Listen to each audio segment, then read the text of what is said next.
Manual of Classical Erotology, de figuris Veneris, by Fred.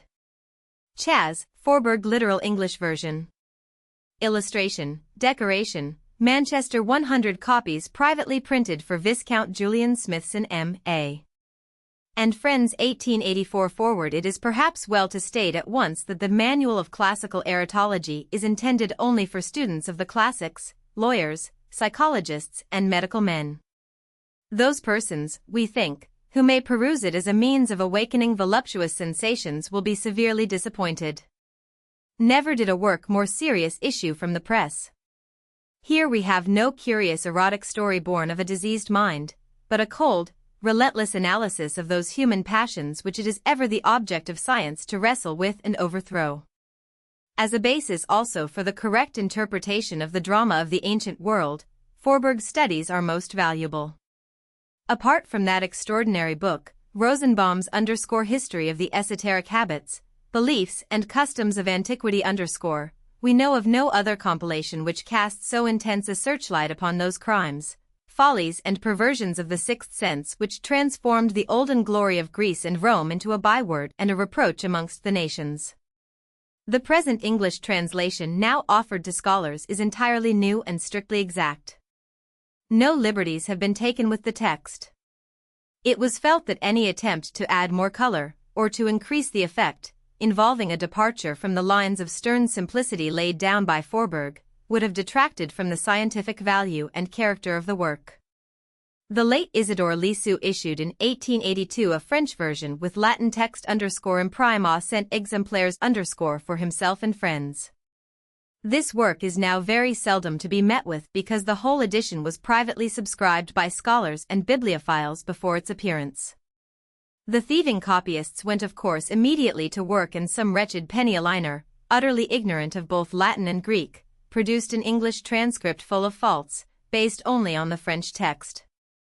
There is no need to add that such a book as this is of no value to the student as a work of reference, for the faulty and forceless renderings often to be met with in Lisieux version are reproduced with charming exactness, while the absence of the original text makes it all the more perilous to accept the work as a guide. Having said this much concerning the only two translations known to us, we proceed to give some account of good Master Forberg and what is known of the inception and building up of his chef d'oeuvre. The eminent author of this book never became famous. His name is mentioned occasionally in connection with the Hermaphroditus of Antonio Beccadelli, known by the surname of Panormatanus, which he edited. Brunet, Charles Nodier, and the _bibliographie des ouvrages relatifs aux femmes, à l'amour et au mariage speak of him in this connection, while a list of his works appears moreover in the _index locupultissimus librorum or Bucher lexicon bibliographical lexicon, of Christian Gottlob Kaiser, Leipzig, 1834. But with the exception of the Allgemeine Deutsche Biographie the publication of which was commenced in 1878 by the Historical Commission of the Munich Academy, and which has devoted a short notice to him, all dictionaries and collections whether of ancient or of modern biography are mute with respect to him. The Conversations Lexicon and the vast Encyclopedia of Urshan Gruber do not contain a single line about him, while Michaud, Diderot, Bachelet and Desabry, Bullet, Vapereau, utterly ignore his existence. For all that he well deserves a word or two. Friedrich Karl Forberg was born in the year 1770 at Muselwitz, in the Duchy of Saxe-Altenburg, and died in 1848 at Heilberghausen. He was a philosopher and a collaborator with Fichte, while he devoted a part of his attention to religious exegesis, but above all he was a philologian and a humanist, at once learned and inquisitive. He followed first the career of a university teacher, privat docent in 1792, assistant professor in the Faculty of Philosophy at Jena, 1793. He was installed in 1796 as co-rector at Saalfeld. His inaugural thesis, Dissertatio Inauguralis de Aesthetica Transcendentale, is dated 1792, Jena, 8vo. This was followed by a treatise on the original conditions and formal limitations of free will in German and an extract from my occasional writings, also in German, 1795. From 1796 to 1800 he wrote extensively in defense of the teachings of Fichte in journals, reviews, particularly in the philosophical magazine of Schmidt, and in sundry publications emanating from Fichte himself. He published moreover, animadversions in Locus Electa Novae Testamenti, Saalfeld, 1798, 4-2, an apology for his pretended atheism, in German, Gotha, 1799, 8-0. Obligations of Learned Men, in German, Gotha, 1801, 8-0, etc. The second part of his life seems to have been devoted entirely to literature.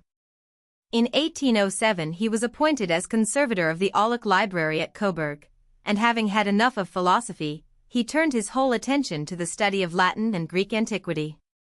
Previously to this his tastes had already been revealed by the publication of several pretty editions of the minor Latin erotic poets. These form a collection of 6 or 8 volumes in 16mo, with red margin lines, and are now very difficult to procure. The discovery he made in the Coburg Library of a manuscript of the Hermaphroditus of Panormitanis, offering important new readings and variants from the received text, suggested the idea to him of producing a definitive edition of the work, with copious commentaries. The said Hermaphroditus so called, because, says La Monnoy, all the filth in connection with both sexes forms the theme of the volume, is a collection of Latin epigrams filled out with a patchwork of quotations from Virgil, Ovid and Martial, in which memory has a much larger share than imagination, and which has never appeared to us to possess any great literary value. But the mishaps the book has had to encounter, its having been publicly burnt in manuscript in the marketplaces of Bologna, Ferrara and Milan, the anathemas hurled against it by some savants, and the favor with which it was received by others, who were glad to awaken by its perusal old reminiscences, have given it a kind of reputation. The Abbé Mercier de Saint-Leger was the first to publish it in Paris, together with the works of 4 other poets of the same sort, Remusius de Rimini, Pacificus Maximus, Jovianus Pontanus, and Jonas Secundus, 1. But Forberg, whilst fully appreciating the work and particularly the courage of the learned Frenchman, found much to find fault with.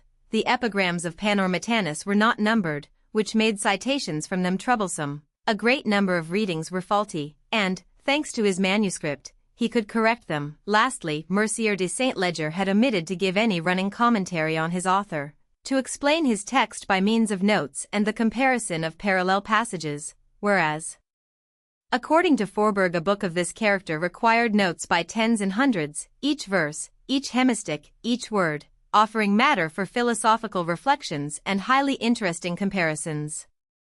He therefore took the book in hand and began to collect with inquisitive care everything the ancients had written upon the delicate subjects treated in the Hermaphroditus. But having come to the end of his task, he found that his commentary would drown the book, that hardly would he be able to get in a verse of it every 2 or 3 pages, all the remainder of the book being taken up by his notes, and that the result would be chaos. Dividing his work into 2 parts, he left the smaller one in the shape of annotations, reduced to the merest indispensable explanations, to the Hermaphroditus, while of the second and more copious harvest of his erudite researches he composed a special treatise, which he had printed as a supplement under the title Apophoreta, or Second Course, this treatise being in his eyes only a kind of dessert, following upon the substantial repast furnished by the Latin poet of the XVth century. The whole forms a volume much sought after by amateurs. Antonii Panormity _Hermaphroditus _Primus in Germania editit et Aphoreta agicit Fritter. Carroll. Forbergius. Coburgi, Sumptibus Musiliorum, 1824, 8-0. 2. Forberg, good, simple man, was mistaken, owing to his too great modesty. The true feast, at once substantial, nourishing and savory, is his own work, the work which he elaborated from his own resources, from his inexhaustible memory and from his astonishing knowledge of the Greek and Latin authors down to their minutest details. On reprinting this excellent work, which undoubtedly deserved to be translated, we have given it a new title, one that is much more suitable than the old, the Manual of Classical Erotology. In virtue of the charm, the abundance, the variety of the citations, it is a priceless erotic anthology. In virtue of the methodical classification of the contents Forberg has adopted, it is a didactic work, a veritable manual. He began with collecting from the Greek and Latin writers the largest number possible of scattered notices, which might serve for points of comparison with the epigrams of Beccadelli. Having possessed himself of a large accumulation of these, it occurred to him to set them out in order, arranging them in conformity with the similarity of their contents, deciding finally upon a division into 8 chapters, corresponding with the same number of special manifestations of the amorous fancy and its depravities, of copulation, 2. Of pedication, 3. Of irrimation, 4. Of masturbation, of cunnellings, 6. Of tribads, 7. Of intercourse with animals, 8. Of Spintrian postures.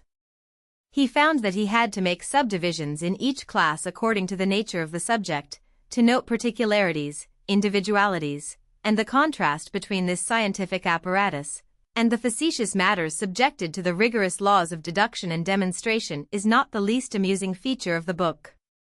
Probably no one but a German savant could have conceived the idea of thus classifying by categories, groups, genera, variations, species and subspecies all known forms of natural and unnatural lusts, according to the most trustworthy authors. But Forberg pursued another aim besides. In the course of his researches he had noticed how reticent the annotators and expounders generally are in clearing up matters which would seem to require it the most, some in consequence of a false reserve, others for fear of appearing too knowing, and others again from ignorance. Also how many mistakes and gross blunders they have fallen into, by reason of their not understanding the language of erotics and failing to grasp its infinite shades of meaning.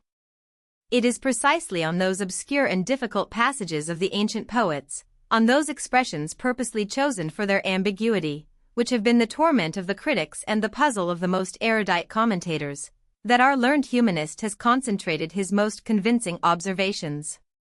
The number of authors, Greek, Latin, French, German, English, Dutch, whom he has laid under contribution in order to formulate his exact and judicious classifications, mounts up to a formidable total. There are to be found in the Manual of Erotology something like 500 passages, culled from more than 150 works, all classified, explained, commented upon, and in most cases, enveloped in darkness as they had been, made plain as light itself by the mere fact of juxtaposition. With Forberg for a guide no one need henceforth fear to go astray, to believe, for instance, like M. Leconte de Lisle, that the woman of whom Horace says that she changes neither dress nor place, _peccav supern_ has not erred beyond measure. What a mistake, or with M. Nissard. To translate Suetonius' expression, _alludere capita licius_ to attempt someone's life. 3. Forberg, a philosopher, has treated these delicate subjects like a philosopher, namely, in a purely speculative manner, as a man quite above and beyond terrestrial matters, and particularly so with respect to the lubricities which he has made it his task to examine so closely. He declares he knows nothing of them personally, has never thought of making experimental investigations on them, but derives all his knowledge from books. His candor is beyond suspicion. He has not escaped censure, but having a reply ready for every objection and authorities to quote on every point, he found an answer to his detractors ready-made in the phrase of Justus Lipsius, who had been reproached with taking pleasure in the abominations of Petronius. The wines you set upon the table excite the drunkard and leave the sober man perfectly calm. In the same way, these kinds of reading may very likely inflame an imagination already depraved, but they make no impression upon a mind that is chaste and disciplined. Footnotes forward footnote 1, _quinque lustrium poetarum, Antonii Panormidi, Romusii Ariminensis, Pacifici Maximi Asculani, I.O. Joviani Pontani, I.O. Secundi Hagiensis, Lucis in Venerum, partim ex codicibus manuscriptus, ninc primum editi Parisius, prostat ad prostrinum, in vico suavi _ at Paris, at Molini's, Rue Mignon _ 1791, 8 vo. Footnote 2. To certain copies are added some 30 engravings representing the principal erotic postures. These engravings are taken from the _monuments de la vie privée de des Césars _ and from the _monuments du culte secret de dames Romaines _, 2 works, now becoming every day rarer. Footnote 3, see below pages and respectively. The metamorphoses of Venus. We propose to pass in review the different metamorphoses of Venus, though truly not all of them. For how is it possible to specify the 1,000 modes, the 1,000 forms of love, on which the inventive satiety of pleasure ventures? But at any rate such as fall into distinct and definite kinds admit of being easily and methodically classified. Do not, inquisitive reader, hope for more than this. We are not of those who seek after a petty personal glory by unveiling the results of their own experience or by describing novel _tours de force in the wrestling school. We are not so much as raw recruits at this game. Nor yet is it our intention to reveal things we have seen or heard in this connection. If we would we could not, to your satisfaction, for books are our only authorities. We are solely and entirely bookmen, and scarce frequent our fellow creatures at all. These trifles engaged our attention first as a mere pastime. We were led to them accidentally, as we roamed from subject to subject for philosophy. The garden we had hoped to set up our tent in for life lies desolate. How can philosophy flourish in times like ours, when almost every new day sees new systems sprout forth, to die down again tomorrow, when there are as many philosophers as philosophies, when schools have ceased to exist, when instead of groups only individuals are to be met with? Our second motive was to provide some satisfaction, however little, to the claims of those readers who very often find themselves disconcerted by the unconventional raciness of ancient authors and their outspoken witticisms, and justly complain of the prudish brevity or entire silence of the commentators who leave their difficulties unexplained. Of course these latter wrote for the young, and no one can blame them under the circumstances for not having dwelt carefully and curiously on shameful secrets. If we have fallen into any mistakes, lay the fault, we beg, first on our insufficient intellectual furniture, secondly on our ignorance as to the more uncommon forms of lust, an ignorance prevalent in small towns, and lastly, if you please, put it down to the honest simplicity of our Coburg citizens _members _. We only follow others' example. We have predecessors in Astyanaxa, who according to Suedas, 5, first wrote of erotic postures, and in Philenes of Samos, 6, or rather, to deprive no one of his due, Polycrates, an Athenian sophist, who brought out under the name of an honorable matron a book on the various postures of love. Then there was Elephantis, 7, or Elephantine, a Greek girl, whose licentious writings Tiberius is said to have furnished his sleeping room with, also Paximus, 8, who composed the _dodecatechnon_ on lascivious postures, and Sotades, 9, of Maronea, surnamed the Syneetologue, from whose name a whole class of literature, remarkable for its excessive lubricity, is known as the Sotatic, and Sabellus, of whom Martial speaks, copious verses, only too copious, on scandalous subjects. You have read me, O Sabellus, such as neither the Maids of Didymus, 10, no, nor yet the wanton treatises of Elephantis. Therein are new postures of love that the desperate fornicator tries, and what debauches use, but never tell of, how grouped in a series 5 copulate at once, how a greater number still can make a chain. It was hardly worth the pains to be erudite. Moreover, amongst our predecessors was the famous Pietro Aretino, 11, a man of an almost divine genius, whom ill-natured report represents as having illustrated 16 plates painted by Julio Romano and engraved on copper by Marc Antonio with verses indecent beyond all expression. Lorenzo Veniero again, 12, a Venetian nobleman, author of a little work in Italian, bearing the title _La Puttana Errante _ the wandering whore, in which he has undertaken to specify no less than 35 modes of loving. Lastly there was Nicolas Courier, a French lawyer, who under the name of Aloysia Sigaye, a young Spanish lady, has given us the _Satiri Sotaticae de Arcanis Amoris et Veneris _ Sotatic satires on the secret rites of love and Venus, though the book also appears under the name of Jonas Mercius with the title _Elegantiae Latini Sermones _ Graces of Latin Prose.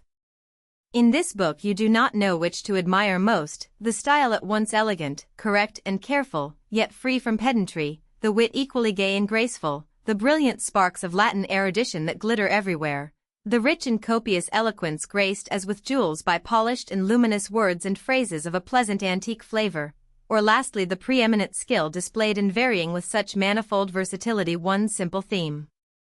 The others we need not mention further. Our predecessors, whether the more modern, or those of antiquity whom we have cited, and all whose works, alas, envious time has robbed us of, did not lack severe critics, nor yet studious readers. And our own treatise will no doubt in its turn meet with both these classes.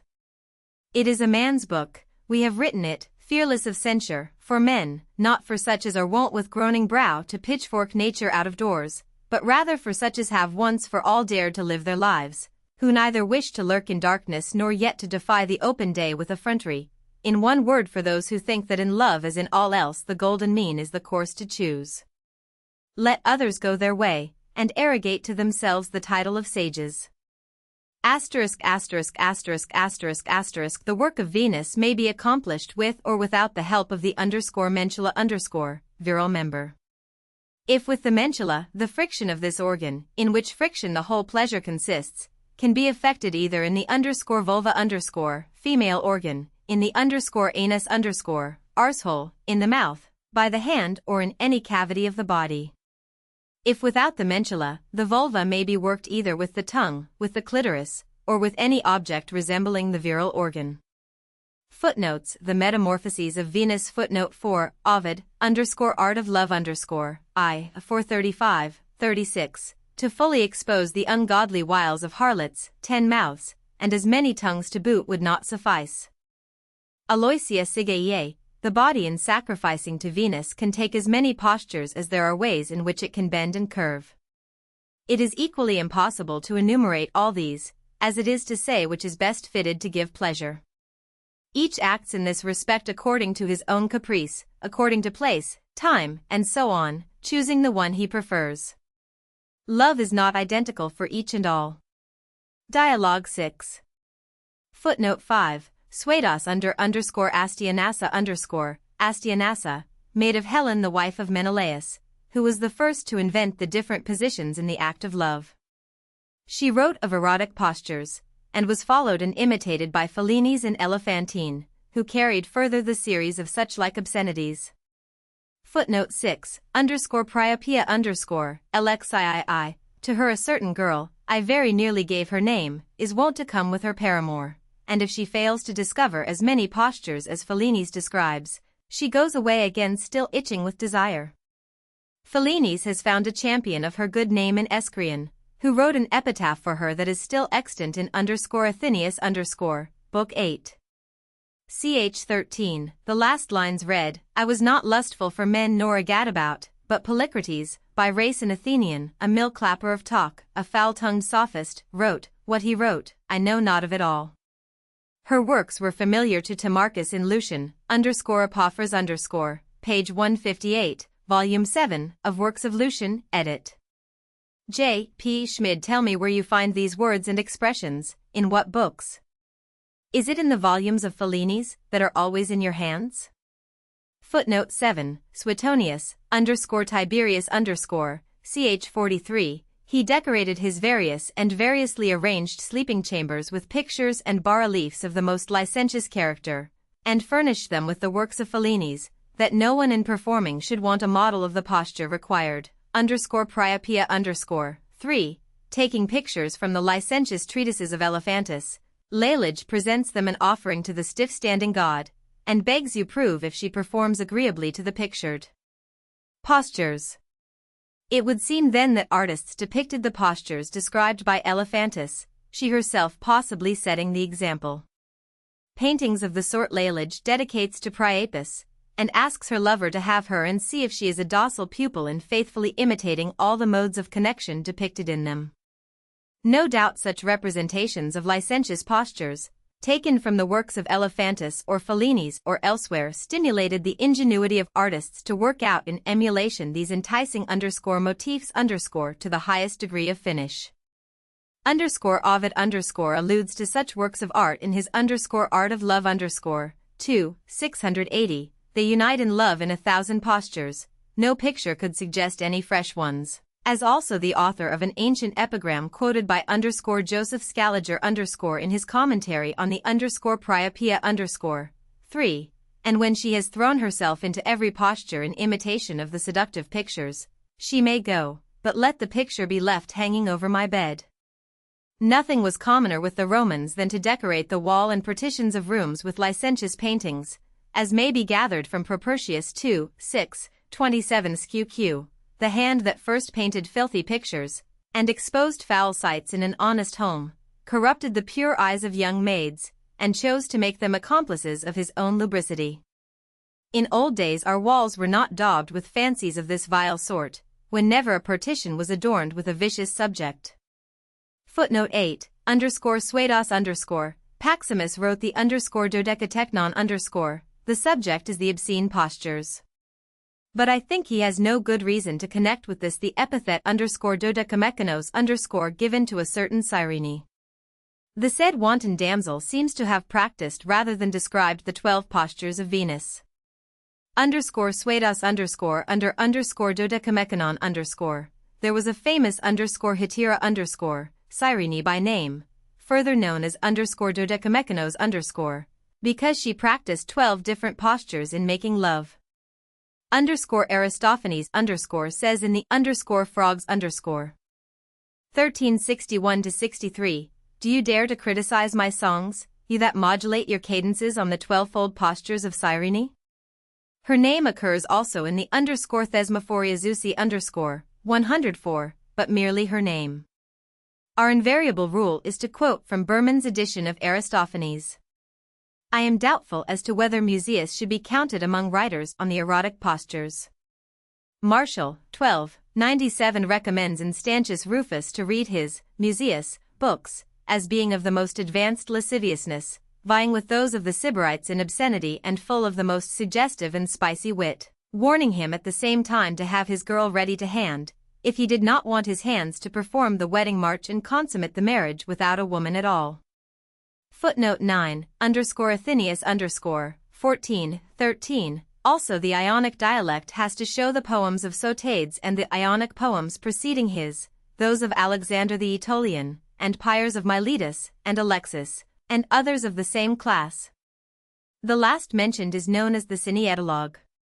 But in this genre the most eminent writer is Sotades, of Maronea, as is stated by Carisius of Pergamus in his work on Sotades, and by Apollonius, Sotades' son, who also wrote a work on his father's poems.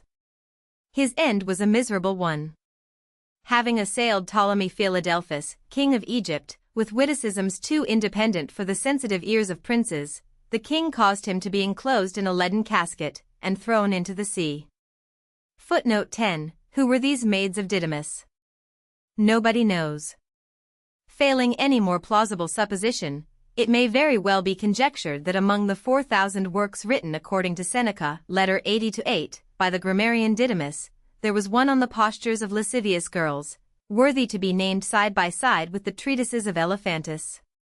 Undoubtedly a man who devoted himself to such subtle questions as whether Anacreon was more libertine than drunkard, whether Sappho was a public woman or not, was quite likely to discuss the erotic postures.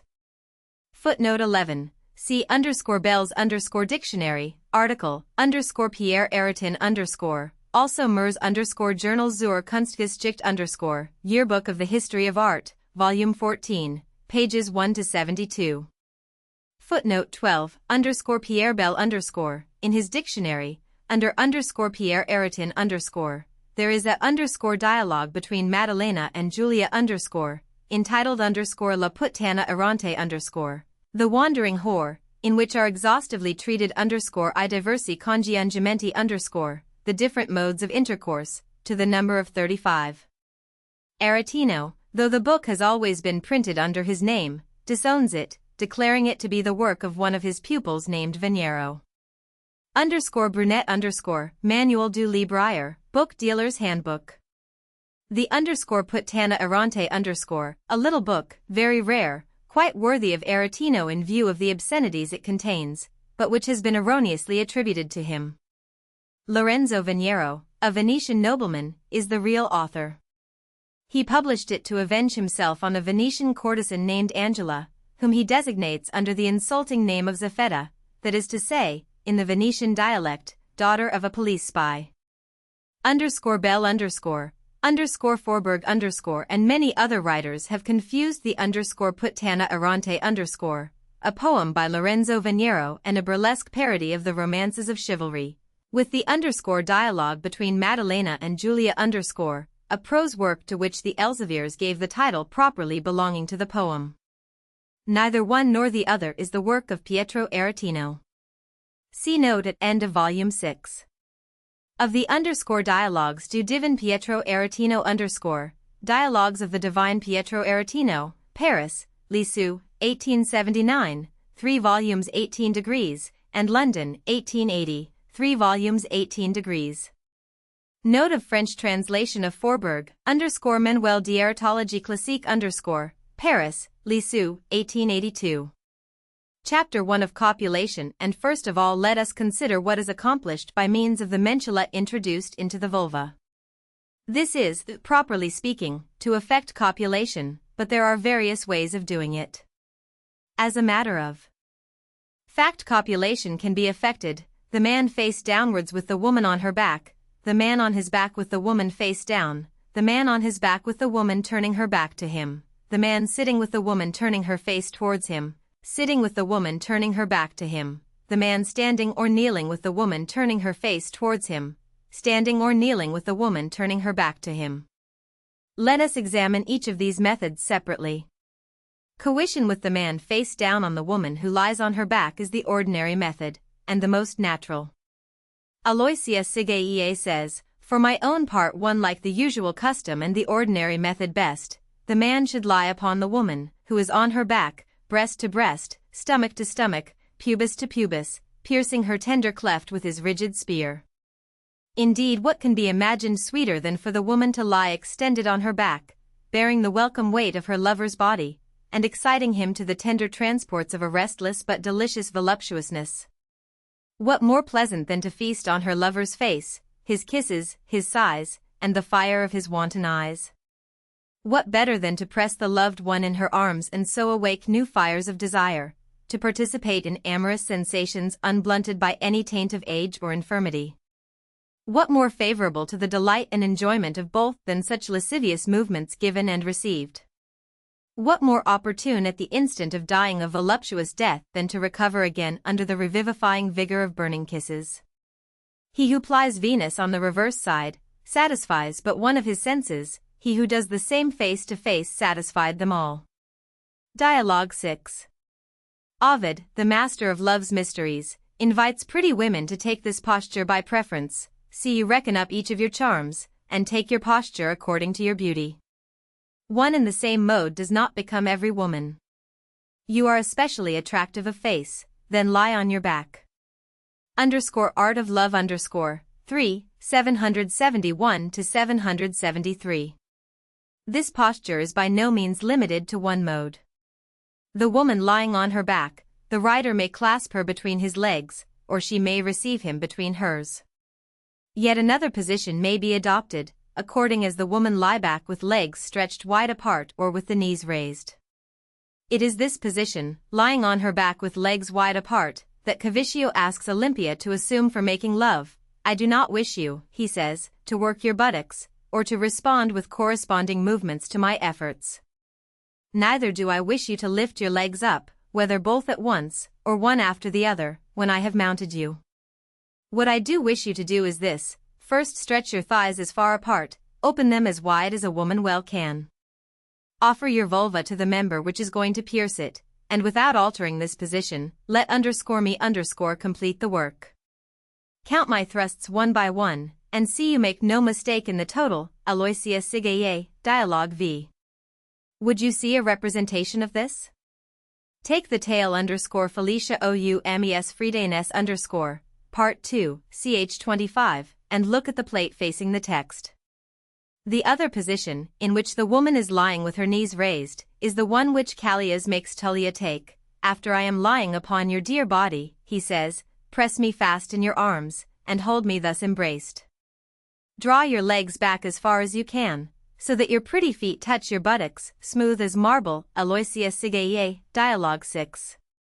If you would enter the woman lying on her back with her legs in the air, it may be done in yet another way than Tullia's mode, and one perhaps still more delicious, by placing your mistress so that she rests her legs crossed over the loins of her rider. A representation of this very pleasant posture, which would rouse the numbed tool of a Hippolytus, is to be found in Part 4 of the Felicia mentioned above. There is another similar plate in ch. 21, not without charm. Doris, in the Epigram of Sosipater, Volume 1, of the Analecta of Brunk, page 584, seems also to have made a trial of this figure. When I stretched Doris with the rosy buttocks on the bed, I felt immortal in my youthful vigor, for she clipped me round the middle with her strong legs, and unswervingly rode out the long course of love. Doris did not bestride him. The expression, when I stretched, shows this. She was lying on her back, and with her feet lifted up clasped her rider. But again, the feet of the woman lying on her back may also be held up by others. In this way Aloysio enjoyed Tullia with the help of Fabrizio, in the 6th Dialogue of Aloysia Sigeye, where Tullia expresses herself as follows: Aloysio and Fabrizio come running towards me. Lift up your legs, says Aloysio to me, threatening me with his cutlass. I lifted them up. Then down he lies on my bosom, and plunges his cutlass in my ever-open wound. Fabrizio raised my 2 legs in the air, and slipping a hand under each of my hams, moves my loins for me without any trouble on my part. What a singular and pleasant mode of making you move! I declared I was on fire, but before I could end my sentence, the overflowing foam of Venus quenched the fire. 13.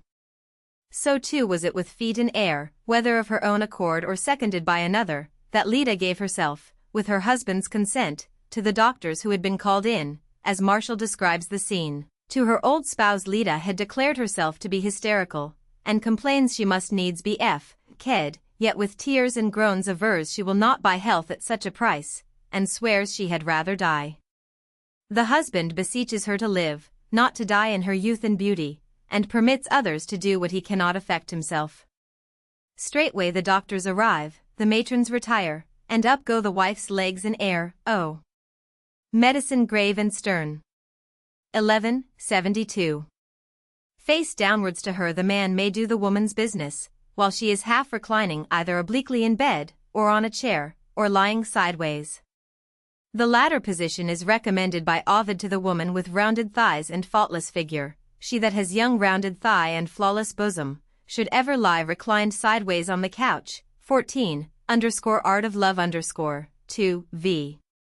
781, 782. Copulation face to face with the woman sitting obliquely is described by Aloysia Sigeye with her usual elegance and vivacity. Cavicchio came on, blithe and joyous, it is Olympia speaking. He despoils me of my chemise, and his libertine hand touches my parts. He tells me to sit down again as I was seated before, and places a chair under either foot in a way that my legs were lifted high in air, and the gate of my garden was wide open to the assaults I was expecting. He then slides his right hand under my buttocks and draws me a little closer to him. With his left he supported the weight of his spear. Then he laid himself down on me, put his battering ram to my gate, inserted the head of his member into the outermost fissure, opening the lips of it with his fingers.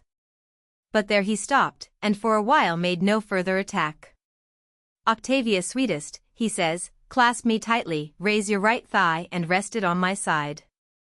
I do not know what you want, I said. Hearing this he lifted my thigh with his own hand, and guided it round his loin, as he wished. Finally he forced his arrow into the target of Venus. In the beginning he pushes in with gentle blows, then quicker, and at last with such force I could not doubt that I was in great danger.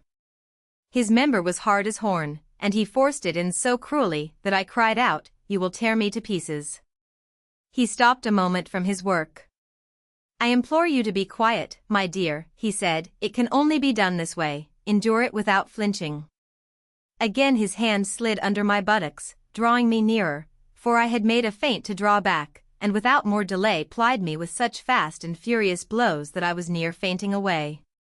With a violent effort he forced his spear right in, and the point fixed itself in the depths of the wound. I cry out. Cavicchio spurred out his Venerian exudation, and I felt irrigated by a burning rain. Just as Cavicchio slackened, I experienced a sort of voluptuous itch as though I were making water. Involuntarily I draw my buttocks back a little, and in an instant I felt with supreme pleasure something flowing from me which tickled me deliciously. My eyes failed me, my breath came thick, my face was on fire, and I felt my whole body melting. Ah! Ah! Ah! My Cavicchio, I shall faint away, I cried, hold my soul, it is escaping from my body. Dialogue V. Finally, the conjunction with the woman lying on her side, particularly on her right side, is deemed by Ovid the most simple, calling for the least effort. 1,000 modes of love are there. The simplest and least laborious of all is when the woman lies reclined on her right side. Art of Love 3, 787-88. Above all, this position is the most convenient for tall women. Let her press the bed with her knees, with the neck slightly bowed, she whose chief beauty is her long shapely flank. Art of Love 3, v. 779-80. It seems that the Phyllis of Martial allowed herself to be done in that way. Two arrived in the morning, who wanted to lie with Phyllis, and each was fain to be first to hold her naked body in his arms. Phyllis promised to satisfy them both together, and she did it. One lifted her leg, the other her tunic. X 81. She was lying on her side, the F lifted her leg, the pederast her tunic. We now come to the manner in which the man lying on his back has connection with the woman face downwards.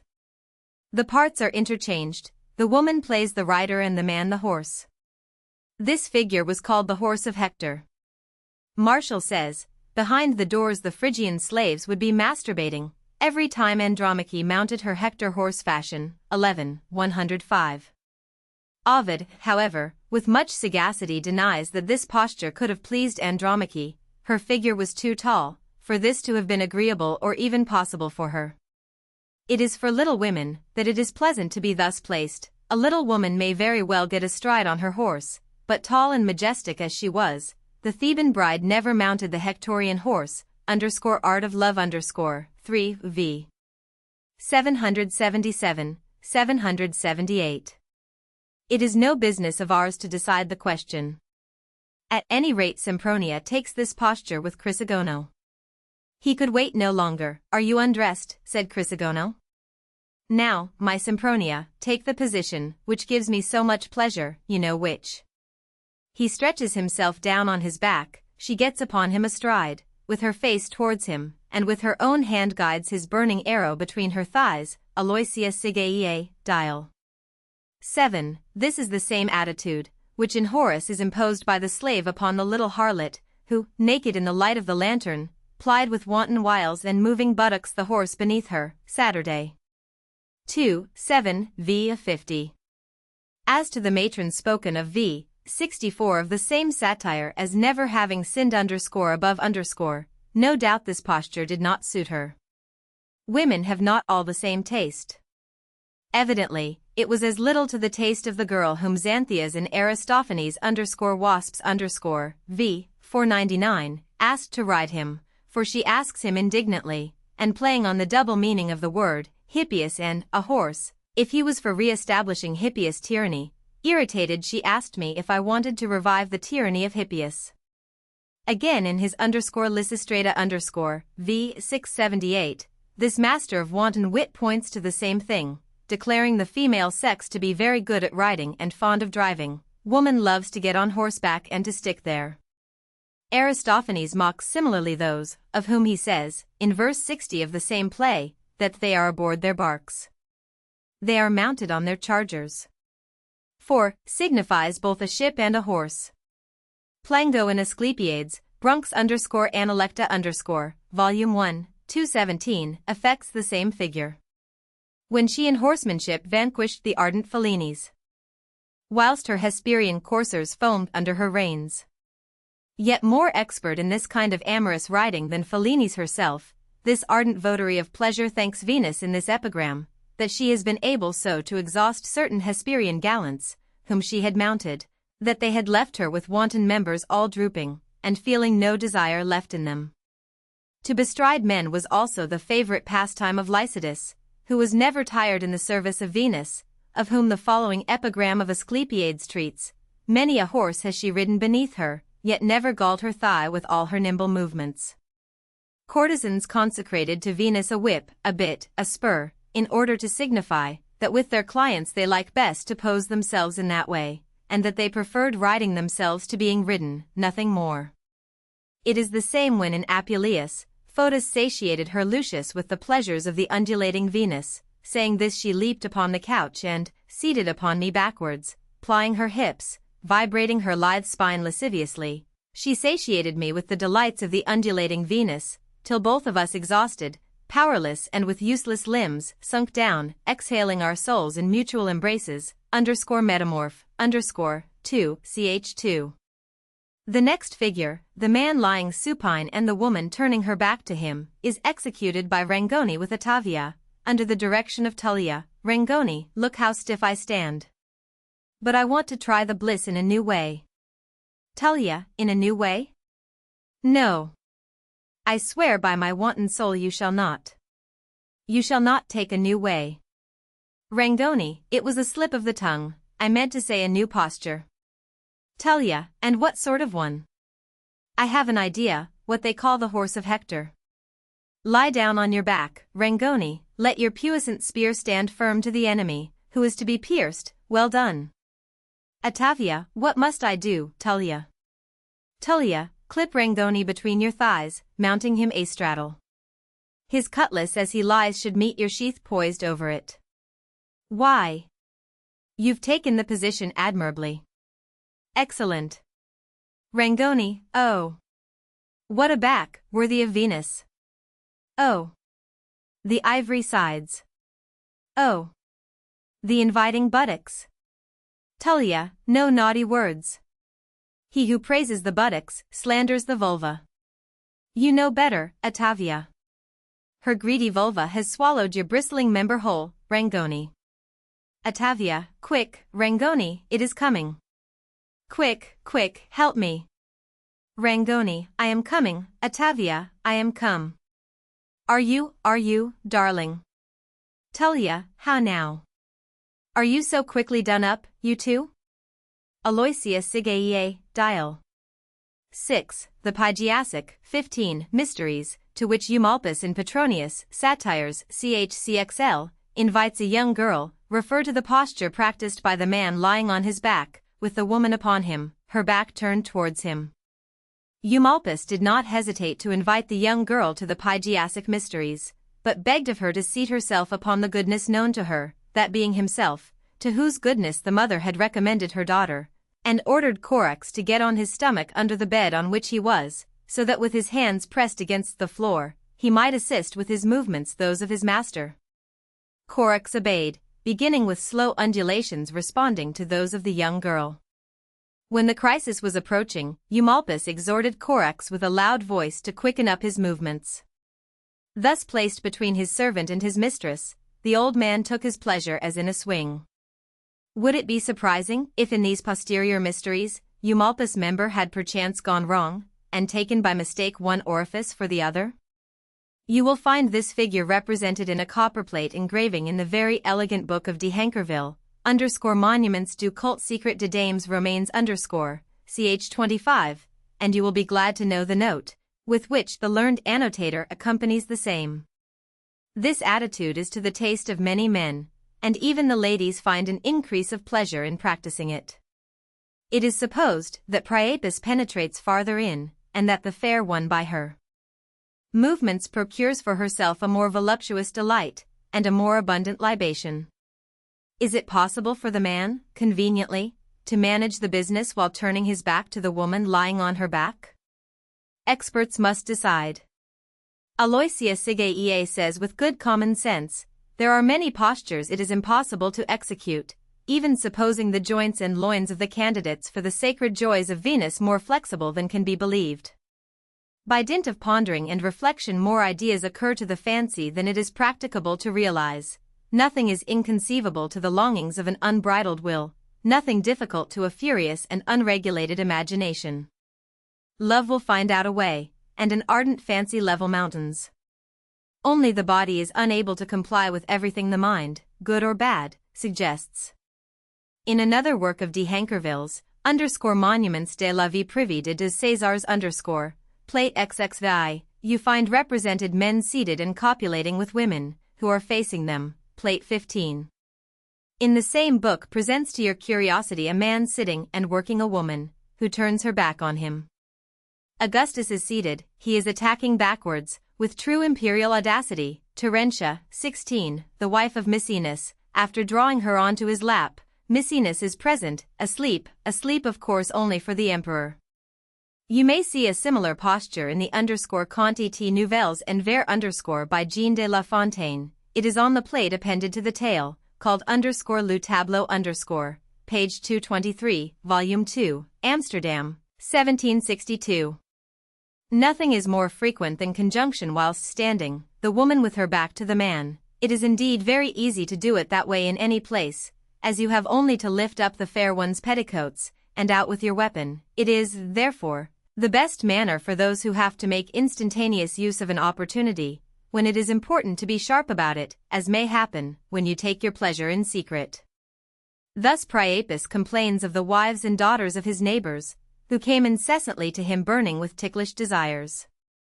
Cut off my genital member, which every night and all night long my neighbors' wives and daughters, for ever in heat, more wanton than sparrows in springtide, tire to death, or I shall burst, Priopia XXV. I remember a medical man of our time, one of the most celebrated professors, I had nearly uttered his name, who to emphasize this, called his daughter, and pointing to the blushing girl, while his hearers could not help smiling said, "This girl I fabricated standing." A representation of this position is to be found in the Monuments de la vie privée de Césars PLXLVI, and another in the Monuments du culte secrets de dames romaines PL13. But further, a man may join himself to a woman standing face to face by supporting her in such a way that her whole body is lifted up, her thighs resting on the man's hips, or else by lifting up the lower part of her body, whilst the upper part is resting on a couch. Will you feast your eyes with a representation of this not ungraceful position? If so, you will not omit to look at plate ZIV of the Monuments du culte secret de dames romaines and plate XL of the Monuments de la vie privée de Césars Ovid, if I am not mistaken, had his eyes on one or the other of these figures. Milonion was supporting Atlanta's legs on his shoulders. If they are fine legs, this is how they should be held. Art of Love 3 verses 775, 776. The former of these modes is no doubt that described by Aloysia Sigaye, past mistress of these naughtinesses, and with a vivacity, a grace, and elegance that leaves nothing to be desired. Latour came forward instantly. I had thrown myself on the foot of the bed. Tullia is speaking. I was naked. His member was erect.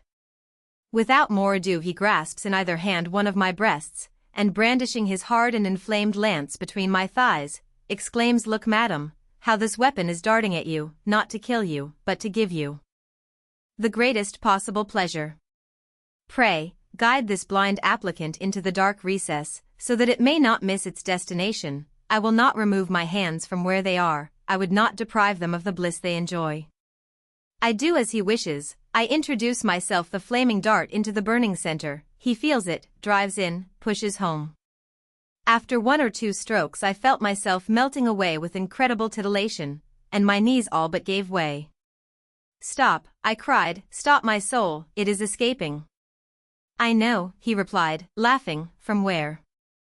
No doubt your soul wants to escape through this lower orifice, of which I have possession, but I keep it well stoppered.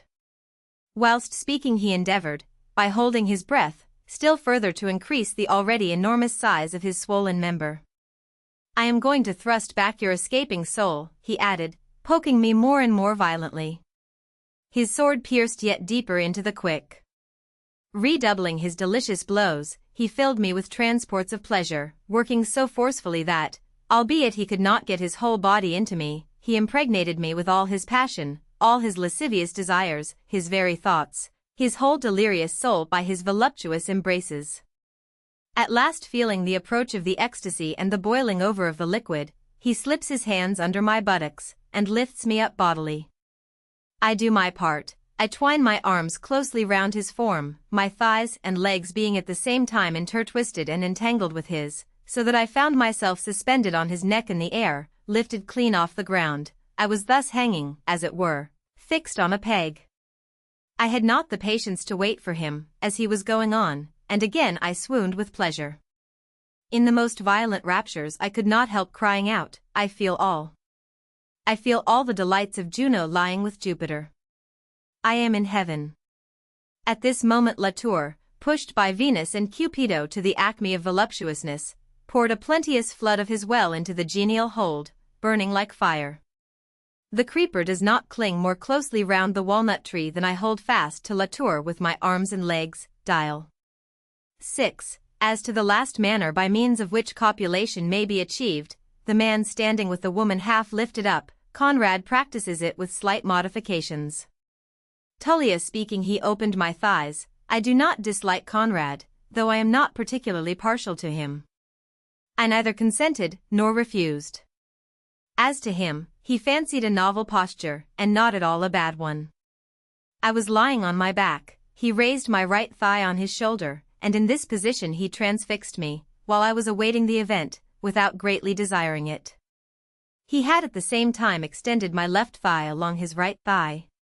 His tool plunged into the root, he began to push and poke, quicker and quicker. What need to say more? Picture the conclusion for yourself. Dial.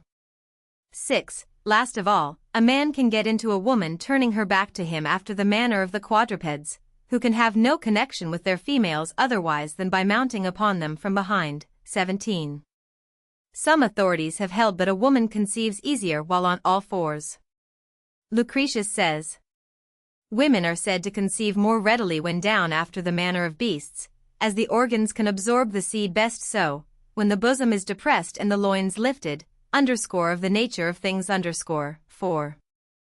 Verses 1259 to 1262.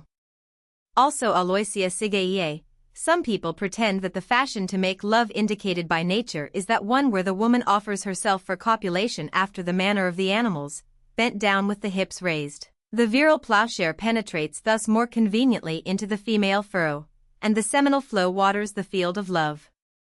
The doctors, however, are against this posture. They say it is incompatible with the conformation of the parts destined for generation. Dial.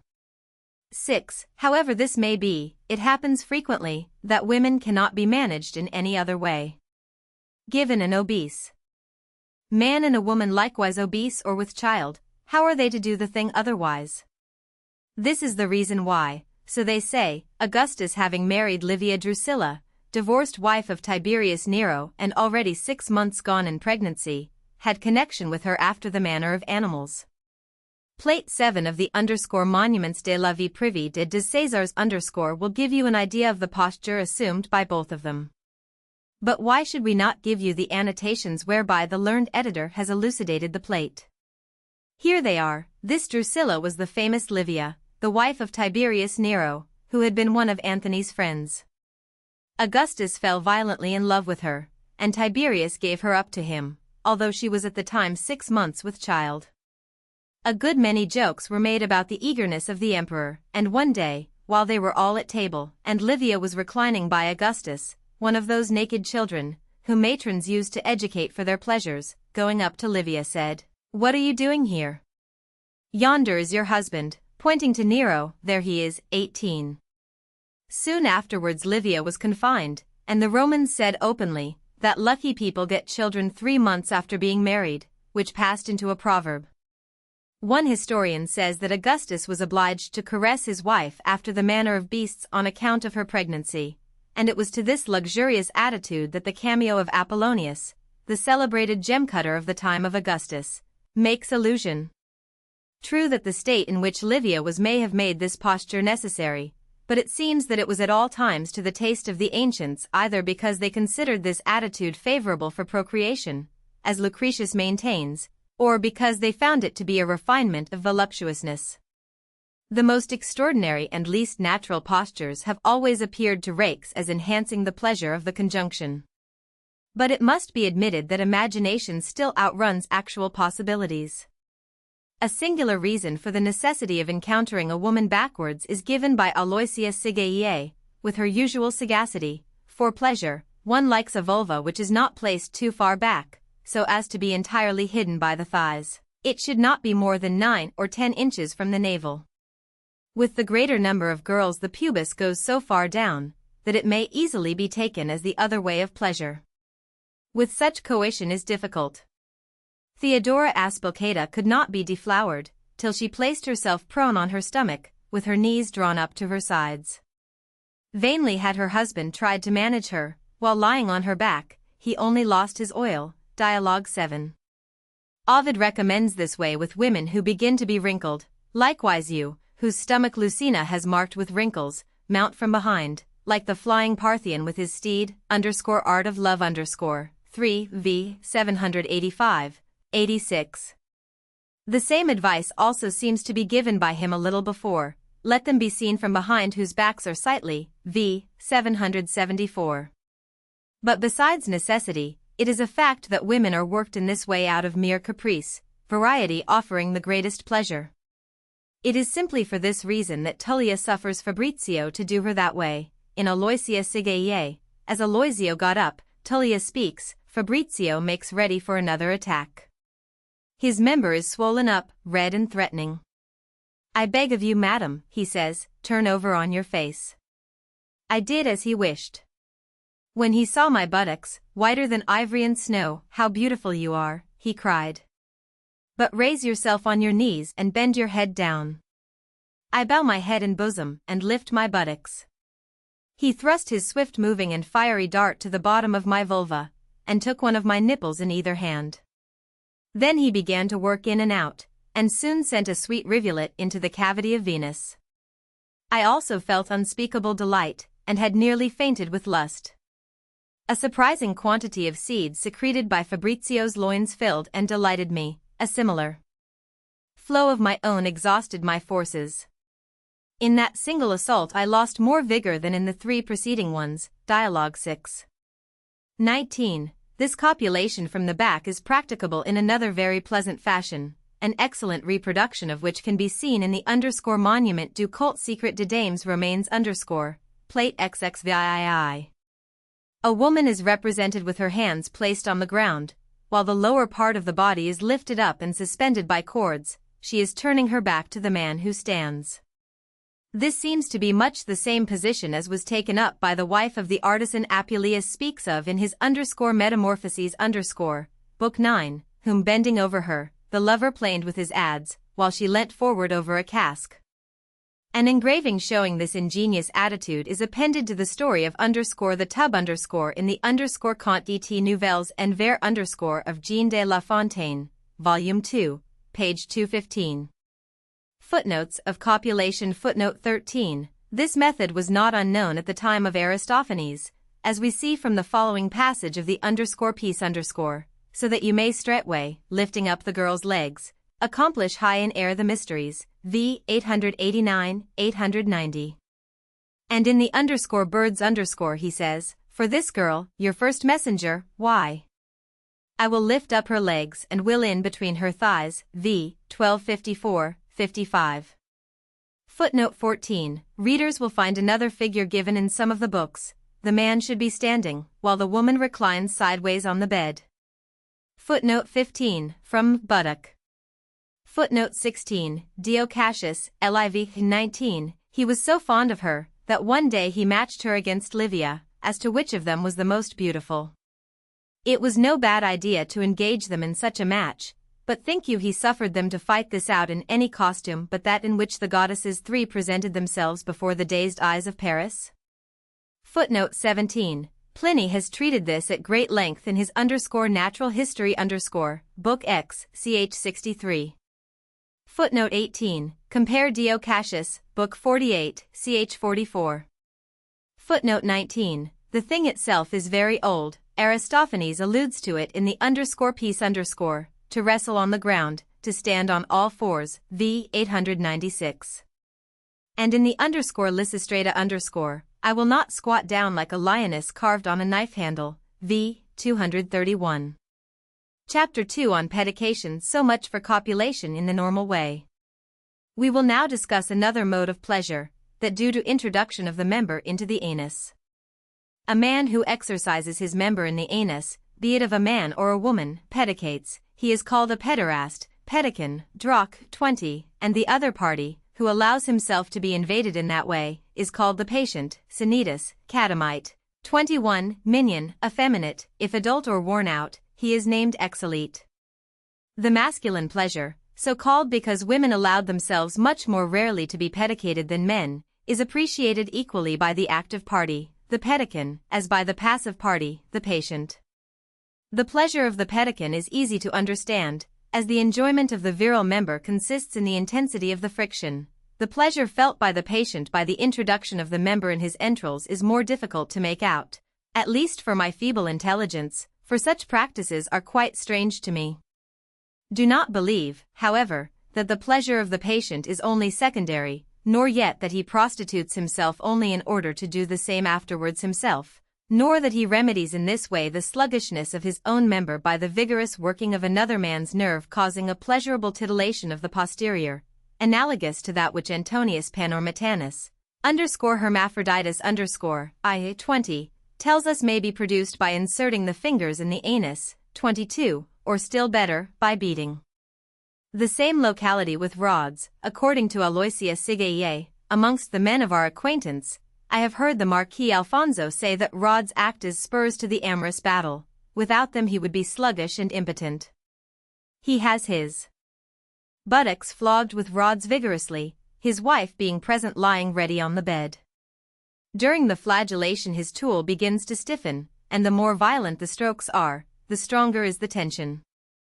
When he feels himself in proper condition, he precipitates himself upon his wife, works her with rapid movement, and inundates her with the heavenly gifts of Venus and wins all the delights a man may find in love. 23, Dialogue v. What else was it but this that so stirred Rousseau, the precocious genius of Geneva, and his boyish member, and brought such ideas into his head, when on one occasion Mlle Lambercier, cracking the whip upon the buttocks of the child, inflicted that punishment, which he afterwards was longing for all the rest of his life? Hear him relate the circumstance himself in his merry way and with his habitual charm of style. In the first book of the Confessions we only omit small matters, added by the immortal author for the amplification of the narrative. As Mlle Lambercier had for us the affection of a mother, so she had the authority of one, and she carried the latter so far as to inflict upon us the punishment of children when we had deserved it.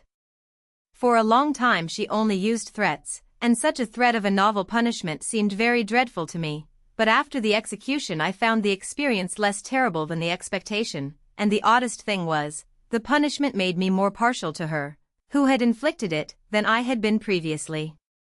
I stood in fact in need of all this affection for her and of all my natural mildness, in order to hold back from provoking the same punishment by acting so as to deserve it, for I had found in the pain, and even in the shame, a mixed feeling, in which sensuality predominated, and which left me with more desire than apprehension of experiencing the same treatment over again from the same hand.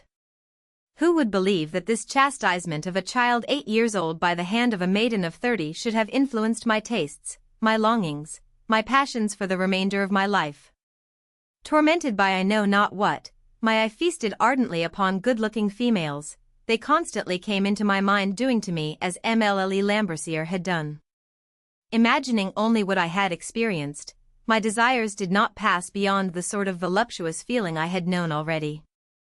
In my foolish fancies, in my erotic fury, in the extravagant acts to which they incited me sometimes, I borrowed in imagination the help of the other sex, without ever dreaming it was good for any other use than that which I wanted to make of it.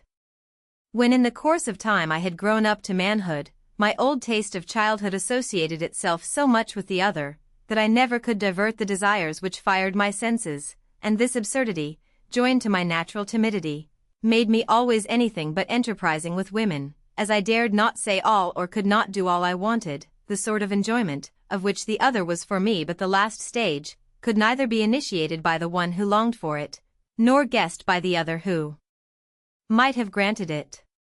Thus I have passed through life coveting, yet not daring to tell the persons I loved most what it was I coveted.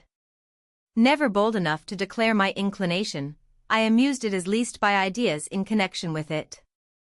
One may judge what such avowals must have cost me, considering that all through my life, seized in the presence of those I loved by the fury of a passion which bereft me of voice, hearing and sense, and made me tremble all over convulsively, I never could venture to tell them my folly, and ask them to add the one familiarity which I wanted to the other ones.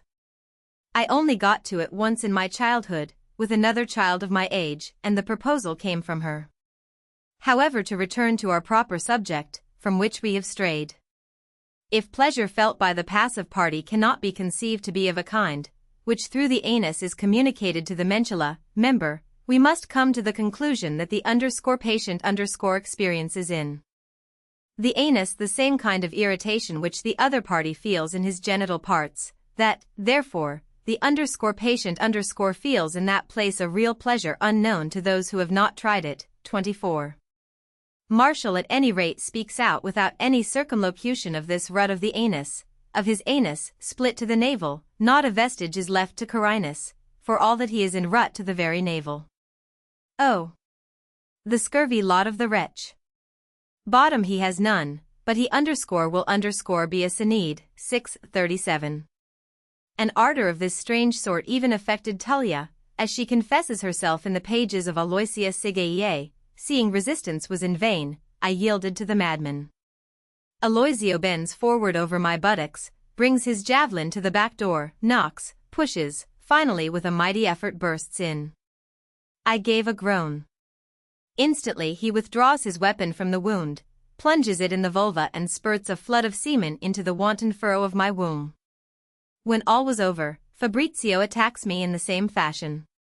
With one rapid thrust he introduced his spear, and in less than no time made it disappear in my entrails. For a little time he plays at come and go, and scarce credible as it may sound, I found myself invaded by a prurient fury to such an extent that I have no doubt that I should get accustomed to it very well, if I chose. Dialogue 6. Coelius Vertiginus confirms this pruriency of the anus in ch. 10. Of 15. Book of his _lections antiqui_. We know, he says, that the minions experience a very great pleasure in undergoing this shameful act. And he gives a reason for it, whether good or bad the doctors may decide, with people whose seminal ducts are not in normal condition, be it that those leading to the medulla are paralyzed, as is the case with eunuchs and the like, or for any other reason, the seminal fluid flows back to its source.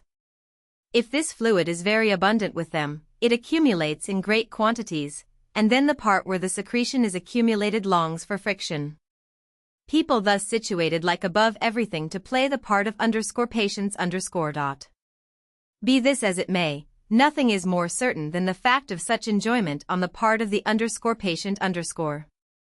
So highly did the Roman Synodes prize a stiff member between their buttocks, that they could not see a big medulla without their mouths watering.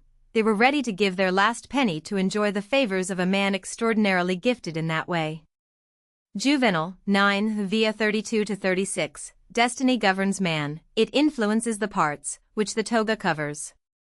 If your star pales, useless will be the length and strength of your member to you, even though Vero shall have seen you naked with lips that water. Martial, I, a 97, he wants to know why I think he is a minion? We bathe together. He never raises his eyes, but gazes with devouring looks at the sodomites, and cannot behold their members without his lips trembling. And again, 51, oftentimes you have no more than a single penny in your box, and that penny more worn than your anus, Hillis, yet neither baker nor wine shop will have it, but some man who sports an enormous member. Your unfortunate belly must starve for your anus, while the latter devours, the former is famished. It is therefore not astonishing that the public baths resounded with plaudits, when men with extraordinary members entered them. Martial, 9:34, if you hear clapping of hands in the bathing hall, Flaccus, you may be sure some deformed person's enormous member is there.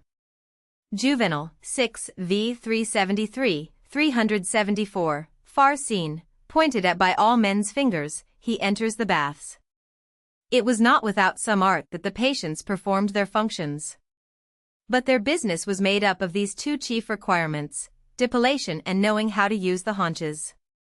Patients took care in the first place to remove the hair carefully from all parts of their body, 25, from the lips, arms, chest, legs, the virile parts, and in particular from the altar of passive lust, the anus, Martial, 2, 62, pluck out the hair from breast and legs and arms, keep your member cropped and ringed with short hair, all this, we know, you do for your mistress' sake, Labienus.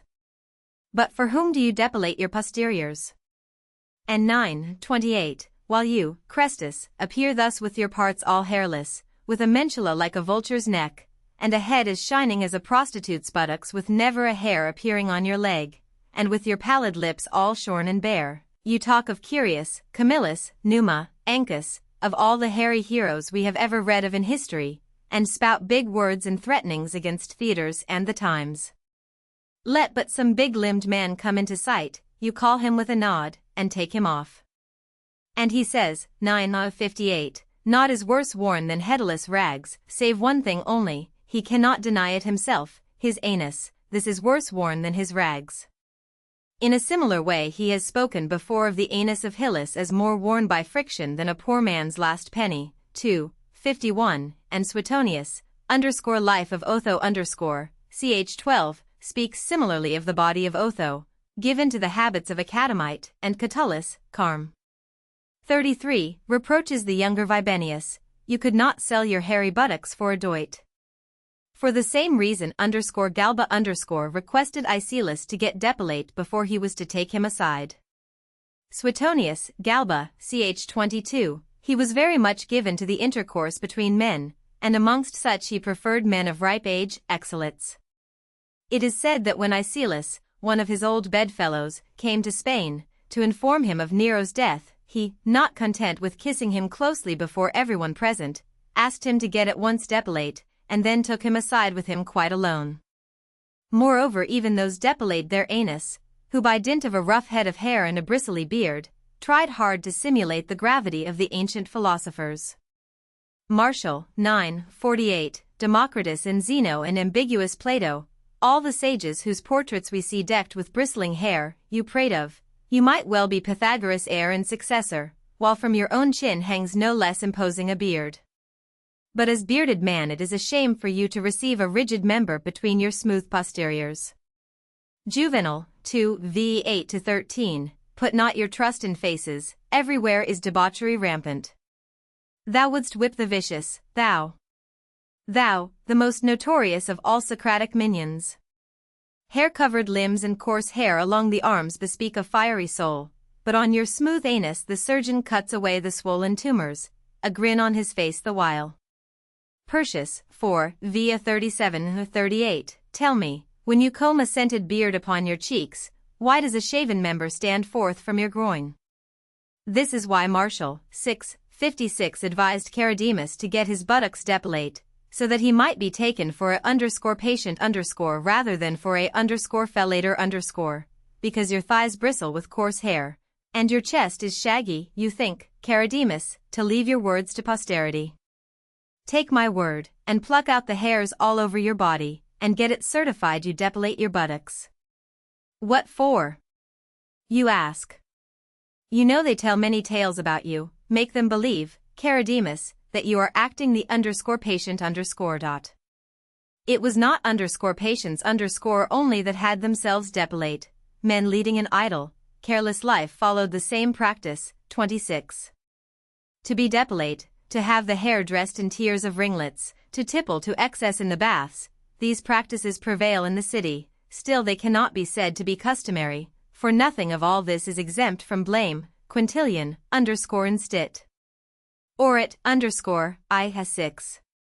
It is rather surprising that the same Quintilian, whose bile is stirred by curled hair, has let it pass by patiently, that women should bathe together with men, if it is a sure sign of adultery for a woman to bathe with men, why?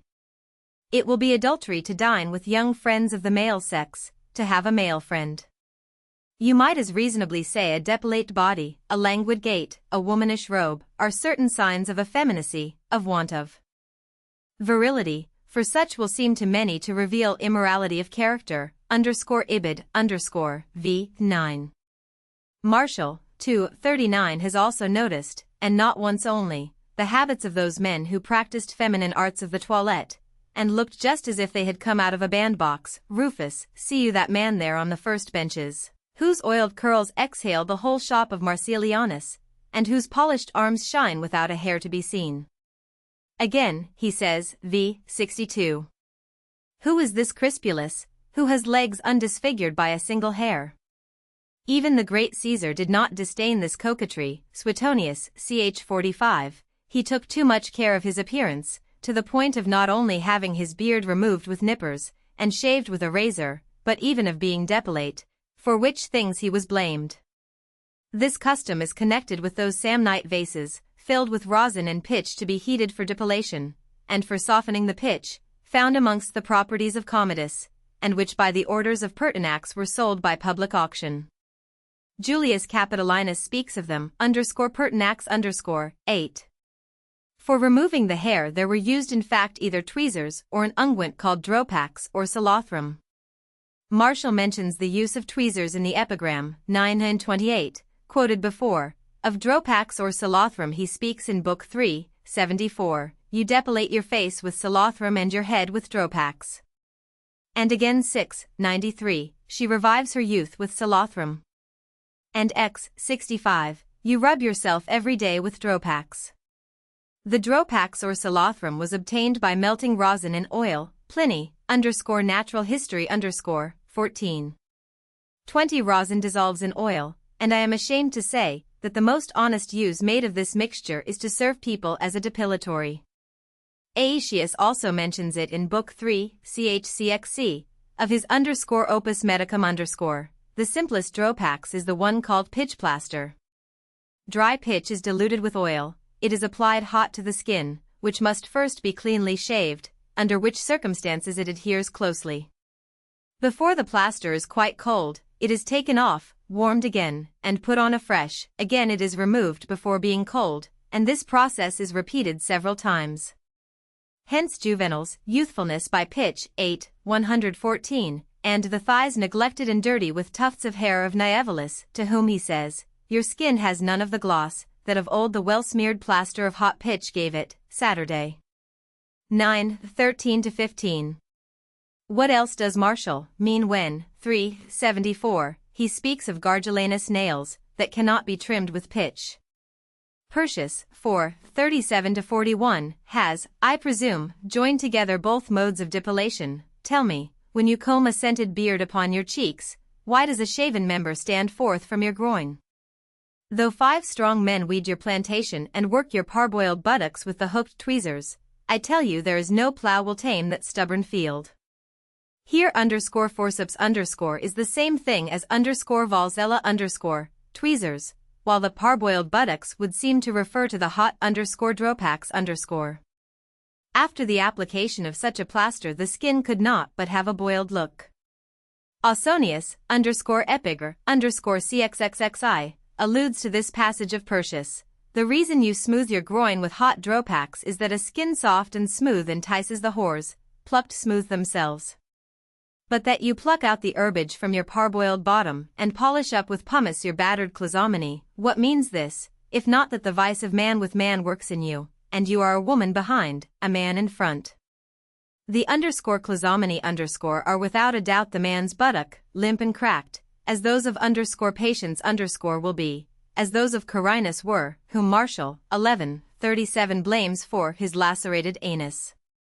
Ausonius calls them so from the Greek, in Latin frango, I break, thus playing with the name of a city. Gonzalvo the Cordevan makes a similar pun, when, desiring to pedicate, he says, he wishes to go to Aversa, also when he wishes to irrigate the mouth, he says, I go to the Orient. Or when he is about to lick the vulva, in Latin liguri I go to Liguria. By calling the clozomony hammered, battered, Ausonius means to imply that they were as if polished with a hammer, by having served as an anvil. It is as if my fellow countrymen were to say in joke of a bald man, in German _call_, he scratches his polished kell. What could be clearer or wittier? Forcellini is therefore wrong in saying this passage of Ausonius has no sense. Other editors have _incluses_ instead of _incluses_, indicating the fissure which separates the buttocks, by the rotundities of which it is on both sides closed in. But in the first place the clausomony may well be the buttocks, they being cleft, though not indeed themselves a cleft. In the second place, who could imagine this miserable man depilate the cleft of the buttocks rather than the buttocks themselves? Some persons, by a refinement of luxury, employed women to depilate them. Such women called themselves _ostriculi_, from _urear_ to burn, as they made use of a sticky plaster of boiling dropax to burn the hair on the legs and other parts of the body. Tertullian _de paleo_ ch4 says, so effeminate as to employ _ostriculi_, while Salmasius, commenting playfully on the passage, page 284, declares, once upon a time _ostriculi_ served to depilate the legs, now they serve to harass our minds. Augustus, who according to Suetonius, was in the habit of singeing his legs with burning nutshells, to make the hair grow more silky, _Augustus_ ch 68, no doubt made use of the nimble hands of these _ostriculi_. Women likewise resorted to depilation. 27, looking upon the fleece of the pubis as something disgusting. Martial. Nor yet one of your mother's pots full of foul rosin, such as the women of the outer suburbs used to depilate themselves withal. 12:32. As men employed women to free them of hair, so women offered their pubis without shame to men for the same office. Pliny's bile rises at this, _nat, history _zix, 8 women are not afraid to show their pubis.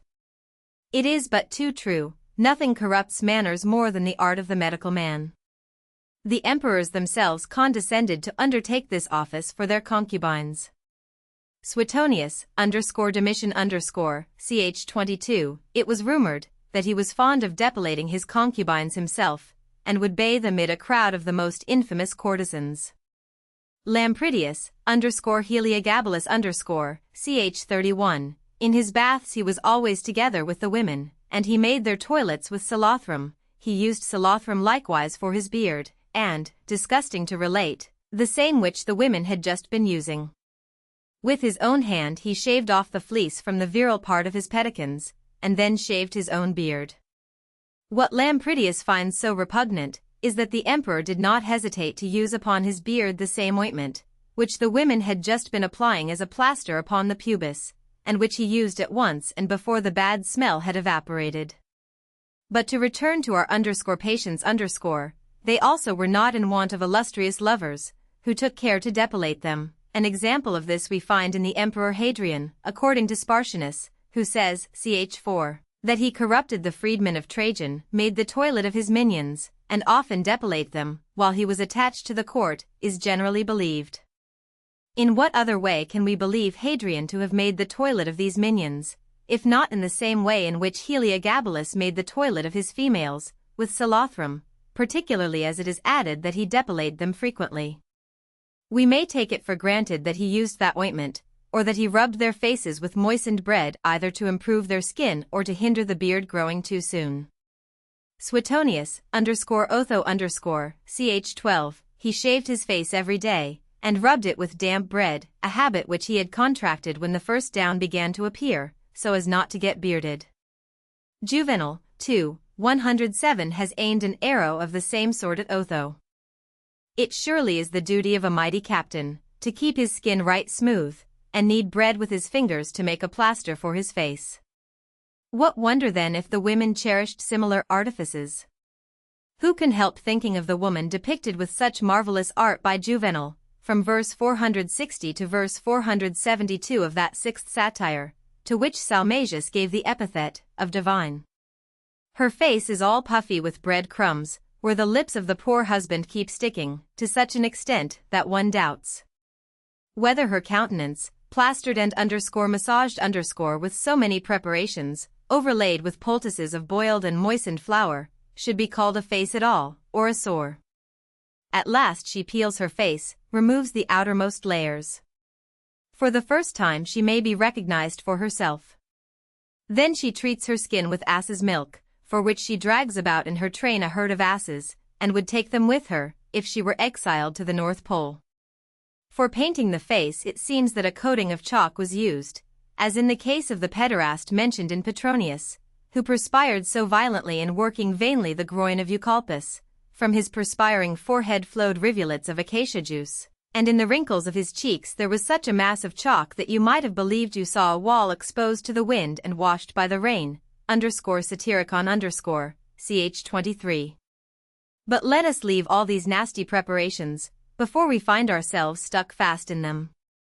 We have said that another branch of this business, on the part of the patient consists in severe a patient sevet who during the action wriggles and moves his haunches up and down, so as to enjoy more pleasure himself and give more pleasure to the pedican. Women, doing the same in copulation, are said to Chris R. Martial, 3, 95, nay. You pedicate finely, Naevalis, you ply your haunches right well. Juvenal, 2, 20-23. Virtue on their lips, they ply their buttocks. Shall I honor you, in the act of your backplay, Sextus, says the infamous Virilis. The same author, 9-40, with calculated art moves his haunches. Plautus, in the Pseudolus 3, 75, soon as ever the fellow cowers down, ply your haunches in time to him.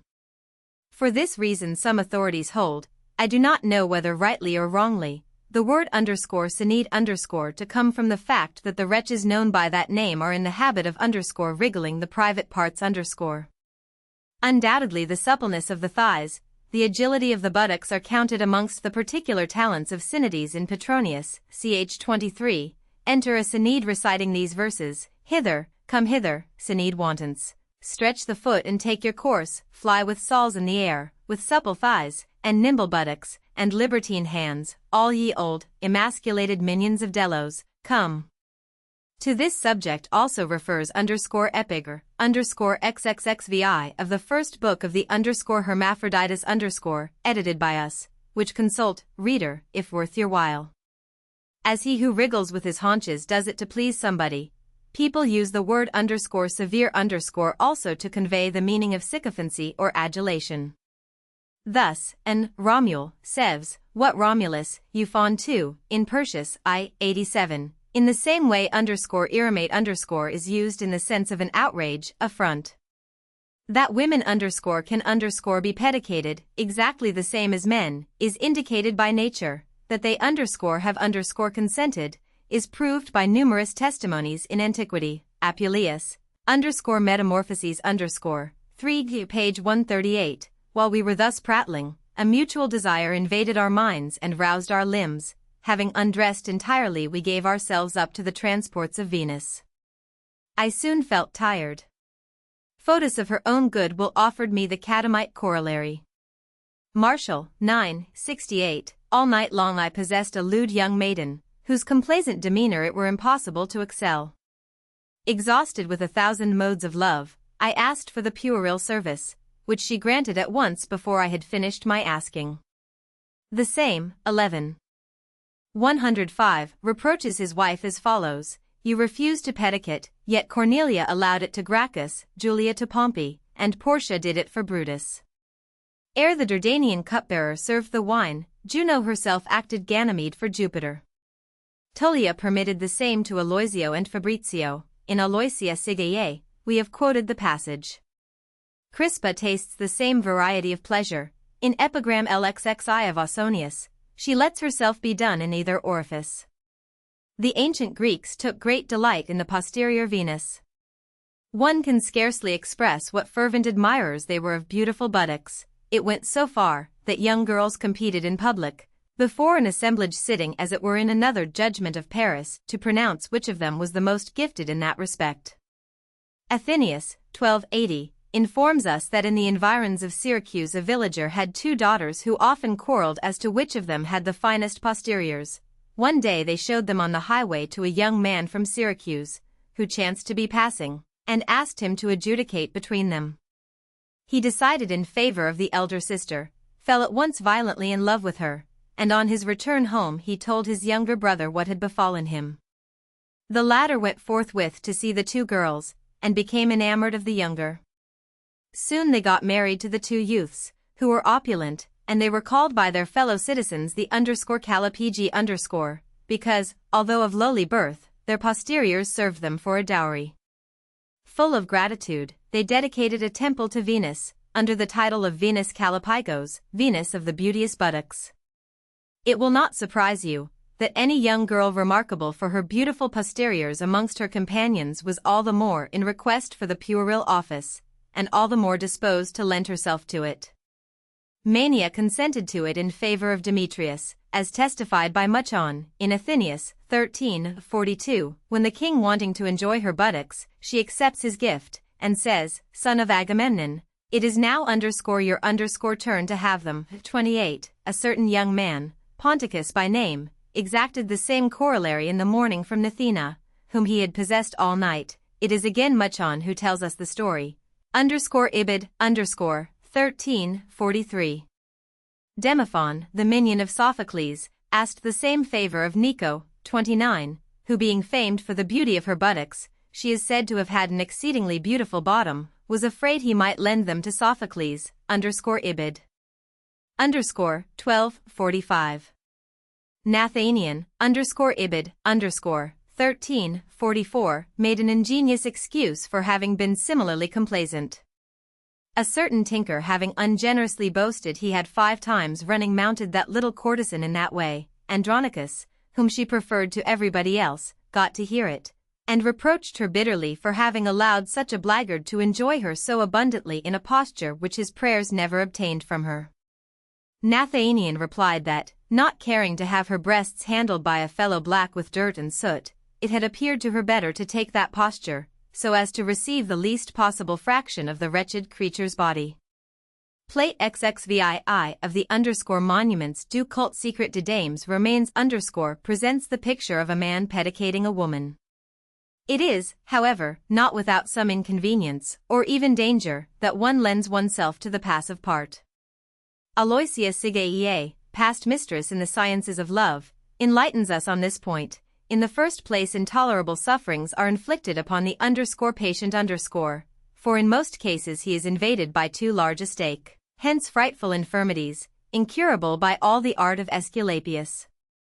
The confining muscles are ruptured, and consequently the excrements cannot be held back and escape. What could be more disgusting?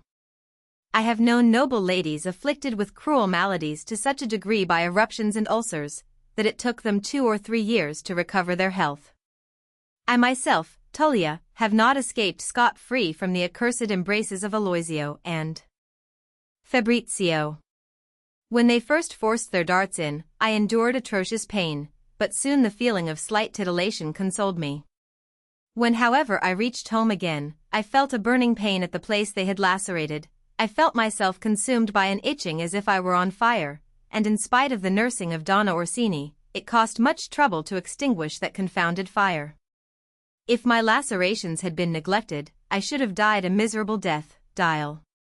6. You understand now why the young slave of Nievolis, Martial, 371, had pain at the anus, why the same Martial, 637 says Carinus posteriors had to be cut, and where the sting lies in the following distich. You, who know all the reasons and weighty arguments of the sects, come tell me, what dogma is it bids you be perforated? 9:48.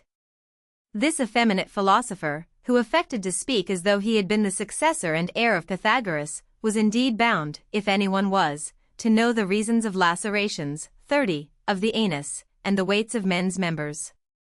He was accustomed to the passive part, of whom Ausonius says in mockery, as we saw a little above, that his _clasomony served as an anvil. Men preferred to be supposed pedicators rather than patients hence Martial's witty epigram, it is now many a long day, lupus, that Corrigianus has been saying he cannot pedicate. But whenever his friends asked him why, he said his bowels were relaxed. 1189. Would you see the picture of a man engaged in pedication? He is being interrupted in the midst of his business, but the drawing is not the less pleasant for that. The engraving belonging to Chapter 3 of the third part of Felicia presents this position. Who does not know that the Greeks and Roman were intrepid pedicans and determined synodies? In the Greek and Latin authors, to the indignation of the pedagogues, the male Venus parades on every page, all burnt with the same fire. We are quoting Aloysia Sigeie, and we could not express ourselves better or more elegantly. We are, however, going to make annotation to this extract, all burnt with the same fire, the common people, the higher classes, the king. This depravity cost Philip, king of Macedon, his life. 31. He died by the hand of Pausanias, whom he had outraged.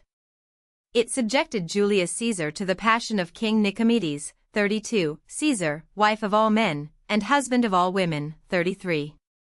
Augustus did not escape this shame. 34. Tiberius. 35. And Nero gloried in it. Nero married Tigellinus. 36. And was himself espoused by Sporus. 37. Trajan. 38. The best of rulers, was accompanied by a_pedagogium_, while he marched from victory through the Orient. What he named his _pedagogium_, while he marched from victory to victory through the Orient. What he named his _pedagogium_ was a troop of pretty lads, well developed, whom he called day and night to come to his arms. Antinous served as mistress to Hadrian, a rival to Plotina, but more fortunate than she was. 39. The emperor mourned over his death, and placing the dead man amongst the gods, he raised altars and temples in his honor. Antonius Heliogabalus, nephew of Severus, was accustomed, an old author says, 40, to have pleasures administered to him through all the orifices in his body. His contemporaries looked upon him as a monster. Before this Venus grave philosophers danced in company with pederasts. Alcibiades and Phaedo slept with Socrates. 41, when they wanted to get their tutor into good humor. It is from this kind of amours practiced by the venerable man that is derived the erotic phrase, to love_Socratically_. Every action and every word of Socrates were held as sacred by all sects of philosophers. They built a temple and erected an altar in his honor. All his actions had legal force, and his words the authority of an oracle. The philosophers did not turn away from the example set by their hero, for Socrates took rank with the heroes, and knew national divinity. Lycurgus, the Spartan legislator, living some centuries before Socrates, refused the title of a good and deserving citizen to any man who had not a friend that served him as a concubine. He willed it that virgins should perform naked on the stage, so that the view of their charms freely exposed, should dull in men that sensual longing which by the aid of nature draws them to women, that they might thus reserve all their passion for their friends and companions. For what men see every day loses half its effect. Again, why speak of the poets? 42. Anacreon, 43, was hotly in love with Bathyllus. Almost all pleasantries of Plautus have this subject for their aim. They are of this kind: I shall do like the lads, I will cower down over a hamper. 44. Or again, the soldier's poniard, did it fit your sheath? 45. That grand master of the art of poetry, Maro, who won the surname of Parthenias by his ingenuousness and innate modesty, cherished a certain Alexander, whom Pollio had given to him as a present, and he has celebrated him under the name of Alexis. 46.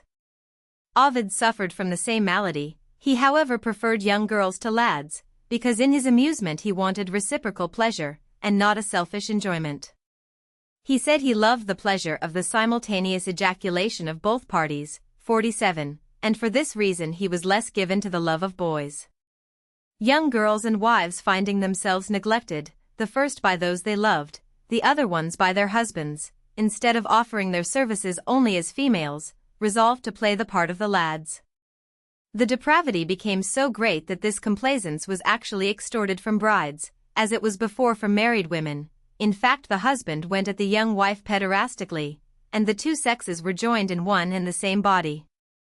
In the facetious poems of the ancients, Priapus, 48, threatens every thief of vegetables from his garden that comes near his weapon, to make him sacrifice what in the first night the bride accords to her ardent husband, for fear that he may wound another part. Making use of his imagination with the license ever granted both to painters and poets, Valerius Martial, 49, pretends to hear his wife grumble that she also had buttocks, and that he had not need of boys. Juno, she says, also pleased Jupiter from that side. The poet is not to be convinced. He answers her that the part taken by a boy is one thing, and that of the wife another, and that she ought to be satisfied with hers. Under the nameboards, 50, and the lamps, 51, in the brothels sat, 52, boys as well as girls, the first dressed in the feminine stola, the latter in the manly tunic, and with their hair dressed like boys. Under the guise of one sex was found the other. Asia, 53, was the original home of this pest, then Africa got infected, and soon the scourge invaded Greece and the adjoining countries of Europe, 54. In Thrace Orpheus was the importer and supporter of this unclean pleasure. The Thracian women, finding themselves held in contempt during the sacred feasts and the nocturnal orgies of Bacchus, tore the youth to pieces, and bestrewed the wide plains with his limbs. Virgil, George, 4, 521, 522. It is alleged that in those ancient times the Celts, 55, ridiculed those amongst them who kept aloof from this practice, such could expect neither civil employment nor honors. Those that preserved the purity of their morals were shunned as impure. In a town where everyone is mad, it is not good to be alone sane, and by reason of its not being good it is not advisable. Dialogue 6. This ends our brilliant extract from Aloysius Sigaier. Even in our own days, 56, the taste for the male Venus has not disappeared, witness the Persians, who are very much addicted to this kind of pleasure, as is related by those who have traveled in their country. Amongst others there is Adam Lullier, chapter 15, book V, of his itinerary. If we may trust to Aloysius Sigaier, the Italians and Spaniards did it, also the Dutchmen, with whom towards the middle of the XVIth century, as J.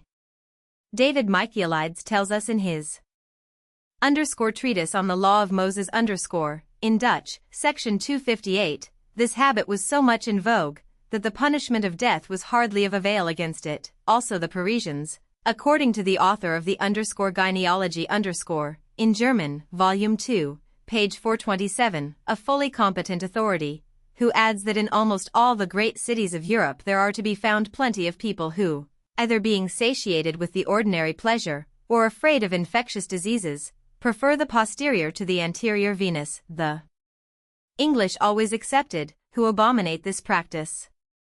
Not to be forever talking generalities and never giving definite instances, the cases of Gonzalvo of Cordova, 57, and of Vendôme, 58, both of them excellent generals, have been made notorious enough by historical documents. To these we could add other still more illustrious examples, taken from our own time and made known by a heedless fame, that of a great author, of a great king, the father of his country, and of a man, who during his life gained general admiration by the penetration of his intellect and the splendor of his language, and whose knowledge embraces all branches of knowledge, not only the ordinary ones, but the profoundest and most abstruse. 59. A man that might well propose the riddle of the Sphinx to his eminent confrere, in whom we delight to admire the power of a truly Ciceronian eloquence, unknown in Germany since the death of the great Ernesti.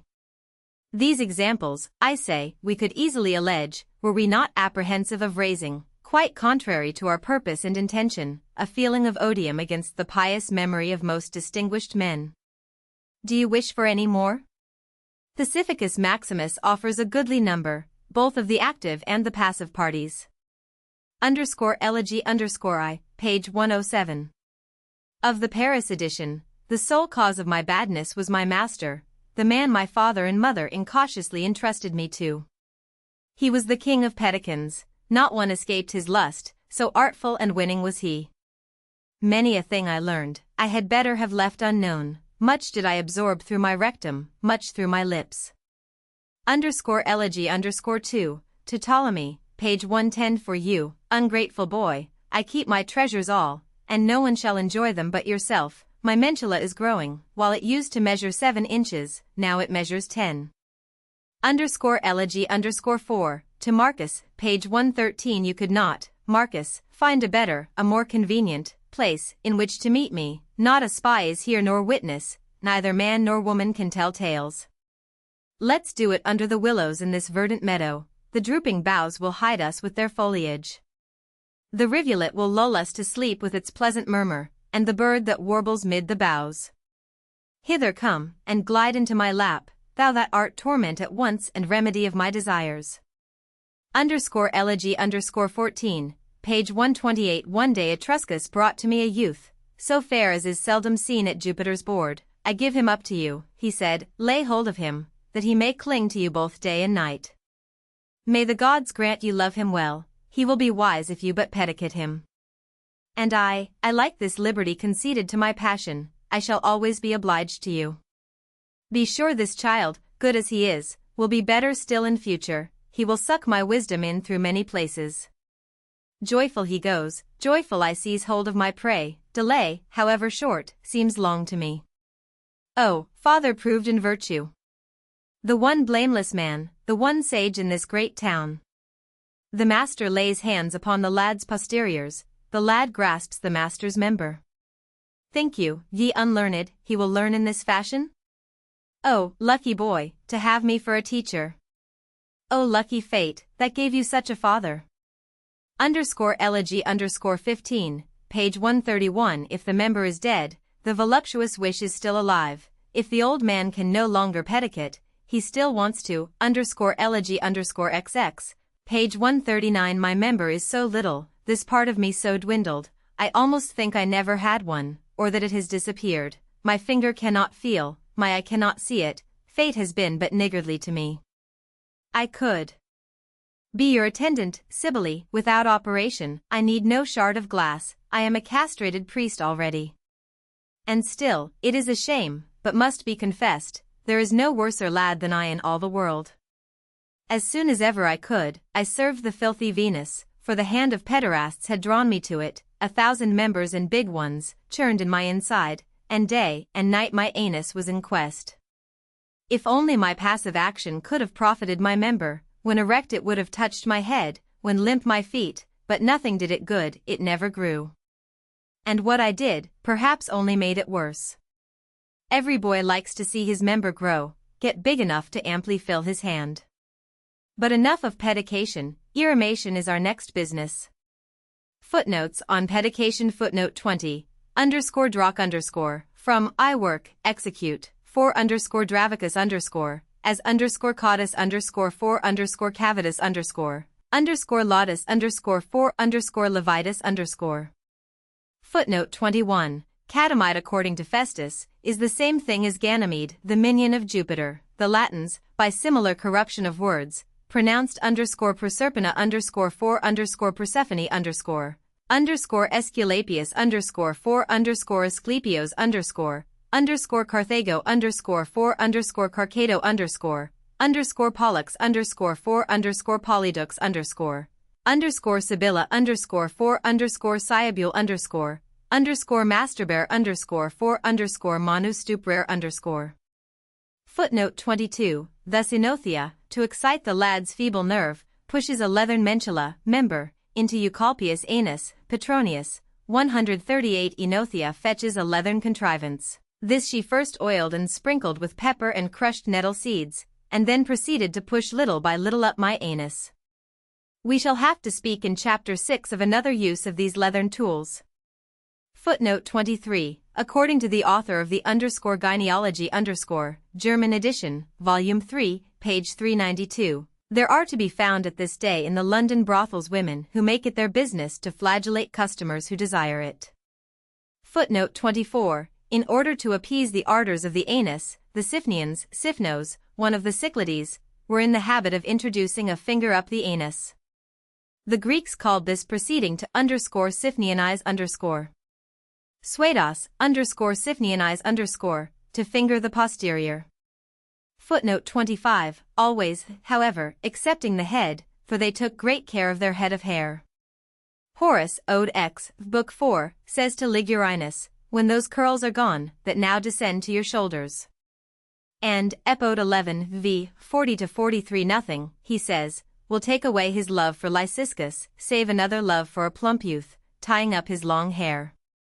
In the same sense Martial speaks of _Capillotti _3, 58, 2, 57, and of _comedy _12, 99. Footnote 26. To depilate one's armpits was, however, considered as being necessary to the cleanliness of the body. One man keeps himself tidy, another neglects himself more than is right. One man depilates his legs, another does not depilate even his armpits. Seneca, Letter CXIV. Footnote 27. The Greeks did not disdain this strange practice any more than the Romans. Aristophanes, in the _Lysistrata v. 89. My affair will be tidy with the couch grass plucked off. In the Frogs he speaks of dancing girls barely arrived at puberty beginning to tear off the fur, v. 519. In the _Thesmophoria again there is mentioned a _mons Veneris plucked clean, v. 719. That the Greeks preferred a bare pubis to a furred one, though we may be of a different opinion, is apparent from another passage of Aristophanes, in the Lysistrata v. 151, 2, where a smooth pubis is represented as a chief incitement to virile ardor. If we were to go naked with a smooth pubis, our husbands' members would stand, and they would be fain to have us. As to old women, they likewise denuded their pubis of the bristles in order to appear less decrepit. Martial, X. 90. Ligella, do you pluck your old affair, and stir the ashes of your burnt-out fire? Refinements such as those are for young maidens. You are in error if you think that thing a vulva that a man's member will no longer recognize. The depilation of the vulva was also used as a punishment.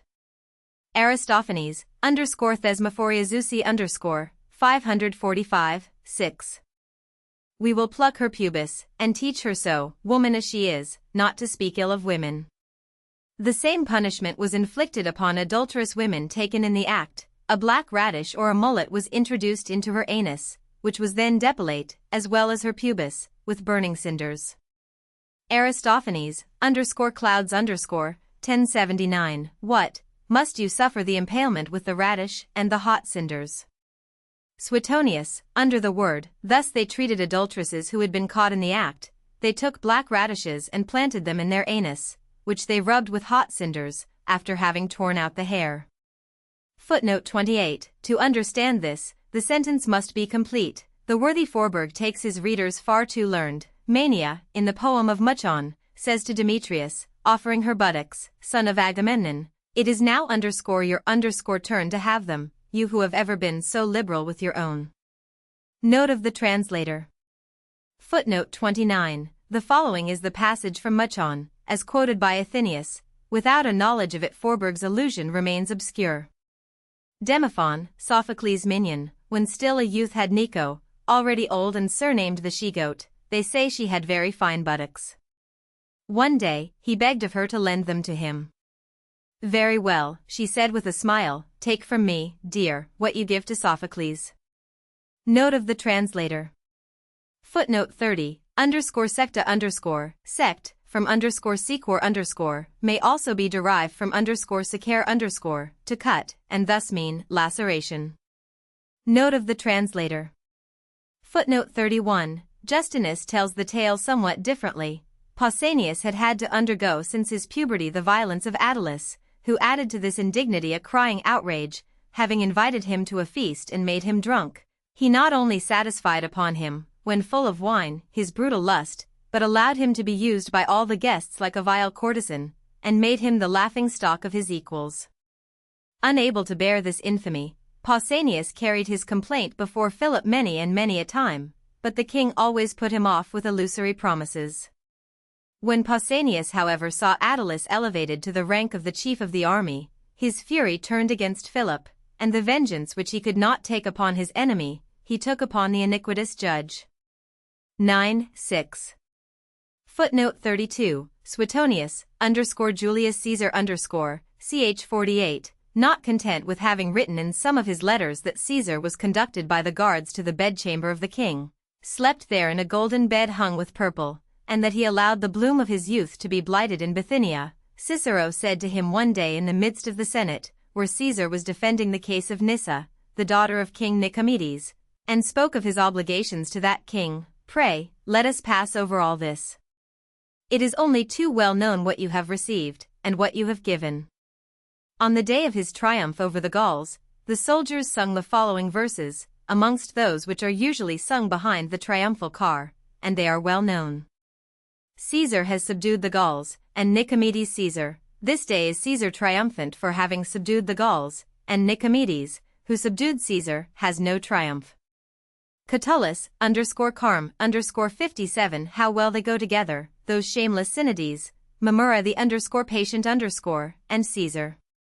Footnote 33, Suetonius, Julius Caesar ch. 51, nor yet did he respect the conjugal bed in the provinces. This appears from the distich, also sung by the soldiers at the triumphal entry. Citizens, mind your wives, we bring you the bald-headed adulterer. You expended gold in Gaul, here you are taking your change. The same author, Julius Caesar ch. 52, says, Helvius Cinna, tribune of the people, admitted to many people, that he had drawn up and kept ready a law by the instructions of Caesar, to bring it forward during his absence, by which he would be at liberty, with a view to leaving offspring, to marry whom he would and as many wives as he wished. So that nobody should be in any doubt about the notoriety of his lewdness and infamy. Curio, the elder, in one of his pleadings, calls him the husband of all women, and the wife of all husbands. Footnote 34, Sextus Pompeius reproached him for being effeminate, and Mark Antony says he bought his adoption from his uncle, or rather his great-uncle, by prostituting himself to him. On a day of public games all the world understood and applied to him very demonstratively the following verses, spoken of a priest of Cybele, mother of the gods, playing the tambourine. See you how a Synede governs the world with a finger? Suetonius, Augustus ch. 68. A picture representing Augustus playing the part of a patient is in the Monuments de la Vie Privée de Césars pl. 6, and another of Caesar and Nicomedes, pli. Footnote 35. It is even said that during a sacrifice, he could not restrain himself, smitten with the pretty face of the incense-bearer. The divine service barely finished, he took the youth aside, and debauched him, and then did as much for his brother, who played the flute. Soon afterwards he ordered their legs to be broken, because they reproached each other with their infamy. Suetonius, Tiberius ch. 44. The act of this madman is represented on PLXX. In the work of de Hankerville, cited on a previous page. Footnote 36, and also Pythagoras. One would have thought that nothing was left for him in the way of debauchery, and that he had reached the limits of depravity, if he had not a few days later chosen out of this infamous herd a certain Pythagoras, whom he took for his husband with all the solemnity of a marriage. The _flammium_ was put on the emperor's head, the auspices were consulted, neither dowry nor nuptial torches were forgotten, all was done openly, even those things, which, if done with a woman, are hidden by the night. Tacitus, Annals 1537. The man called Pythagoras by Tacitus, appears to be the same to whom Suetonius, Nero ch. 29, gives the name of Doryphorus either on account of his services, or by mistake. He took for husband the freedman Doryphorus in the same way in which Sporus had taken him himself for husband, and he counterfeited the cries and sobbings of virgins when losing their maidenhead. Plate XXXVII of the above-quoted work shows an illustration of this anecdote. Footnote 37, he went so far as to try to change a young man into a woman, his name was Sporus, and he had him castrated. Having given him a dowry, he caused him to be brought to him with the _flammium_ on his head, and married him with all the nuptial solemnities. There has come down to us an appropriate saying on somebody's part, namely, whether it might not have been better for humankind if Domitian, his father, had married a woman of that sort. He made Sporus dress himself in the costume of the empresses, and had him carried in his litter. He traveled with him in that way, taking him through the meetings and markets in Greece, and soon after in Rome, about the time of the Sigillarian festivities, kissing him from time to time. Suetonius, Nero ch. 28. Plate XXXIV in the repeatedly quoted French work gives a representation of the abominable wedding. Footnote 38. He, Hadrian, enjoyed the affection of Trajan, but this did not save him from the malevolence of the pedagogues of the young boys Trajan loved so ardently. Spartianus, Hadrian ch. 2. Footnote 39. He lost, during his navigation of the Nile, his dear Antinous, and wept for him like a woman. There are sundry allegations about this Antinous. Some say he was devoted to Hadrian, others point to the beauty of his shape, and to the pleasure Hadrian experienced with him. At the instance of Hadrian, the Greeks placed him in the ranks of the gods, and affirmed that he gave oracular decisions. Those oracles, it is said, were composed by Hadrian himself. Spartianus, Hadrian ch. 14. Saint Jerome says in the Hegesippus Antinous, a slave of the Emperor Hadrian, after whom a circus was named the Antinoian, founded also a town bearing his name, Antinoia, and established an oracle in the temple. Footnote 40. Who, indeed, could put up with a ruler who imbibed pleasure through all the cavities in his body? Not even a beast would be suffered to do so. At Rome his only care was to send out emissaries, who had to look out for and to bring to the court the best-shaped men for his enjoyment. He had a performance of the Comedy of Paris in his palace, played the part of Venus himself, and suddenly dropping his clothes, he appeared naked with one hand on his chest and the other covering his pudenda. He then knelt down and offered his raised buttocks to his pedicon, Lampridius, Heliogabalus ch. 5. And a little farther on, he loved hierarchs to such a degree as to kiss his virile parts, a thing I blush to report. He said that he thus celebrated the Floralia, Ibid, ch. 6. He did not hesitate to repeat the infamous wedding of Nero with Pythagoras. Zodicus had such a power over him that the principal officials of the state treated him as though he really were the husband of the emperor. He married him, and made him consummate the marriage in the presence of the giver away of the bride, telling him, "Push in, Megaera."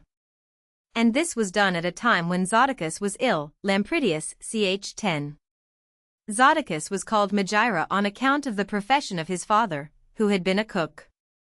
Footnote 41. Socrates, as is well known, has not been in want of warm defenders. Brucker, Critical History of Philosophy I, pages 539, 540, may stand for all of them. Undoubtedly Plato, in Symposium brought in Alcibiades, who says he recollects, to use the expression of Cornelius Nepos, Alcibiades ch. 2. To have passed a night with Socrates, but not otherwise than a son might with his father. But Xanthippe, and it is not surprising, was indignant that her husband should be on such familiar terms with a good-looking youth like Alcibiades, and Aelian, Varide Historiae 11, 12, relates that she stamped upon a cake sent by Alcibiades, which made Socrates laugh and cry out, "What are you doing? You cannot eat it now. I do not care for it at all." But, Socrates, good morals and such friends are incompatible. Enough to name amongst the disciples of Socrates Plato, whom Diogenes Laertius, 3:23, declares to have loved Astor, Phaedrus, Alexis, and before all Dion. He quotes an epigram of Plato on Dion, ending thus, "O you, who have so fiercely burnt my heart with love, you Dion." Footnote 42. Valerius Maximus, 9:12, relates of Pindar, one day, at the gymnasium, Pindar, leaning his head against the breast of a young lad, whom he loved above all, Suidas says his name was Theoxenes, fell asleep. No sooner had the head of the establishment seen him asleep than he ordered all the doors to be closed, for fear of the poet being awakened. Athenaeus on his part, 1381, tells us of Sophocles. Sophocles loved boys to the same degree as Euripides loved women, and a little farther on, ch. 82, he relates the story of a youth whom Sophocles enjoyed, but at the price of his mantle, which the rogue abstracted. Euripides, having been informed of this adventure, mocked the poet for having been thus done. "I also," he said, "have had him, but he got nothing else out of me." I am surprised that this passage of Athenaeus should have appeared doubtful to the celebrated Casaubon, on account of the expression "got out of me," which is quite correct and applicable. Sophocles and Euripides had both lavished their white fluids upon the little rogue, but from one of them he got besides a mantle, from the other nothing else. Footnote 43. No less fiercely burned the love of Anacreon of Teos, they say, for the Samian youth Bathyllus, Horace, _epodes _14, 9, 10. Footnote 44. The actual words of Plautus are, I must do the puerile service. I will cower down over a hamper, _systellaria _4, SCI, VE5, which means, I will bend down to the hamper, raising the buttocks, and thus present them to the pedican. This is, in fact, what is called the puerile office, and which Apuleius _medum _3 ch2 calls the puerile corollary. Martial 968 says simply _illid puerile _dot. _conquinescer is according to Nonius, page 531, Gottfried's edition, to curve the spine, an expression designating in particular the passive posture as we have seen in the _pseudolus when he curves the spine, then simultaneously wriggle your buttocks. Some authors have also used a still more forcible expression, _aquanescara viscount, to cower low down, Nonius, page 567. Pomponius, on word _prostibulum I have never forced pedication upon any citizen, I have always abstained, unless the patient had asked me and cowered down of his own free will. And on word _pister unless somebody anticipated my desires, willingly crouching down so that I could do the thing securely. This position of the patient cowering down is very rarely alluded to, the question generally turns upon his kneeling. Thus, says Lampridius of Heliogabalus, he offered himself with the buttocks raised to the pedican, ch. 5. Heliogabalus was kneeling, and not crouching. The same is the case with Timarchus and Lucian, all that were near you remember it, they have seen you on your knees, while your accomplice did you know what, _Apophors page 152, volume 7, Works of Lucian edit. By J. P. Schmid. If you would like to see these two postures, you will find them in the _Monuments de la vie privée de deux Césars PLXXVII, _patient crouching, and PLXXXVII. _patient kneeling. From the fact that men wanting to void their excrement when out of doors cower down, it has come about that passive pederasts were said to SHT, in fact to SHT the active party's member as it goes in and out of the anus. Hence in the _priapia LXX, look at me, thief, and realize the weight of the member you will have to SHT. Martial 970 also plays on the word, when you love a woman, Polycarmus, you always SHT before you have done. Tell me, Polycarmus, what you do when you pedicate. Footnote 45, _Pseudolus 4, SC7, 85. Footnote 46, you might very well, Aloysia, have quoted Horace 2, _epodes 11 now Lyciscus holds me in love bonds, from which neither friendly advice, nor humiliating affronts avail to liberate me. And _satires I, 2, v. 116-119. When your privates are swelling, if some maid servant or slave boy is at hand for you to assail forthwith, do you choose rather to burst with desire? Nay. Not I. Footnote 47, _art of love 2, 683, 684. Footnote 48, _priapia 2. Footnote 49, _epiger, 44, Book 9, catching me with a boy, you harass me with your cries, and you tell me, my wife, that you have posteriors too. Many and many a time did Juno say the same to Jupiter the Thunderer, yet he continued to sleep with slender Ganymede. He of Tereus, laying his bow aside, bent Hylas under him, think you therefore that Megara was without buttocks? Daphne, by her flight, vexed Phoebus, but his love's ardor found relief in the end in the boy Ebalius. Although Briseis slept, often with her backs turned upon him, his smooth-skinned friend Patroclus was more to the taste of the son of Aeacus. Cease then, wife, to call your affairs by masculine names, better consider you have two vulvas. His epigram 1298 treats of the same matter, knowing as you do the honest walk and fidelity of your husband, and that he never misuses your bed with concubines, why, foolish woman, torment yourself about those venal boy lovers? Brief and fugitive is the pleasure from their complaisance. They are more useful to you than to their master, I tell you, for they make him think that one wife is better than they all. They give what you will not give, but I will, you say, so that the volatile husbands stray not from the conjugal bed. But it is not the same thing. I want a fig, not an orange, and you must know theirs is a fig, yours an orange. Look. A matron, a woman like you, must know what belongs to her. Leave to boys what is theirs, and do you make the best of what is yours? Footnote 50. Some prostitutes sat, Plautus, _Poenulus I, 2 v. to 54, others stood, another man will only have the harlot that stands upright in the unclean brothel, Horace, sat, I, 2 v. 30.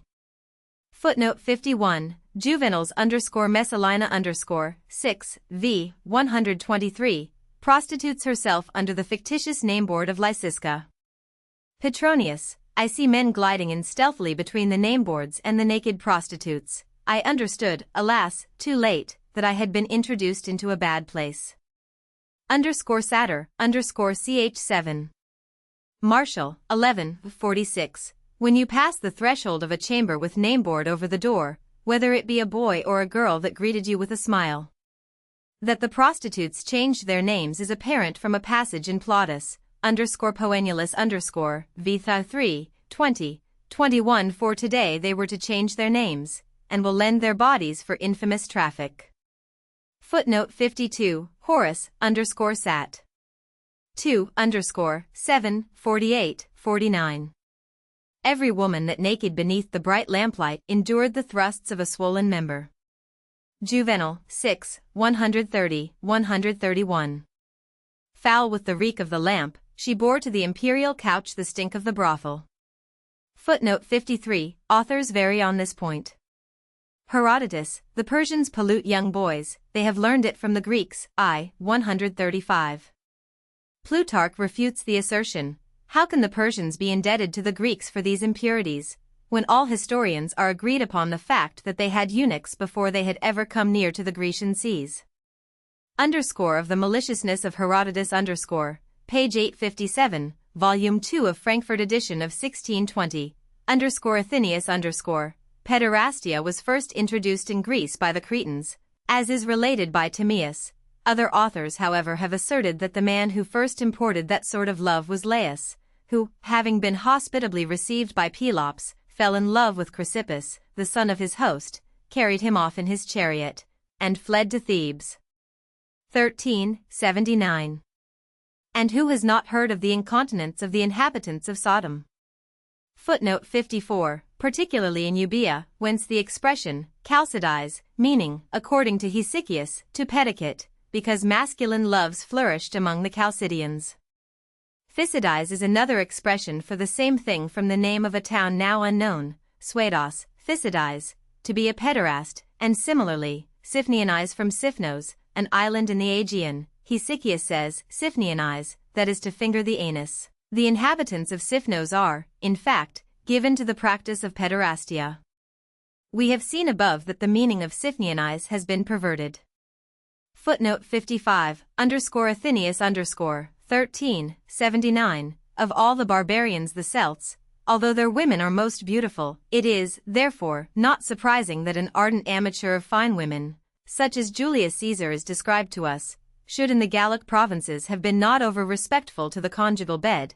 The Celts take more pleasure in pederastia than any other nation, to such a degree that amongst them it is no rarity to find a man lying between two minions. Footnote 56, pardon me, illustrious Marcus Polarius, for having almost forgotten you. Ausonius, _epigr, _lxx, which Marcus? The one they call the cat that catches boys, he who tarnishes all the purity of childhood, who plies with his backdoor tool the rearward Venus, the poet Lucilius _Subulo his _Puliprimo . Ausonius calls him the Polarian cat, because he hunted after young lads, puelli, as the cat gives chase to birds. He calls him, applying to him the same epithets as Lucilius, whose satires he had the opportunity of reading, more fortunate in this than we, _subulo _ from _subula _ and all, wanting to make it understood that with his member he transfixed, like a cobbler with his awl, the anus of Synodes, and _pula primo _ from his compressing in his work young lads. Footnote 57, menacing with his couched Lansome youth, he was a determined pedican. He would say he intended to go to Aversa, a famous town, Aloysia Sigaye, Dialogue 7. Footnote 58, see the History of the 18th Century, by Christ. Dan. Voss, in German, Part 5, page 364. As to pedicans of less exalted position, of whom mention is made by the widow of Philip, 1st Duke of Orleans, in her amusing letters, pages 74, 284, 350, which appeared about 30 years ago, there are the Cardinal de Bouillon, the Chevalier de Lorraine, the Comte de Marsin, François Louis, Prince de Conti. These together with the Comte de Vermandois, a Synede this last, must rest content to appear in a mere footnote. Footnote 59, do not misunderstand what I say. It is not for an honest man to sharpen his wits at the expense of another's book. Chapter 3 of Eremation, 60, to put the member in erection into another's mouth is called to _eremate_, a word, which in its proper sense means to give the breast. In fact, according to _Nonius_, page 579, Gottfried's edition, the ancients called the bosom _Ruma_. The verge, introduced into the mouth, wants to be tickled either by the lips or the tongue, and sucked. The party who does this service to the penis is a fellator or sucker, for with the ancients _fellar_ meant to suck, also according to _Nonius_, page 547. The equivalent to _fellar_ in Greek is. The lesbians are believed to be the inventors of this particular nastiness. The Scholiast, in verse 1337 of the _wasps_ of Aristophanes, cites Theopompus as vouching for the fact. This is the reason why the Greeks apply the expression lesbianize or lesbise to those who imitated the lesbian usages, either as _erements_ or as _fellators_. Suedos, lesbianize, to defile the mouth. The lesbians are in fact believed to give themselves to these shameful acts. The same author says under the word _siphnianize_, to _lesbianize_, that is to use the mouth abominably. 61. Aristophanes has employed the word in the sense of _sucking _wasps_, 1337.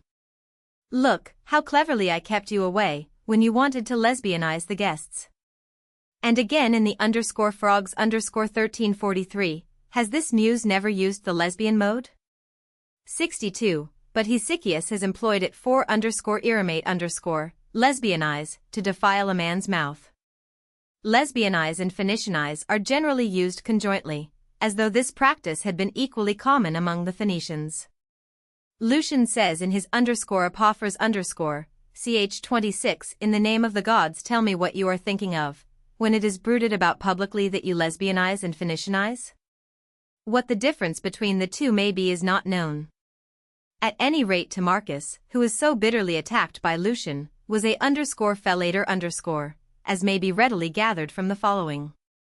Timarchus, having arrived at Cyzicus to be present at a wedding feast, was turned out of doors, _ibid, ch. 26, the mistress of the house upbraiding him in these words for the impurity of his mouth, I would not have in my house a man who must have a man himself.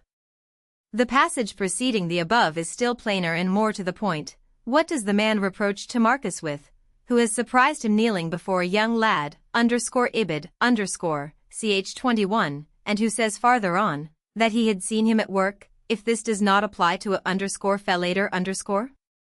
Besides, what is the meaning of that sore throat contracted by him in Egypt, _ibid, ch. 27, where according to rumor, he had been nearly suffocated by a sailor, who fell upon him and stopped his mouth?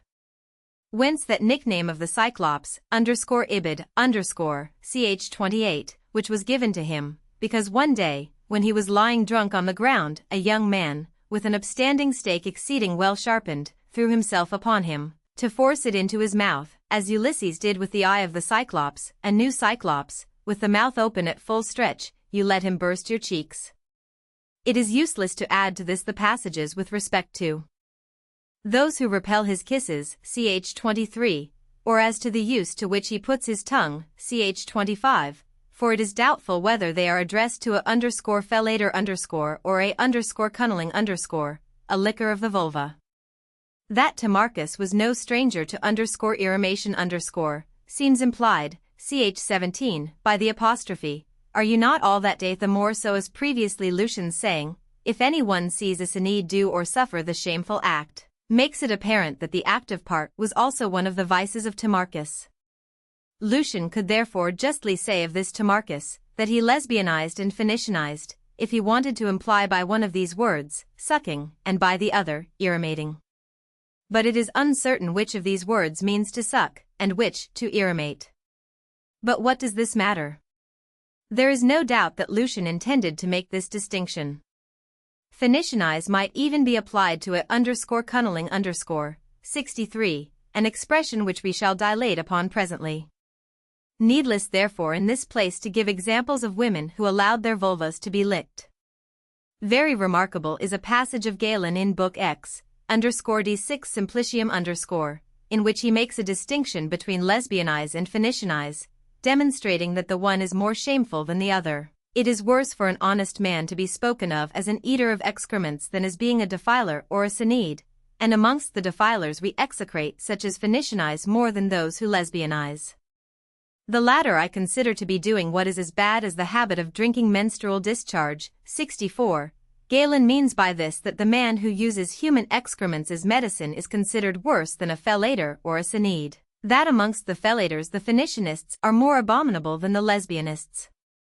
There can therefore be no doubt that he designates the action of the _fellators_ by the word Phoenicianizing, and by lesbianizing that of the _irrimants_. In fact, as he judges those the worst who come nearest to the eaters of excrements, he could not detest less those who defile their mouths by fellation than those who defile the mouths of other people by irrimation. Similarly he could not help holding in abhorrence the _cunnilings_ and the drinkers of menses, of whom more later on. But the lesbians found imitators. The inhabitants of Nola were in bad repute amongst the ancients in that respect. In Ausonius, _epigar, _lxxi, Crispa, a fellatrix, is said to practice the business with which an unprecedented effeminacy inspired the people of Nola.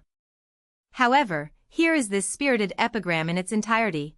Over and above the intimate joys of legitimate love, hateful lust has found out other foul modes of pleasure, of the sort the loneliness of Lesbos taught Hercules air, of the sort smooth-tongued Afranius in his actor's gown displayed upon the stage, of the sort an unprecedented effeminacy inspired the men of Nola with. Crispa, with but one body, yet practices them all, masturbates, fellates, works by either orifice, dreading to die in vain before she has tried every mode. To explain, of course Crispa did not neglect to have herself entered in the usual way. These are the intimate joys of legitimate love. Then she allowed herself to be pedicated. This is the vice of Philoctetes, the inheritor of the arrows of Hercules, as also Afranius, of whom Quintilian says, he excelled in the Roman comedy. A pity that he polluted his plays with infamous masculine amours. He thus bore witness against his own morals, _inst. Orit, _xi. Further Crispa did not fail to allow herself to be _irrimated_, this is, the vice their unprecedented effeminacy instilled into the men of Nola. Lastly the whole is recapitulated quite plainly in the last line but one, to masturbate is the genus, while to fellate, and to work by one and the other orifices are so many species, 3 altogether.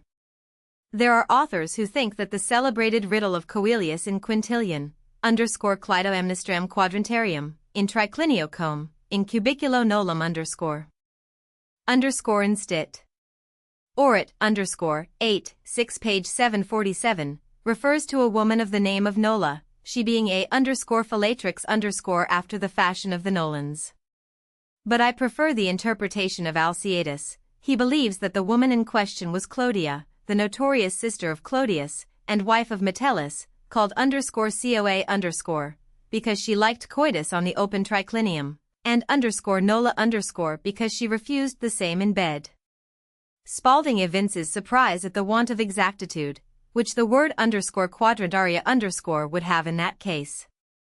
To me that appears like looking for knots in a rush. Why should we not suppose Clodia, disgusted, like Messalina, by the facility of her adulteries, to have been drawn into extraordinary excesses, 65, to such a point that she would no longer have commerce with men in the dark, but only in the glare of lighted torches, as Martial confesses in speaking of himself, 11:104. You love the game in the dark, I like it by lamplight, my delight is to make my entry with light to see by, and in the presence of living witness, that she might be seen, if not actually on her back, at any rate going away for it or just coming back afterwards. Do you think that indecency could not possibly go so far? What did Augustus do, whom Mark Antony, according to Suetonius, reproached for having at a festival taken the wife of a consular from the triclinium to a bedroom, in the presence of her husband, and afterwards conducted her back to the table with her face all on fire and her hair in disorder? Augustus ch. 69. And Caligula, according to the same Suetonius, when a guest at a wedding feast said to Piso, who was sitting close by him, "Do not push up so close to my wife," and immediately after made her rise from the table and took her away with him, Calig. Ch. 25. The same author, Calig ch. 36, speaking of the most illustrious Roman ladies, tells us that Caligula invited them to dinner with their husbands. Passing them in review before him, he examined them with the minute attention of a slave dealer, lifting their heads up if any of them bowed them down with shame. As often as he felt inclined, he left the triclinium and took the chosen fair one aside with him. Then after returning to the room with the traces of his doing still upon him, he would praise or criticize these ladies openly, speaking of the beauties or blemishes of their bodies, and even how often he had repeated the enjoyment. Horace again speaks of an adulterous woman, Odes 3, 6, 25-32. Soon she looks out for fresher adulterous pleasures, while the husband is drunk, and does not care to whom she grants the furtive forbidden pleasures, which with the torches extinguished, she is ready to give and take. Nay, she does not care for her very husband's presence, and with his knowledge she rises to meet whosoever may call, say a merchant, say the commander of a Spanish ship in harbor, who buys her favors by tariff.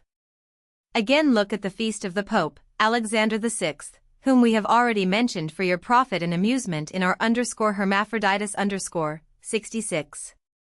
Is this evidence enough to satisfy you as to these coi of the triclinium? Well, it was after this fashion Clodia preferred to be had. Alone with a solitary lover in bed and no one by, she refused, _nolbat_, in public on the triclinium, she was willing enough for coition, _volbat quar_. Hence the jest, she was _coa_ and _nola_. Coelius might have put it still more plainly, on the triclinium she was _vola_, in bed _nola_. It was not the inhabitants of Nola only who were addicted to the lesbian vice, the Oscans, 67, generally were considered to be very much given that way, so much so that certain authors trace to them, the Osse, in earlier times called the Opsi or Oppici, the etymology of the word obscene, Festus, page 553. In almost all the old treatises the word is written _opicum_ instead of _oscum_. It is from the name of this people that shameless and impudent expressions are called obscene, because indulgence in filthy debauchery was very common among the Oscans. The ancients employed many forms of circumlocution to convey the meaning of their filthy practices. For instance, instead of _irrimate_, they said, to offend the mouth, 68, corrupt the mouth, 69, to attack the head, 70, to defy to the face, 71, insult the head, not to spare the head, 72, to split open the mouth, 73, gain the heights, 74, mount to loftier regions, 75, compress the tongue, 76, to indulge in abominable intercourse, 77, and instead of receiving the member into the mouth they said, to lend the mouth in kind complaisance, 78, work with the mouth, 79, lick men's middle parts, 80. Lick simply, 81, or lastly to be silent, 82. Just as Persius has employed the word _severe to wriggle in the sense of flattering, so Catullus uses _irrimate as meaning to treat ignominiously, 83. It is thus he complains of having been irrimated by Memmius xxvii, a 9, 10, Memmius, well and long and leisurely, laid on my back all the length of that beam, you irrimated me. He had, in fact, experienced in Bithynia the meanness and avarice of this praetor, Memmius, who had not cared a rap for his comrade's honor, and who is alluded to in _epiger, _x, 12, praetor and irrimator. In _epiger, _xvi, he threatens his boon companions in debauchery, with whom his mistress has taken refuge. Do you think I dare not irrimate alone, as I stand here, 200 pothouse heroes? And he adds that he would write on the front of the tavern the infamy of these blackguards. Your names I shall chalk up all over the tavern's front. Other passages of Catullus, XXI 12 and LXXIV 5, are also quoted to prove the various employment of the word _irrimate_, but they do not seem to me to bear upon the question. The epithet _shameless was especially given to the man who allowed himself to be pedicated or irrimated. _priopia _lix, if you come to steal, you will return _shameless _. Cicero, de orator 2, 257, if you are _shameless before and behind. Horace, epistle I, a 16, 36, if he calls me a thief, he denies that I am chaste. Lampridius, Commodus ch 10, already as a child he was a glutton and shameless which is explained by what he says in ch 5. He gave himself up to the infamous abuses of young men and to their assaults, and chi, from his tenderest age he was depraved, mischievous, cruel, a libertine, he allowed his mouth to be soiled and defiled. On the other hand, a woman who had never submitted to a man, was called chaste priopia xxxi, you are allowed to be as chaste as Vesta. The same epithet was given to a wife that was faithful to her husband, such a one as is praised by Martial in _epiger, _x, 63. My couch is lighted by the rarest glory, one mentula alone has known my chastity. To the preceding examples of _fellators and fellatrices we will now add, from Aloysia Segia's book, that of Chrysogono, who cleverly persuades Sempronia to lend him her mouth, the day before yesterday. It is Ottavia speaking. Chrysogono came to see my mother in the afternoon. All was quiet and silent. He had scarcely begun to wanton a little with her, when he became very importunate. Yesterday morning, he said, I learned a new kind of pleasure. One of our grand personages, who had certainly tasted it, says that there is nothing so disgusting and repulsive as those parts of his wife which stamp her as a woman, and he has a very pretty wife, mind. In that sink everything is foul, while in this, kissing my mother on the mouth, dwells the true Venus. He therefore abominates that ill-favoured cavern, and adores that pure mouth, that charming head. He looks to nothing else, his member rises for nothing else. His wife is as spirited as she is beautiful, and even more obliging. She knows no other pleasure than her husband's, what he thinks right she thinks proper, and abets all the caprices of her husband, so she lends him the service of her mouth. What would you do, Sempronia, if I asked you? If you were to refuse, I should say that you have forgotten all your promises and your pledged faith. You know that Socrates said, the beautiful body of a pretty woman is nothing but a living treasure chamber of voluptuousness, the storehouse where two men resort to find their pleasures, whereto they direct the burning floods of their lubricity. What matter whether you fulfill your duty through that pure canal, kissing her mouth, or through that other, touching below, which is infect? He persuaded her to what she was willing to do without persuasion. Oh, she said, smiling, what an air you want me to play, and upon what a flute, in our concert, taking in her hand his member, which began to rise. She seized the point of his dart between her lips and turning her tongue around it, caused novel transports of delight to the member that slid into its new receptacle. But feeling that the fountains of the brine of Venus were on the point of bursting forth, she recoiled with horror. "You would not degrade me so far," said my mother, "as to make me drink a man in a liquid form?" She had scarcely spoken, when an abundant shower fell upon her roe. He showed some anger. "How could you be so foolish," he cried, "as to spoil such good work?" She replied, "Forgive me, the next time you will find me more obedient." She kept her word, and actually drank men in a liquid state, a spicy thing, for indeed the seed is spicy with salt. Dial. 7. Mancia also proved complaisant in that way to Marino. Eleanor tells it in Aloysia Sigaye, "My cousin, Mancia, has married a Neapolitan of the name of Marino. Marino is burning all over with debauchery. The libertine looks for the woman in Mancia even above the breasts, he wants her mouth, as though the vulva of the young wife had taken refuge there, or as if the mouth had made a bargain with the vulva to participate in the games of Venus. I blamed her for allowing so unnatural an act. What would you have, she said. Marino's instrument occupies my mouth, so I cannot complain. We please our husbands only by reason of being women.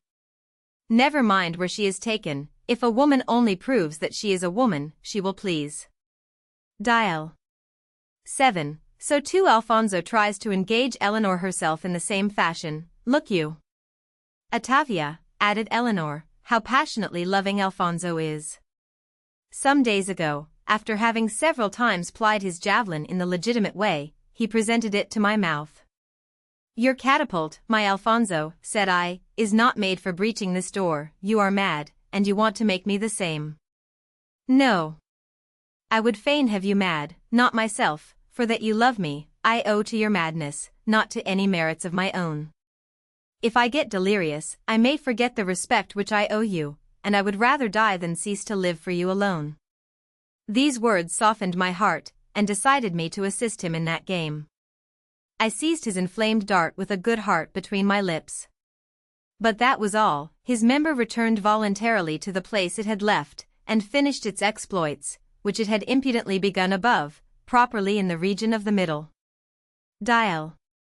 7. Gonzalvo of Cordova was another amateur of this mode. Aloysia Sigaye, Gonzalvo of Cordova, a celebrated general, is said to have taken very much to this kind of voluptuousness in his old age. Dial. 7. The prurient ingenuity of Tiberius invented a new species of _fellation_. His turpitude went still farther, to such infamous excesses, that it is as difficult to relate them as to listen to them, they are scarcely credible. He caused little children, of the tenderest age to be taught to play between his legs, while he was swimming in his bath, calling them his little fishes, to touch him lightly with tongue and teeth, and like babies of some little strength and growth, though not yet weaned, to suck his privates as they would their mother's breast. His age and his inclination predisposed him for this sort of pleasure before all others. Suetonius, _Tiberius ch. 44. A representation of this ingenious libertine while tickled by what he called his little fishes, is to be seen on plate 18. Of the _monuments de la vie privée de Césars _. Men advanced in age, whose member will no longer obey their will, are more inclined to irromate than others. To this circumstance the passage in Martial 4:50 refers, no man is too old to irromate. 11:47 Gain the heights, there your old member will revive. And 3:75 Your mentula, Lupercus, has long ceased to stiffen, nevertheless, in your folly you strive to make it rise. You are fain now to corrupt pure lips for gold, but even so your Venus is stimulated in vain. For this reason irromators are less feared by married men. Thus Martial dealt more lightly with Lupus, whom he had surprised while irromating his Paula, in the passage X 40, quoted previously. The husband of Glycera, if so be that she had one, also need not have feared that Lupercus would do duty for him. Martial 11:41 Lupercus loves the beautiful Glycera, he is her lord and master, and he alone. He was complaining bitterly he had not loved her for a month. Aelianus asked the reason. He replied Glycera had the toothache. Lepidinius, in the _Hermaphroditus I 13, is of opinion, that anyone who has once irrimated can never get rid or renounce the habit. I must leave it to experts to decide upon this. So also thinks Aloysia Sigaye, such as have once tasted it, are mad after this pleasure. Dial. 7. No wonder that after fellation, the mouth has to be washed out with water.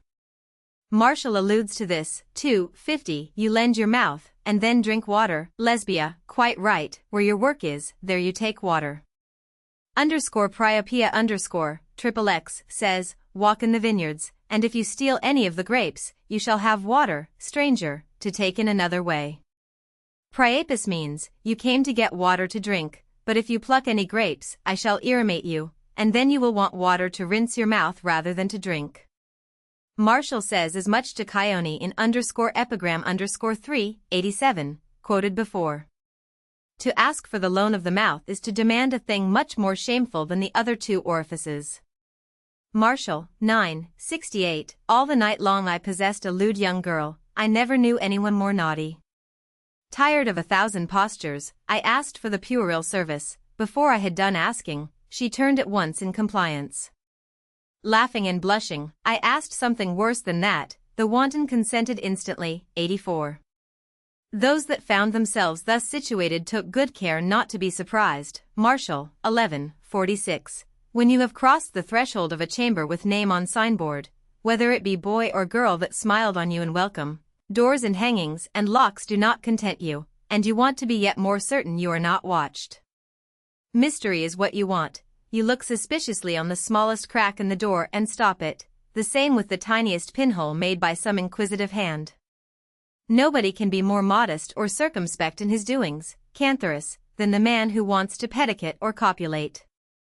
However, the old Romans did not blush to irrimate, as is evident by the use Catullus makes of that word, contemptuous though it be. What they were ashamed of was fellation . Indeed, there is a certain bold audacity in playing the active part, but none in the passive one, particularly when the mouth, the noblest organ of the body, has to perform such vile offices. Add to this that a fetid breath was acquired by this habit, which fellators took every means to hide, afraid of putting to flight fellow guests at table and acquaintances who should greet them with a kiss in the street. Fellators were so repugnant to the guests at table, that no cups, 85, were offered to them, or when they had been offered, they were afterwards broken, 86, and that it was only with the greatest unwillingness any one would kiss their mouth, 87, when presented for salute. Thus it was preferable to be taken for a _senede_ to being taken for a _fellator_, 88, like Phoebus in Martial, 3, 73, you sleep with youths whose members are full size, and what rises with them will not rise with you. Pray, Phoebus, tell me, what must I suspect? If I could think that you were but effeminate. But rumor says, you are not a _senede_. The case of Callistratus, in 1235 of our author, is a similar one. You are very frank, Callistratus, with me, and you tell me that they often do it to you. You are not quite so simple, as you would appear. The man that tells such things does not tell of others worse, 89, for the same reason, as Charidemus will not be called a _patient_, and shows his legs and chest covered with hair.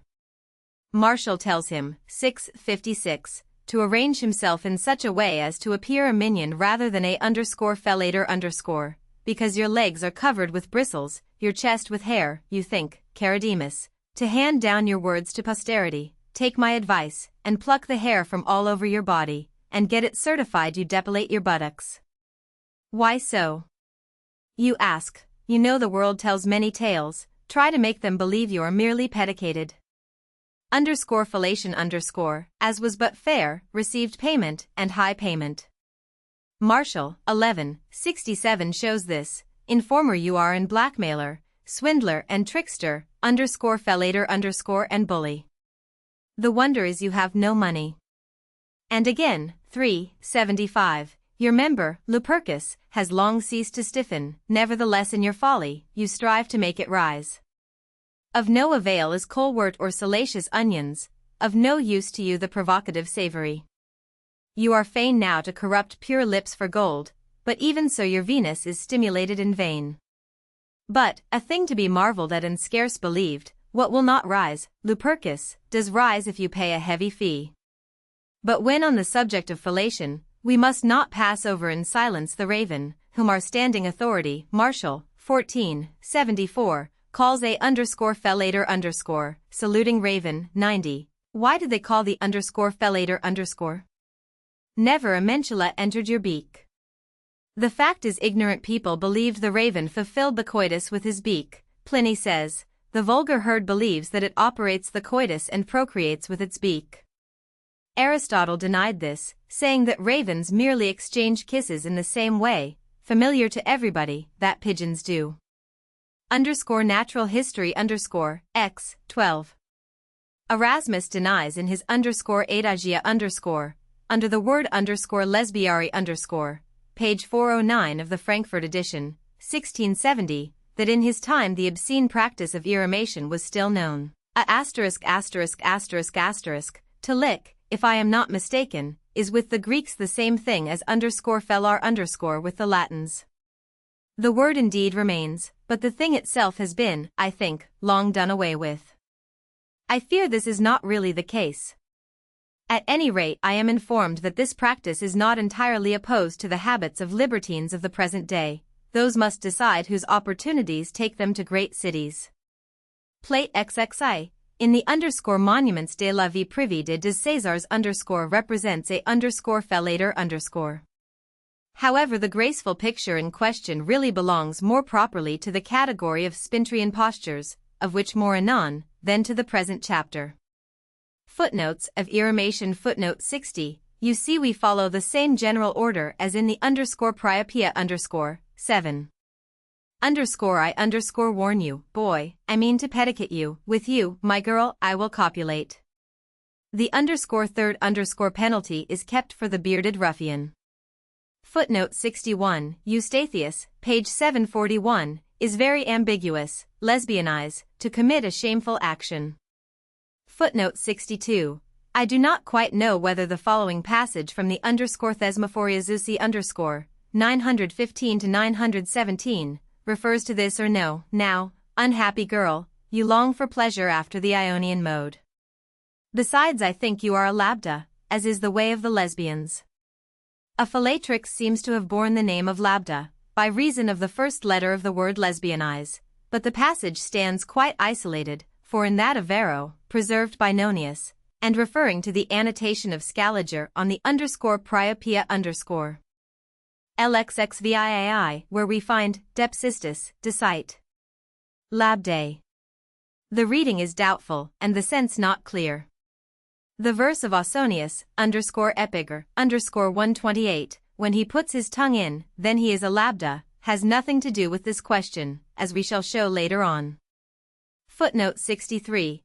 I do not know whether the nickname of rhododaphne, rose laurel, given to Timarchus in Syria, _ibid, ch 27, does not mean _cunneling_, as by rose is understood the female parts, while the laurel leaves means the licking tongue. This surname had no doubt for Lucian an obscene sense which he would not disclose. In Syria they call you rhododaphne. Why? I should blush to say it. Footnote 64. Here is the preceding sentence, which will better elucidate Galen's meaning. To drink sweat, urine or menses is an abominable and detestable practice, human excrements still more so, in spite of what Xenocrates has written about their beneficial action when applied in lieu of ointment about the mouth or throat, or when swallowed. He has also spoken of the absorption through the mouth of earwax. I myself could not make up my mind to eat of them, though it were to cure my sickness right off. Of all abominable things the most abominable, I think, are human excrements. Footnote 65, Tacitus, Annals 11:26. Footnote 66, we will here reproduce the curious passage of Jean Burchard, to whom we owe this story. It is taken from his Diarium edited by Leibniz, in 1696, page 77. On the last Sunday in October the Duke of Valentinois had invited to supper in his chamber, the chamber of Alexander VI, in the Apostolical Palace, 50 beautiful prostitutes, called courtesans, who, after supper danced with the valets and other persons present, first in their clothes, and then naked. After this the table, chandeliers were placed on the floor here and there, with lighted candles, and chestnuts were thrown about, which the courtesans collected moving on their hands and knees quite naked among the chandeliers, the Pope, the Duke and his sister Lucrezia being present and looking on. Finally presents were brought in, silk mantles, pairs of shoes, headdresses, and other objects, to be given to those who had copulated with the greatest number of these courtesans. They were publicly enjoyed in the room there, the lookers-on acting as umpires, and awarding the prizes to the victors. Footnote 67. Nola was a city in the territory of the Campanians. It is for this reason that the Campanian malady mentioned by Horace, sat. V. 62, has been connected with debauchery, but without sufficient reason. Footnote 68. Vero is his Marci poor according to Nonius. He introduced afterwards into his gullet the virile verge, he offends the mouth of volumnus. Footnote 69. Martial, 3, 75, you make it your work to corrupt pure lips for gold. And again 2, 28, not even Vetistilla's warm mouth give you more pleasure. Footnote 70. How accustomed he was to assault the heads of the most illustrious women, is plainly evidenced by the adventure of Melonia, who, debauched by him, refused to submit to him again. He caused her to be accused by his informers, and kept asking her during her trial, whether she had anything to reproach herself with. Without waiting for the verdict, she ran home and transfixed herself with a poniard, upbraiding loudly the foul, hairy dotard for having wanted to abuse her mouth. Suetonius, Tiberius ch. 45. Footnote 71. He was so glad to have won Transalpine Gaul that he could not help announcing some days after in the Senate, that he had reached the fulfillment of his wishes, in spite of the hatred and malice of his enemies, and that he defied them to their face. Somebody having said to him offensively that this could not so easily be done with a woman, he replied jokingly, that Semiramis had gained a kingdom, and the Amazons had occupied a great part of Asia. Suetonius, Caesar ch. 22. Caesar employed the expression, defying to the face in the honest sense, while his adversary invested it with an obscene signification, in allusion to his infamous acts in Bithynia. Footnote 72. I speak of those whose abominable lasciviousness and execrable lust do not even spare the head.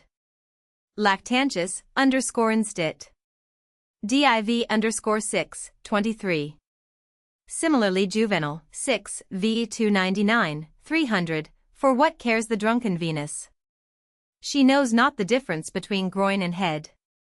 Footnote 73. Martial, 2, 72, they say posthumous, that they did to you last night, at supper, what I would not have let them do, who could approve such doings. They split your mouth, then playing upon the words rumor and irrimate he adds. As the author of this crime, the town's rumor designates Caecilius. And again 3, 73, Ibid, rumor denies you are a Sinede. 380, rumor says, you have an evil tongue.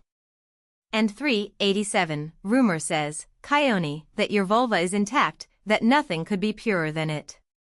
Yet you bathe without covering the thing that should be covered. If you have any shame, then put your drawers upon your face. Persider employed alone means to pedicate. Martial 4, 48, 7, 61, 9, 48, 11, 29, 12, 35, and Priapia 12, 14. Some copies have Presidera 4 Persider but this seems to be an untenable reading. Footnote 74, Martial 11, 47, why do you plague in vain unhappy vulvas and posteriors, gain but the heights, for there any old member revives. Priapia LXXV, through the middle of boys and girls travels the member, when it meets bearded chins then it aspires to the heights. Footnote 75, Priapia XXVII, a foot-long amulet will pedicate you, if that will not cure you, I go higher. Footnote 76, Plautus, in the Amphitryon ISC 1, 192, I shall compress today the wicked tongue. The Latins employed the verb compress for irromate as if it were a form of fornication, and similarly split open, as if it were a form of pedication. Footnote 77, Plutarch. It is reported that in the night before the passing of the Rubicon, Caesar had a frightful dream. He dreamt that he was indulging in abominable intercourse with his mother. Lives Julius Caesar XXXI. Hesychius interpretation refers to this, to perform abominable acts.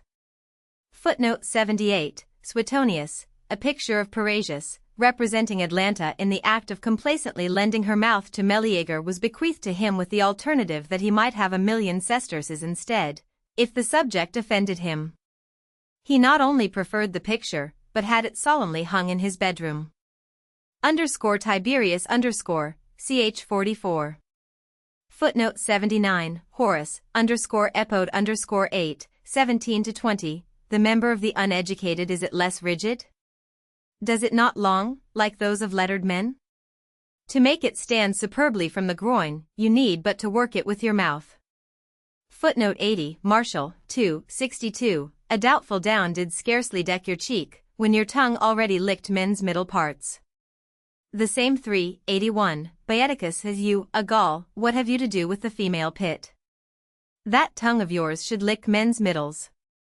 Ausonius _Epigr _CXX, when Castor longed in vain to lick men's middles, but could take no one home with him, he found means not to lose all pleasure of the sort. Fellator as he was, he started to lick his own wife's organs. In other words, from being a _fellator Castor became a _cunniling_. Footnote 81, Martial 3:88, they are twin brothers, but they suck different teats. Tell me, are they more unlike or like? The one was a _fellator_, the other a _cunniling_. Again, 7:54, you shall suck not mine, which is honest and small, but a member escaped from the fire of Solyma's city and condemned to tribute. I do not know whence Scioppius _Priap _X has it, that Martial was well furnished. The latter avows in that passage, that his mentula was quite small. To affront Chrestus, he orders him to lick, not his, but the mentula of a Jewish slave. He has mentioned this Jewish slave already in _Epigr 34 of the same book. My slave carries a heavy Jewish parcel without skin to cover it. That means his member is circumcised, the gland being uncovered, without prepuce, in one word, recutatus. So, I think, is to be understood the _recutatorum inguine virorum of Martial 7:29. He means the virile parts of circumcised men, the skin of whose glands is drawn back. Recutatus stands for _recinctus regulatus reservatus . Many other words, _e.g, _revencire, similarly admit of two meanings, and thus, no doubt should arise about Martial's expression, _recutata colla muli 9:58, which refers to the mules having a new skin covering their necks. I differ from those who think that those were called _recutati whose prepuce began to grow again. A _recutatus was to the Romans an object of contempt. Petronius, he has two faults, else he would be like any other man _recutatus est desertit . He is circumcised and snores, _satyr ch 28. It is impossible to suppose the _glands could have been thought more disgusting covered by a new prepuce than with none at all. Footnote 82, a man that is being irromated cannot speak, his mouth being obstructed by the mentula, thus, he is silent.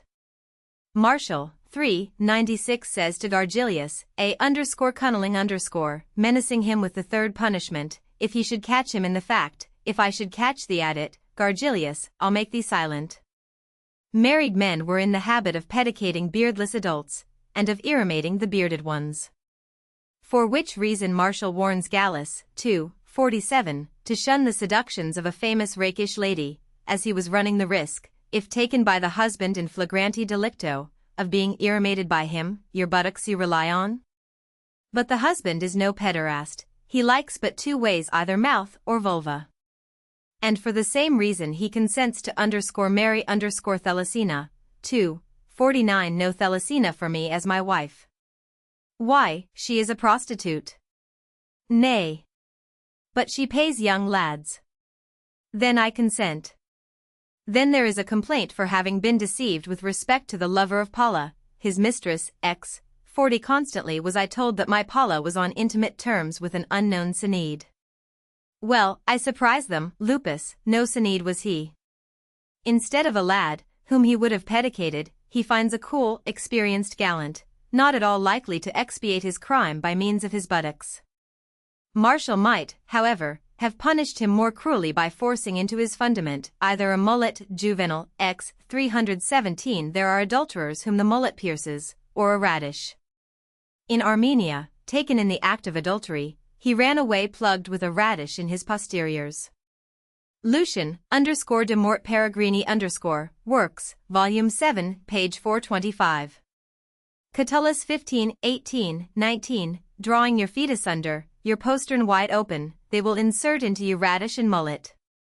Marshall also has used the expression of being silent in the above stated sense but, somewhat more obscurely, 9/5. If in 2 apertures you can work gala, and can do more than double work in both, why, Aeschylus, does she get tenfold pay? She fell at tes, but that is not a matter of such price surely. Nay. It is because she must be silent. It is not her infamy that gala sells so dear, it is the inconvenience of having to be silent during the process, which, for a prattler, is a very serious matter, as Marshall says, for 81. Book 12, _Epigr, _35, quoted later on, also refers to this. Footnote 83, it is the same with the word _stuprum Festus, the ancients employed the word stuprum for turpitude, as appears in the Song of Neleus. Fud stupri castigor caudity. I am foully and disgracefully beaten every day. Naevius, they would rather die than return to their co-citizens _cum stupro_. Footnote 84, first the rogue lends her vulva, then her buttocks, and lastly her mouth. Some suppose the full-bosomed spital of Martial, 2:5-2 was just as prodigal. Dacius was astute at counting the bathers. He asked full-bosomed spital the fee of 3 women, and she paid. But I believe they wrong the good spital. Dacius, the bathing man, wanted only that spital, whose charms were ample and buxom, she taking up as much room as 3 other women, should pay for 3.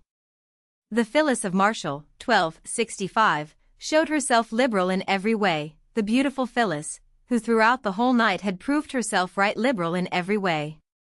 From this you will understand what Martial means by refusing nothing. 11:50 I will not deny you anything, Phyllis, for you deny me nothing. And similarly, 4:12 you refuse no one, Thace.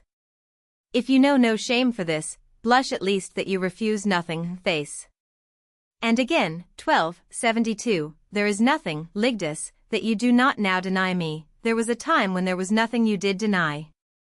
And he says, 12:81, right out, whoso refuses nothing, Adicilla, sucks. It is in this sense that Melonia refused to be entirely at the mercy of Tiberius. She had already admitted him to her vulva and anus, but when it came to the mouth the poor girl could not overcome her disgust. We have before quoted the passage of Suetonius. Of a woman who refuses nothing, Arnobius, 2:42, says, that she is ready to undergo anything, and of a woman that is drunk, so much so as not to able to refuse anything. Ovid says, _art of love _ 3 v. 766 she is meet to undergo all kinds of assaults. Footnote 85 Martial, 2:15 you do not offer your cup to any man, it is discretion, Hermas, forbids, not pride. And 6:44 no one, Calliodorus may drink from your cup. Seneca, when Caius Caesar accepted sums of money for the expense of the games from friends who brought them to him, he refused to take a large amount from Fabius Persicus. His friends, not looking at the character of the sender, but at the value of the sum sent, reproached him for having refused. What, said he, am I to accept the service of a man from whose cup I should decline to drink? underscore de beneficius underscore 2, 21. Fabius Persicus was a underscore fellator underscore not a underscore cunniling underscore. This is apparent from the controversy in which Seneca engaged about him, viz., what a prisoner should do whom a man promised to buy off, at the price of having his body prostituted, and his mouth sullied. Footnote 86, Martial, 1275. It is no little matter, Flaccus, if you drink with them, and then have to break the cup they touched. And Macedonius in the underscore Analecta underscore of Brunk, 3, 116. There drank a woman with me yesterday, whose fame is anything but good. Go break the cups, my lads. Footnote 87, Martial, 1196. Every time you happen to meet at underscore fellators underscore kisses, I can fancy, O Flaccus, how you plunge your head in water. And I, 95, you sung but badly, Aegeal, when you were loved underscore per vulvum underscore. Now no one kisses you, and you sing well.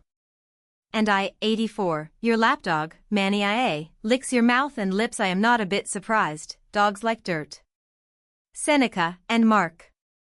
He made that Fabius Persicus, whose kisses are shunned even by people who know no shame, a priest only the other day. Underscore de beneficius underscore 430. Footnote 88. It appears from Martial's underscore epigram underscore 1199 that the kiss on the mouth was the regular thing with the Romans, underscore fellators underscore, therefore, could not be surprised at their kisses being avoided. The poet of Bilbilis makes yet another mock at their expense, 242 Zoilus, why spoil the bath by bathing your bottom in it? If you would make it still dirtier, plunge your head in. And 681, you bathe, Charidemus, as though you had a grudge against mankind, entirely submerging in the bath your privates. I should not like you to wash your head that way, Charidemus, and now look. You are washing your head.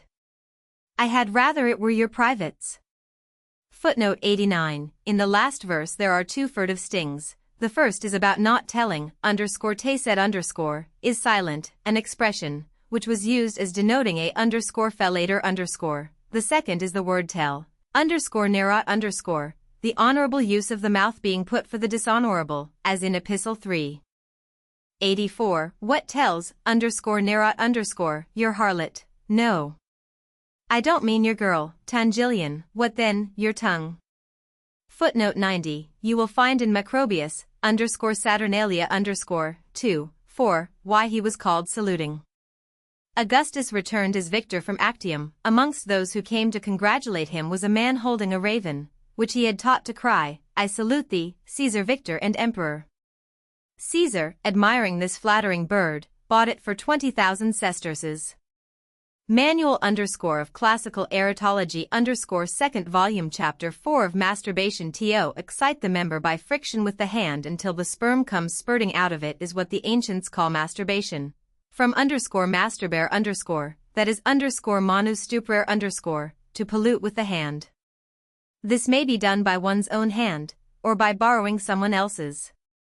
If by one's own, it is generally the left hand that is employed, hence the expression, left-hand whore in Martial, 9:42, you never, Ponticus, enter a woman, but use your left-hand whore, making your hand the mistress for your pleasure. Think you this is nothing?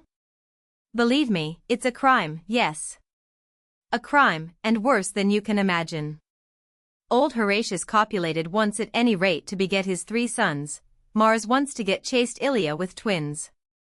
Neither of them could have done it, if by masturbation they had procured by the use of their own hand pleasures so shameful.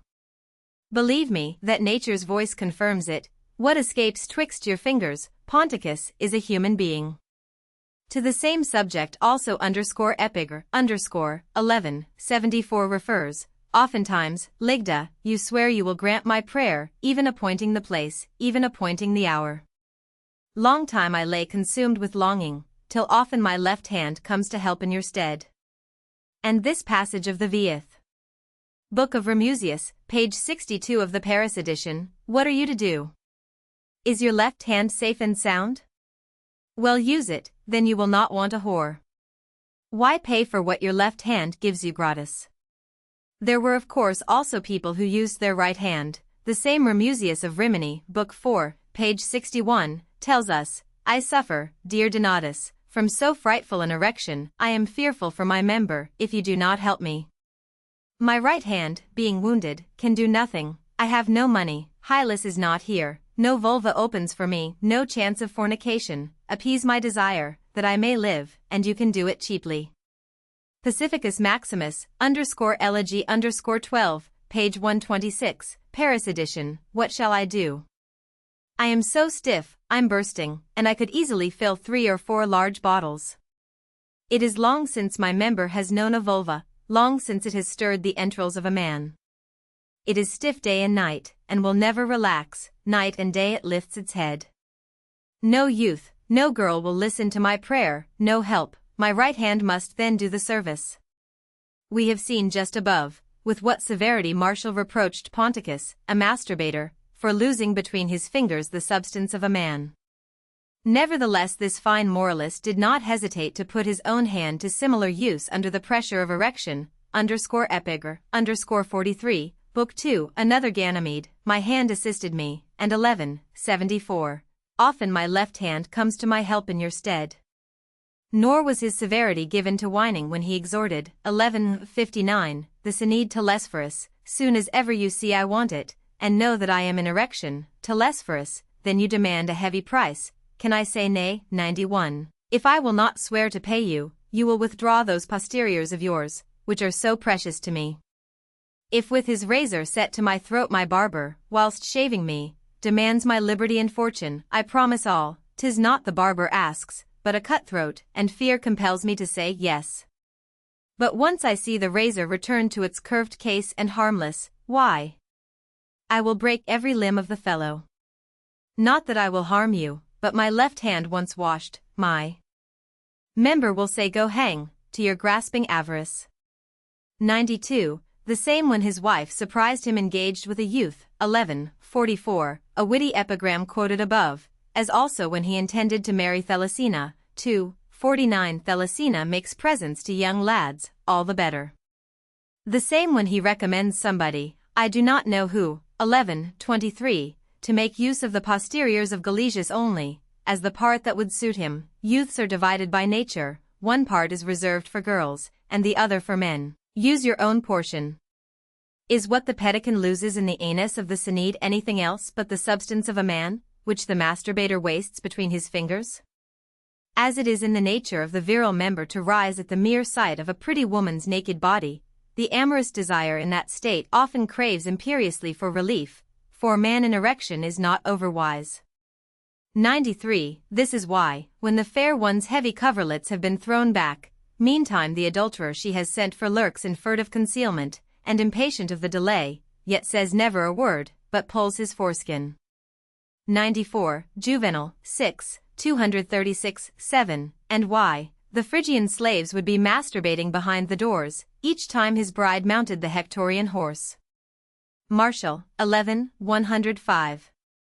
This is why during the dances of the young Gadatanian girls, which were without doubt very like the dances that are still so much appreciated by the Spaniards, 95, the limp appendages of even gray-haired spectators begin to move visibly, as many authors tell us. Martial, 6, 71, cunning in the wanton gestures that go with the Beatician castanets, skilled in dancing to the Gadatanian measures, she might well stiffen trembling Pelias, and excite Hecuba's husband to emulate vigorous Hector. Juvenal, 11, 162-165. Perhaps you may wait while the Gadatanian dancer begins to feel the wanton stimulus of the loud strains of her accompanying band, and the girls, fired by the applause, sink to the ground with quivering buttocks, a sight to sting languid senses to love. 96. But it is not only by the sight of a beautiful naked female the member is excited, who does not know that it is also roused merely by images called up by the imagination, particularly in the night. And the power of such fancies is such as to provoke a pleasurable ejaculation of sperm. Priapus himself has experienced this. Priopia xlvii, you see this organ after which I am called by my name Priapus, is wet, this moisture is not dew, nor yet hoarfrost. It is the outcome given of its own sweet will, on recalling memories of a complaisant maid. It is said that Diogenes, the Cynic, was a masturbator, once caught in the act of handling his mentula, he said, "I wish to heaven I could in the same way satisfy my stomach with friction when it barks for food." 97. When the masturbation is done by the loan of another person's hand, it is possible that the pleasure is participated on the part of the agent. It forms part of the business of a courtesan to be clever with her fingers. A languid member may by their use be invigorated. The inertness of the virile member may be caused by the inconveniences of age, and this either on the part of the woman, as in Martial 6:23, "You require my penis, Lesbia, to be ever in erection for you. Believe me, a man's member is not like a finger. True, you strive to excite me with hands and tender words, but your face is a stubborn fact and counteracts all your efforts." And again in the same author, 11:30, "When you set your old hand the task of rousing my member, your thumb, my Phyllis, will but strangle me." Or of the man, Martial 11:47, "Only in dreams you get stiff." 98, Mevius, "And your verge begins to make water right onto your own feet. In vain your wearied fingers ply your wrinkled member, rouse it as you may, it will not raise its drooping head." 99, Aristophanes in the _wasps 735-38, "Yes, I will nurse him and get him all that is wanted for an old man, beef broth to lap, soft wool, and a rug to keep him warm, and a courtesan to rub his member and his loins." The same author, _Ibid, v. 1334-35. "The cable is rotted away, yet is it still fond of being rubbed. Nor is it unwelcome to men in the vigor of life, and who are fit to caress young girls, to have mistresses whose hands are not lazy in bed, and whose fingers know how to act in the dark regions where the arrow of love is hidden." Martial 11:105, complains about the unseemly gravity of his wife, which forbade her to render him that service. "You will not help me on by movement or by word, nor yet with your fingers, as though you were preparing the incense and the wine for sacrifice." 100. Penelope, on the other hand, contented Ulysses well that way, as Martial has it in the same epigram, "Chaste though she was, when the king of Ithaca lay snoring, Penelope liked to have her hand always on it." Ovid's mistress did him the same service, but all in vain. One miserable night, when a hostile divinity seemed to have smitten to death that most pitiful part of him, to use his own expression, and the girl, in order that the servants might not think that she had remained untouched, pretended to make her ablutions all the same _amores _3:8 74. My darling did not disdain even to put her hand to it and gently try to rouse it. This virtue of the fingers in procuring erection is alluded to by Juvenal 6:195-96. "How well a soft and libertine voice will erect your member, it is as good as fingers." The author of the _Priopia_ was also well aware of the fact, LXXX, "My member is not very long nor very thick, handle it, and you'll see it grow apace." And so was Janus Dausa, quoted by Scioppius a propos of this same _Priopia_, cleverly scenting out the man's character. Dausa, commenting upon Petronius, informs us that he knows by home experience how this object grows in thickness and length when shampooed by a woman. You can estimate the importance of this function by the value set by the ancients, as in our days by the Turks, upon shampooers, men and women, who are employed for manipulating the joints with artistic expertness, their fingers softly pressing and turning them, and their hands kept soft by the constant use of gloves, kneading tenderly all the limbs. Seneca, _letter_LXVI, would I rather offer my limbs for shampooing to my superannuated minions? Or to some little woman, or some weakling man, more woman than man, to draw and crack my fingers? Should I not rather envy yonder Mucius, who put his hand in the fire with the same equanimity as though he tendered it to a shampooer? Martial 3:82, a woman shampoos your body all over with nimble skill, her trained hand manipulates all your members. 101, John of Salisbury states in his Polycraticus Book 3, ch. 13, after some ancient author, perhaps Clearchus, as Lipsius thinks, when a rich libertine turns in his luxurious ways to effeminacy, a youth with frizzled hair takes before all the world his feet while he is lying on his couch, and shampoos them and his legs, not to go further, with his delicate hands. That youth is always wearing gloves, so as to preserve them white and soft for the benefit of rich people. Then, using his hands more licentiously, he runs them over all the body with impudent touchings and ticklings, raising the desires and stirring the amatory flames of his employer. I may very well describe here, for I could not find a better place, a performance for which the friendly hand of a woman is in request, but of a woman that is an expert, which will gently press your testicles and stroke your thighs. It is said that nothing can be pleasanter or more voluptuous. Aloysia Sigeia describes, with her inexhaustible ingenuity, such a scene, executed by Ottavia and Roberto, with the assistance of Manilia. The fullness, variety and richness of the description, placed in the mouth of Ottavia, are admirable. Manilia then conducted us to the trysting place. She undressed me, and placed me naked on the couch. Roberto jumped onto the couch. "Now," he said, "I shall enjoy the most supreme unalloyed bliss. Carried on your chariot, Olympia, I shall take my way through this dark thoroughfare." He was pinching my pubis the while. "I shall take my way to glory." His hands were straying over my belly, my thighs, examining everything. His member was swelling.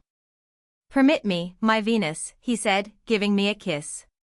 "Willingly," I answered. "You shall have me in any way you like." Manilia interposed. "Why so much talk? Do not talk but act.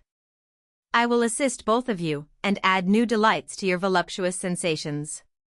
You are in excellent trim, Roberto. Come, down with you upon Ottavia's snowy bosom, and have your fill." Roberto precipitates himself upon me, and his engine strikes against my belly. Manilia's soft hand intercepts the airing tool. "Come," she says, "you vagrant, enter the lovely prison, and do the task set to you by your mistress." With her other hand she pushes the young man's back, and I take him in, entirely in. Manilia tells me not to move. "Raise your left thigh, Ottavia," she says, "and stretch out the other one." I obey. "You, Roberto, you now push gently and quickly. As to you, Ottavia, kiss him but without moving." We do so.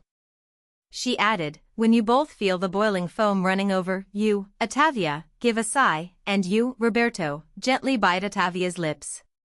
He then begins to poke vigorously, but without haste or violence, in and out. I press him onto me, kissing him but not moving. I feel it coming. I sigh, "Now. Now, Roberto," cries Manilia, "help Ottavia. Work away." He shakes me and pounds me. Soon I feel a slight bite on my neck. I heave a sigh. "And now, Ottavia," cries Manilia, "you assist Roberto, move your buttocks briskly, raise up your loins, quick. Quick. Well done, my child." Lays herself, I think, could not have shown more flexibility nor agility. The sweet youth begins to ejaculate, and I feel my inside inundated by the fiery spring of love. I moved with body and soul. I never arrived more quickly at the acme of voluptuousness. Manilia caressed with one hand my buttocks, and with the other hand Roberto's. At the same time she pressed with the points of her fingers the lips of my vulva and his testicles, which were close up. The youth swooned, and our nurse withdrew, and clapped her hands applauding. Dialogue 7.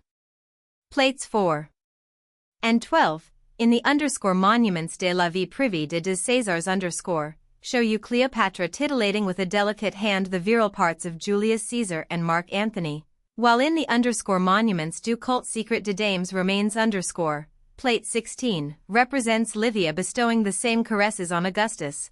Plate V, a bacchante doing it to a faun. Plate 4, a masturbator, expressly so called.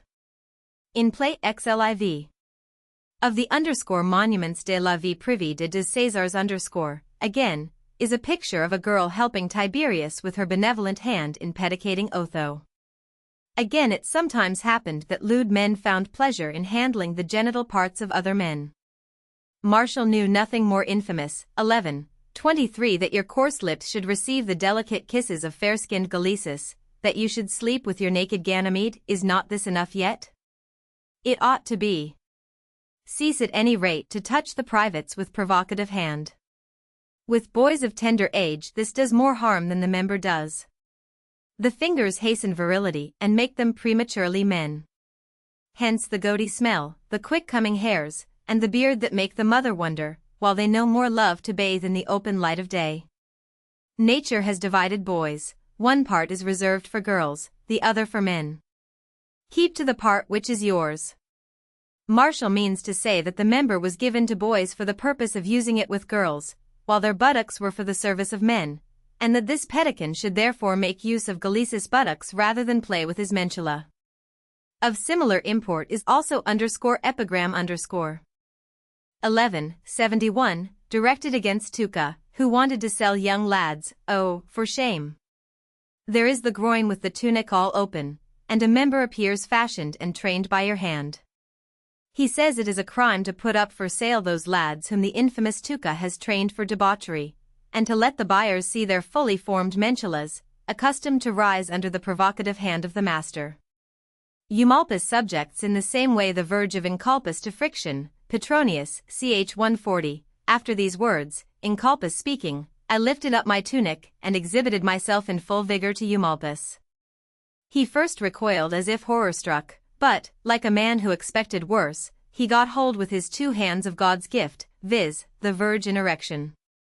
I have still to treat, in order to complete my task, of other pleasures belonging to this category, meaning those which can be taken in any interstice of the body. A few words will suffice. Taking in the first place the breasts, I have recourse to Aloysia Sigae, by the twin conch shells of Venus. Dialogue 7, Atavia speaking. I am ashamed. I blush to think that the valley between my breasts has done duty as the avenue of Venus. You know there is in our house a gallery giving on the garden parterres, which are full of all sorts of flowers. There Caviccio and I were promenading. He embraced me, kissed me, bit my lips. He put his left hand in my bosom. I am after trying a naughty trick, he said. Undress, my darling. What was I to do? I undressed. His eyes rested on my bare bosom. I see, he said, Venus sleeping between your breasts. May I waken her? While he was talking he had thrown me on my back in the bed, and being in a noble state of erection, slides his hot, burning member between my breasts. How could I escape his blind passion? I had no choice but to bear it.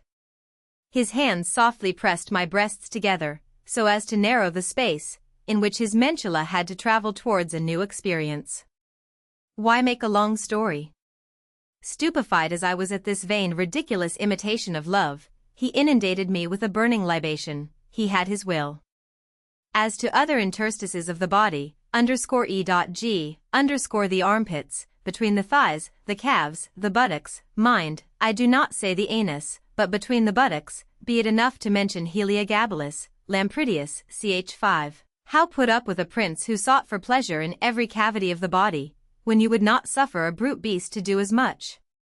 Also Commodus, according to the same Lampridius, ch. 5, he gave himself up to the infamous assaults of young men, polluting every part of his body, even his mouth, and that with either sex, _i.e. He was both a _fellator and a _cunniling . Is it necessary to speak here of the debauchery of those who assault the corpses of females, or statues? This is not real coitus, there being no 2 parties to the act.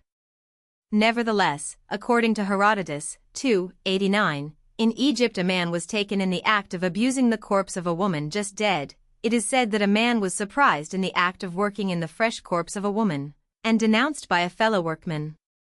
In consequence of this a law was promulgated forbidding the corpses of noble and beautiful women to be given into the hands of the embalmer until 3 or 4 days after their decease.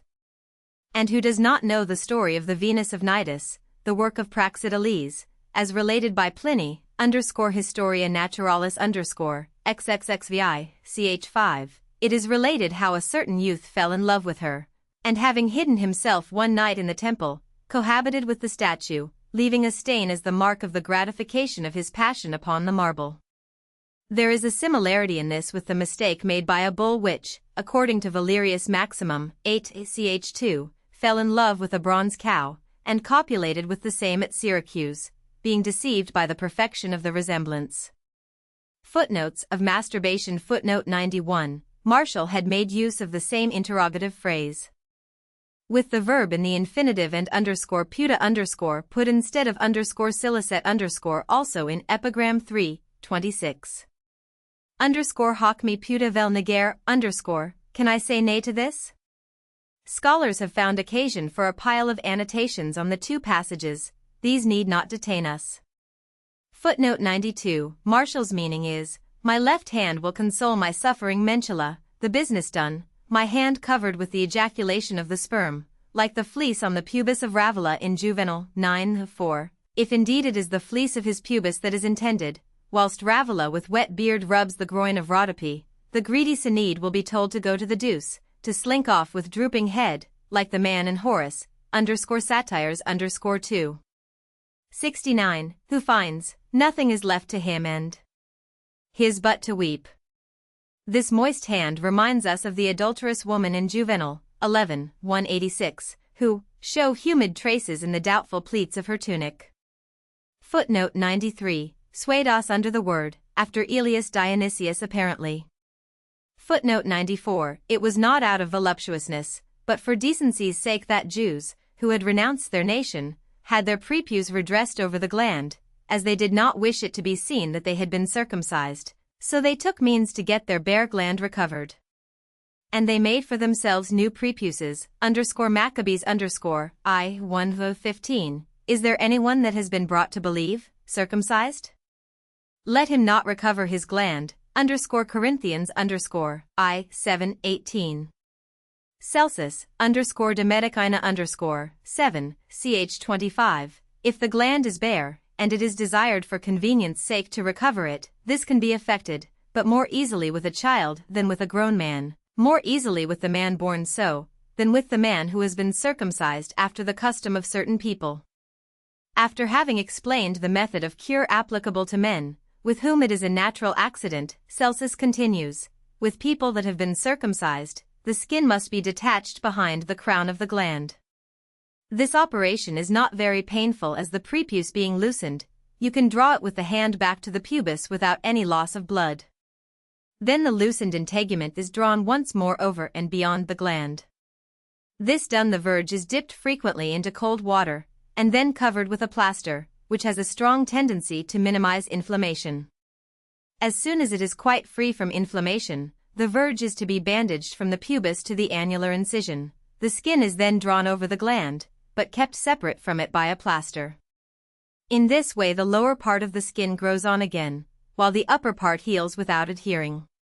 From this passage it would appear that at the time of Celsus the method of laying bare the gland which afterwards prevailed with the Jews was not discovered yet, by which, according to Buxtorf, Dictionnaire Talmudique, after the prepuce has been cut away, the circumciser takes hold of the remaining skin between the thin edges of his thumbnails, and draws it forcibly back. If this practice had been customary, it would have been superfluous to separate the prepuce with the scalpel.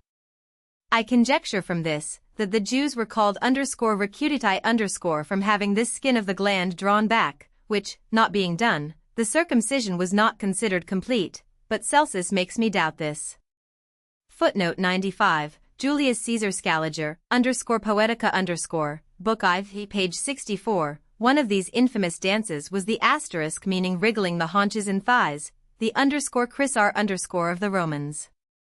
In Spain this abominable practice is still performed in public. Footnote 96, do not miss, reader, the motive of this dance, with their buttocks wriggling, the girls finally sunk to the ground, reclining on their backs, ready for the amorous contest. Different from this was the Lacedaemonian dance when the girls in their leaps touched their buttocks with their heels. Aristophanes in the Lysistrata 82, naked I dance, and beat my buttocks with my heels. Pollux 4, ch 24, as to the this was a Laconian dance. There were prizes competed for, not only amongst the young men, but also amongst the young girls. The essence of these dances was to jump and touch the buttocks with the heels. The jumps were counted and credited to the dancers. They rose to 1,000 in the asterisk. Yet more difficult was that kind of dance which was called, in which the feet had to touch the shoulders. Pollux _ibid _ there were dances for women, they had to throw their feet higher than their shoulders.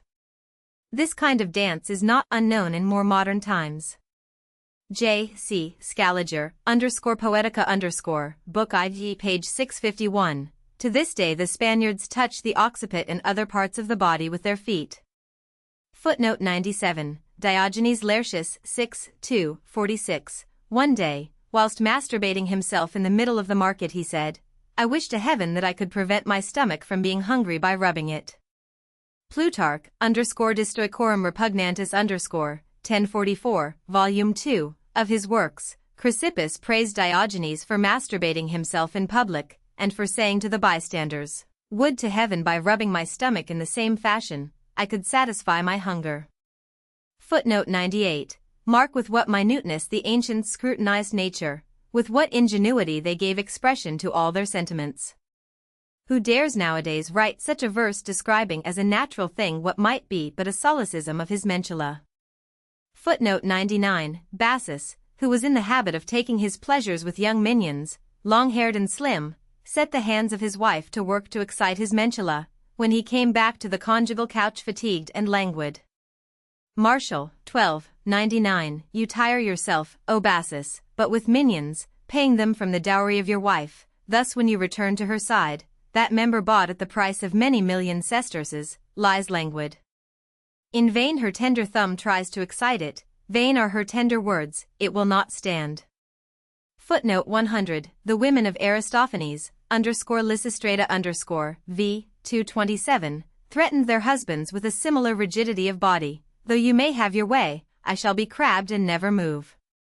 Footnote 101. He had a hand of no less experience, Juvenal 6, 422-23, that cunning shampooer who put his fingers to the lady's clitoris and made his mistress's thigh resound beneath his hand high up.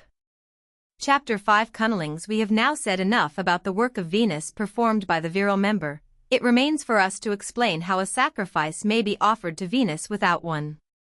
This may be done by means of the tongue or of the clitoris. We have accordingly first to treat of the cunnellings, those who lick women's privates, and then of the tribads. As it is the office of the fellator or fellatrix to suck the virile parts, so it is the business of cunnellings to lick the female. The cunneling operates by introducing his tongue into the vulva. Martial 11:62 has described his monstrous act very clearly. Menenius, husband with his tongue, adulterer with his mouth, more foul than the mouths of harlots of the Samnium, whom seeing, as he stood naked, from a window, the filthy procuress closed her brothel, whose middle she had rather kiss than his head. He who of old knew all the channels of the inwards, and could declare with a sure and certain voice, whether 'twas a boy or girl in the mother's belly, be glad, all vulvas, for your part is done, can no longer erect his fornicating tongue. For lo! As he lurks with tongue plunged in the swelling vulva and hears the babes wailing inside their mother, a shocking malady paralyses his greedy mouth, and now he can no more be either clean or unclean. By the same paralysis of the tongue Zoilus was struck. Martial 11:86. An evil star, Zoilus, has struck your tongue of a sudden, even while licking a vulva. Of a surety, Zoilus, you must now use your member.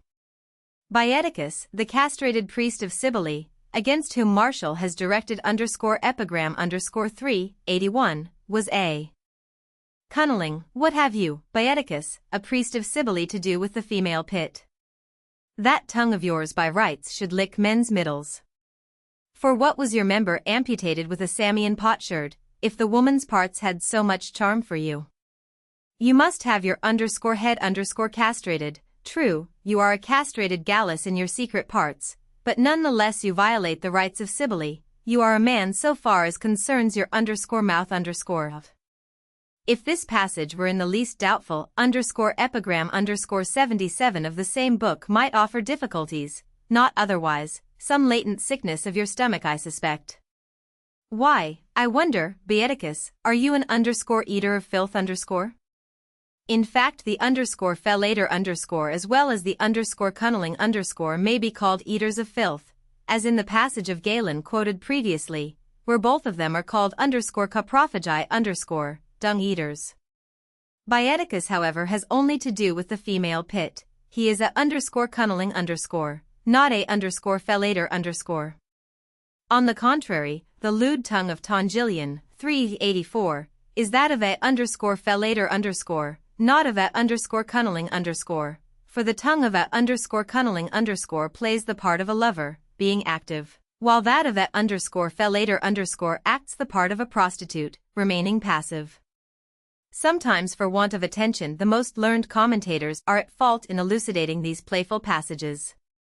One of the twin brothers, who in Our Friend of Bilbilis, the poet Martial, 388, are licking different groins, was _cunniling_.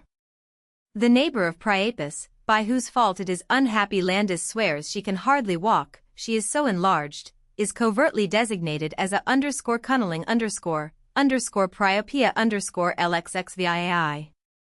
Yet for all that Ciopius maintains he was only a fornicator, but why should we turn away from the proper sense of the word on account of the enlarged aperture? As if the vulva could not be enlarged, or relaxed by the tongue of the _cunniling_ equally as much as by active cohabitation.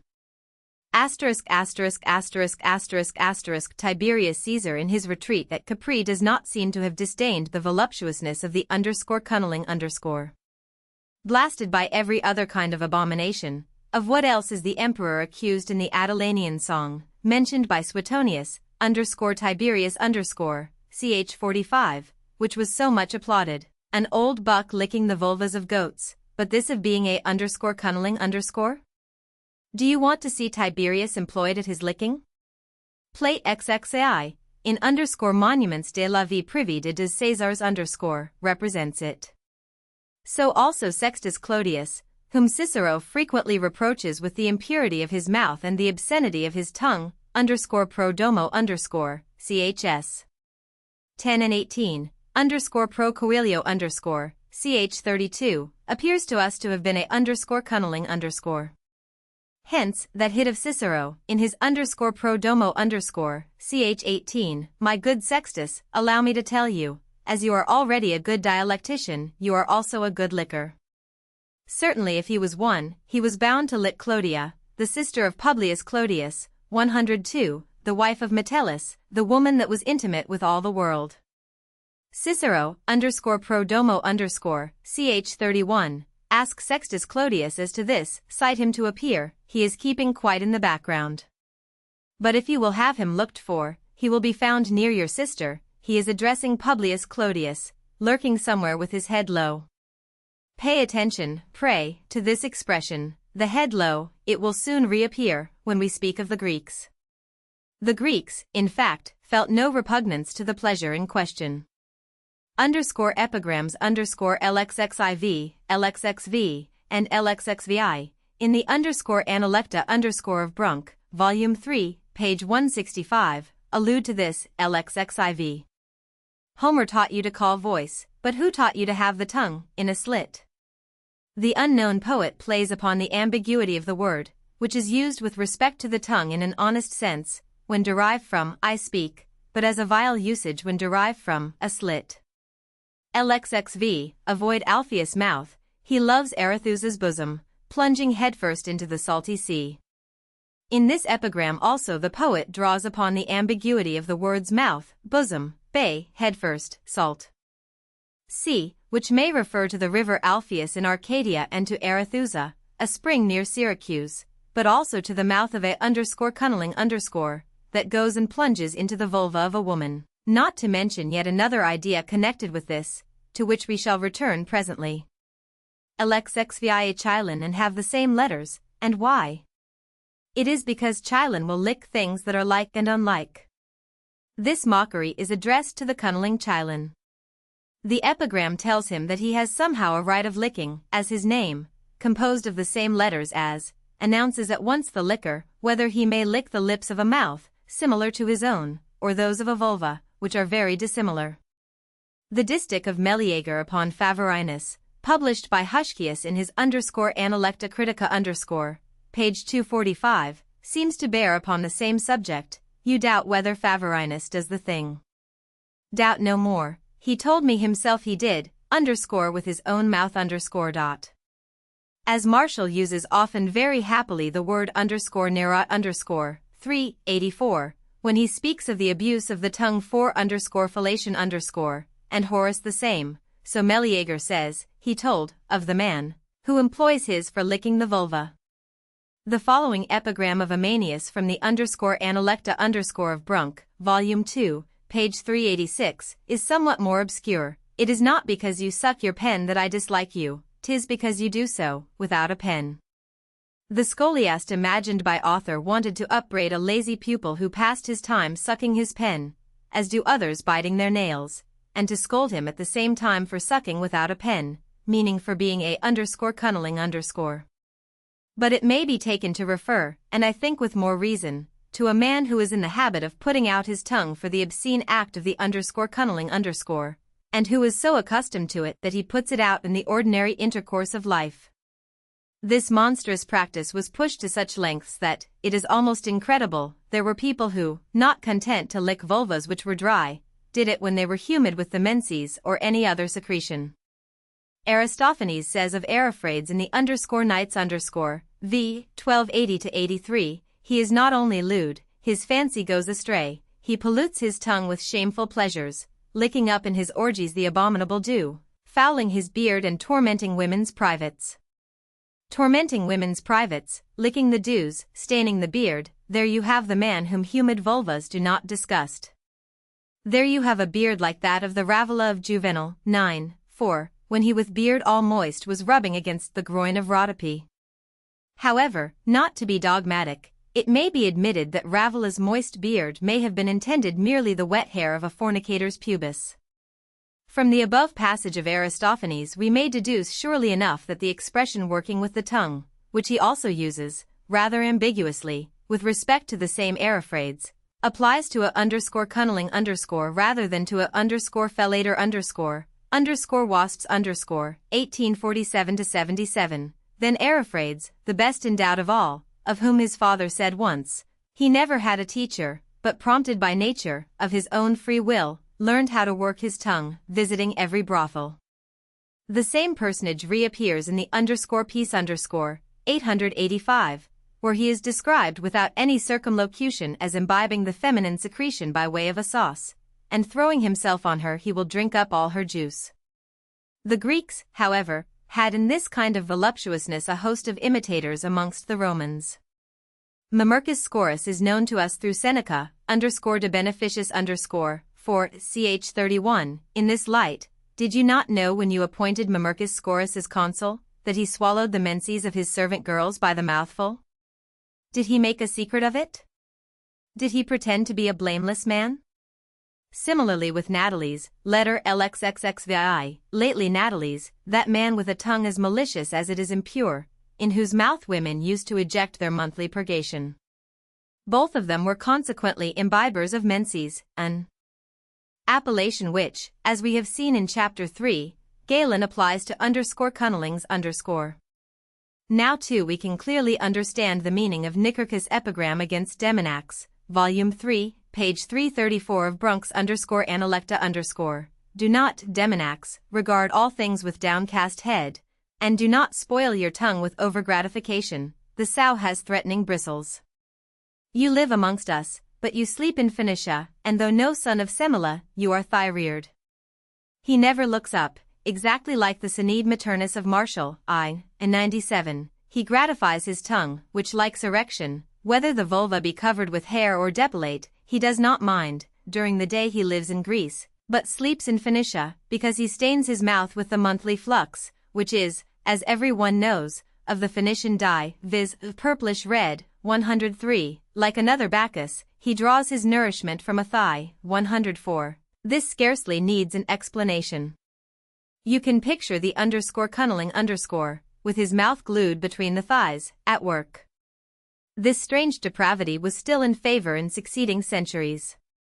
Ausonius, in his epigrams CXX, CXXII, CXXV, CXXVI, CXXVII, and CXXVII, has bequeathed a very unenviable notoriety to the names of Castor and of Eunice. Epigram CXX, Castor, 105, wanted to lick the middle part of men, but he could not persuade anyone to go with him. However, the underscore fellator underscore did not miss his treat. He went and licked his own wife's privates.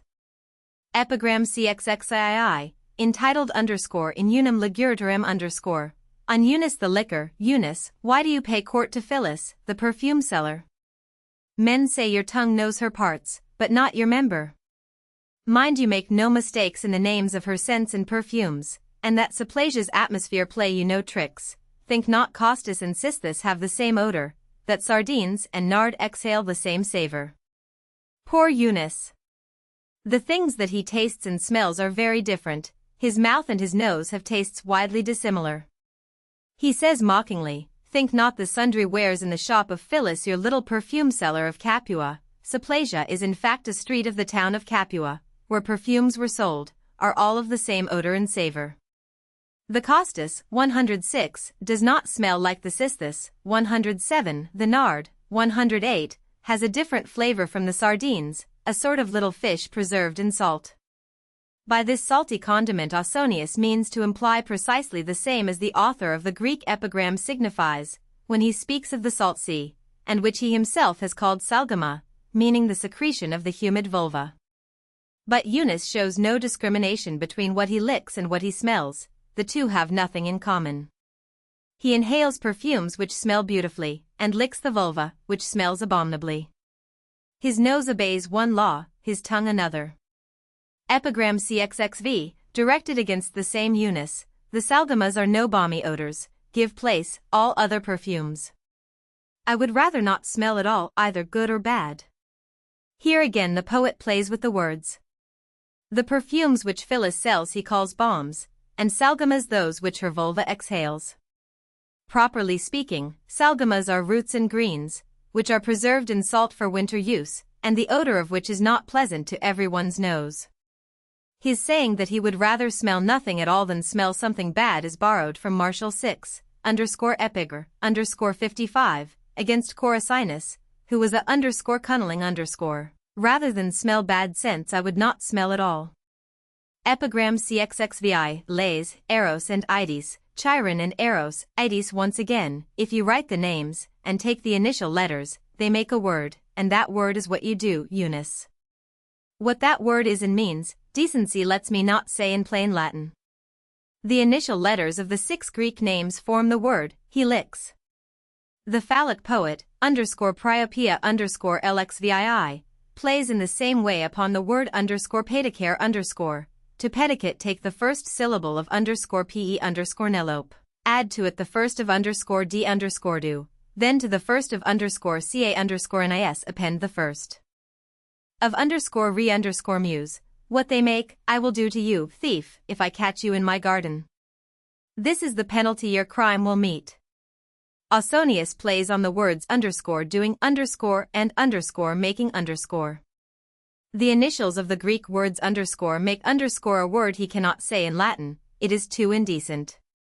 Yet Eunice has no hesitation in doing it, putting it in action.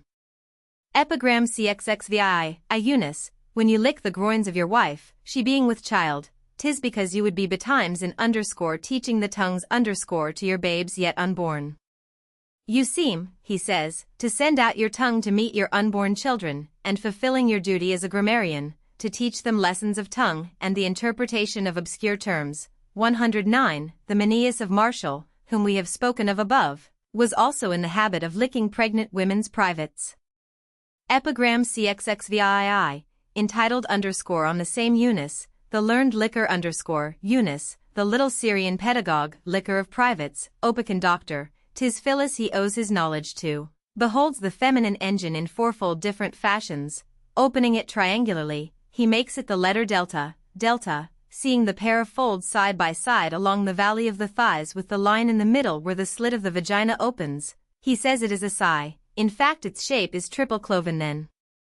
Then when he has put his tongue in, it is a lambda, and he makes out therein the true design of a phi. Why? Ignoramus, do you think you see a rho, written, where merely a long iota, should be put? Contemptible doctor, foul pedant, you deserve the tau, yourself, the crossed theta, theta, should by rights be put against your name. Ausonius calls Eunice an opicon, because these filthy practices were, according to Festus, most common among the Ossi or Oppici. He then indulges in a series of jests, or rather represents Eunice as doing so, on the shape of the female organ, 110. He says it seems to him either quadrangular, or triangular, in the latter case corresponding to the Greek D. Similarly Aristophanes called it a delta, their delta plucked clean of hair, Lysistrata 151, and also likens it to the letter, owing to the folds which surround the vulva on either side, 111, and form the outer lips, the lane in the middle being the opening of the vulva, and so together form the trifid letter. In the _technopygnium 140, he calls it a three-pronged fork, the slit being the middle and the lips the outer prongs. Then he says that Eunice is a lambda when he is licking, on account of the first letter of the word. All this is clear enough, and I do not understand how the very learned Vinut can complain of its obscurity. Neither has it given me much trouble to make out what Ausonius means by the letters rho and iota. The solution seems to me to be as follows. Do not tell us, Eunice, that your pike in action resembles the letter rho of the Greeks, a letter which evidently looks like a lance with balls. In your amorous diversions you use no other lance than your tongue, which, as you will not deny, looks more like a javelin without balls, something like the letter iota. You cannot deceive me, who well know that you would rather be taken for a fornicator than for a cunniling like that Gargilius, of whom Martial, 396, says, "You do not enter, only lick my mistress, yet you boast yourself adulterer and copulator." Lastly and finally by the tau he threatens his man with the gallows, and by the theta with death. Of this there can be little doubt. It is a proved fact that the letter theta, the initial of the word, signified with the Greeks condemnation to death, 112. With regard to tau, there is room for doubt. Instead of tau some of the copies of Ausonius give delta, and although this sign may, according to Scaliger, very well signify the rope for hanging, the difficulty I feel is this, that a composite letter, a small letter, an abbreviation of doubtful antiquity, thus placed amongst simple, capital, unabbreviated letters seems to come in very inappropriately. It may be that Ausonius originally wrote, then asterisk having been left out by an inadvertence of the copyist, the might easily have been turned into. The tau, as the reader will see at once, represents a gallows. Tertullian, _versus Mauritianum_, this letter tau of the Greeks is with us the T, a sort of cross. As was the case with irrimation, so with even more reason the licking of women's privates was particularly adopted by old men, whose tool will not raise its head, 113. Aloysia Sigaye, Dialogue 7, says, he, Gonzalvo of Cordova, was likewise a mighty cunniling by reason of his great age. Why does Blatara lick? Because he cannot manage otherwise. The same author, 626, Lotades has lost the power of stiffening, so licks. And again, 1288, 30 young boys you have at command, and as many girls, yet you have only one member, and that will not rise. What then will you do? Lick, no doubt, as we are told Linus did, in _epigr, _11, 25, this too frisky Mentula, Linus, so well known to girls in plenty, will longer stand, so mind your tongue. Sextilis, Martial, 2, 28, was in all probability also a _cunniling_, have your laugh at those, Sextilis, that call you Sinead, and show them your middle finger, 114. You are not, Sextilis, a pedican nor yet a fornicator, nor does Vetistilla's burning mouth tempt you. You are none of these, I allow, Sextilis, then what are you? I know not, but remember. There are two sorts yet.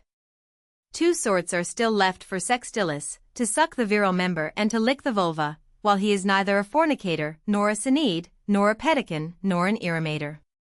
Which did he choose to be? This we are not told. Eunuchs, just as impotent as aged men, adopt the practice for the same reason. 115, Gregory Nazianzen says in his funeral sermon on Basil the Great, they of the Gymnasium, those men, who amongst women are men, and amongst men women, who have nothing virile about them but their impiety, those that cannot give themselves up to voluptuousness in the natural way, have recourse to their tongue as their only alternative. The _cunnlings exhaled an evil smell from the mouth, and their kisses were as much shunned as those of _fellators_. Martial, 1287. You say the mouths of pedicans smell badly. If this is true, fabulous, as you say, tell me. What think you of the breath of _cunnlings_? And the same, 1259. The neighbors kiss you every one, from the bearded cowherd, whose kisses have flavor of the he-goat, down to the _fellator_ and the _cunnling_ fresh from his business. _cunnlings_ and _fellators_ are compared to he-goats by Catullus, XVI. On account of their fetid breath, think you alone have members, that you alone are entitled to satisfy women, and may consider all other men he-goats? Do not suppose for a moment that Catullus is speaking here of castrated he-goats, which would be against the sense of the word, one invariably used to designate entire he-goats. The sense is the same, but got at in another way. He says, do you believe that you alone have members fit to do the girl's business? That all the others betray by their goatish breath their vile trade as _cunnlings_ or _fellators_, and consequently the inertness of their menchulas, their feebleness, their inability for erection? You will better appreciate the sting of Adelane verse respecting Tiberius Caesar, an old buck licking the she-goat's parts. It was thought better to be taken for a fornicator than for a _cunnling_, in the first place, because your friends would not kiss you. Martial, 794. I had rather confront 100 _cunnlings_.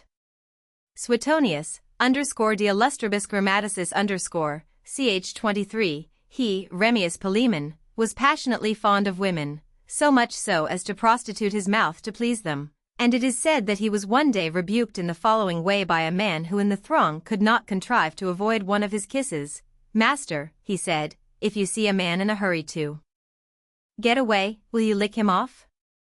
In the second place, for fear of scaring away your guests.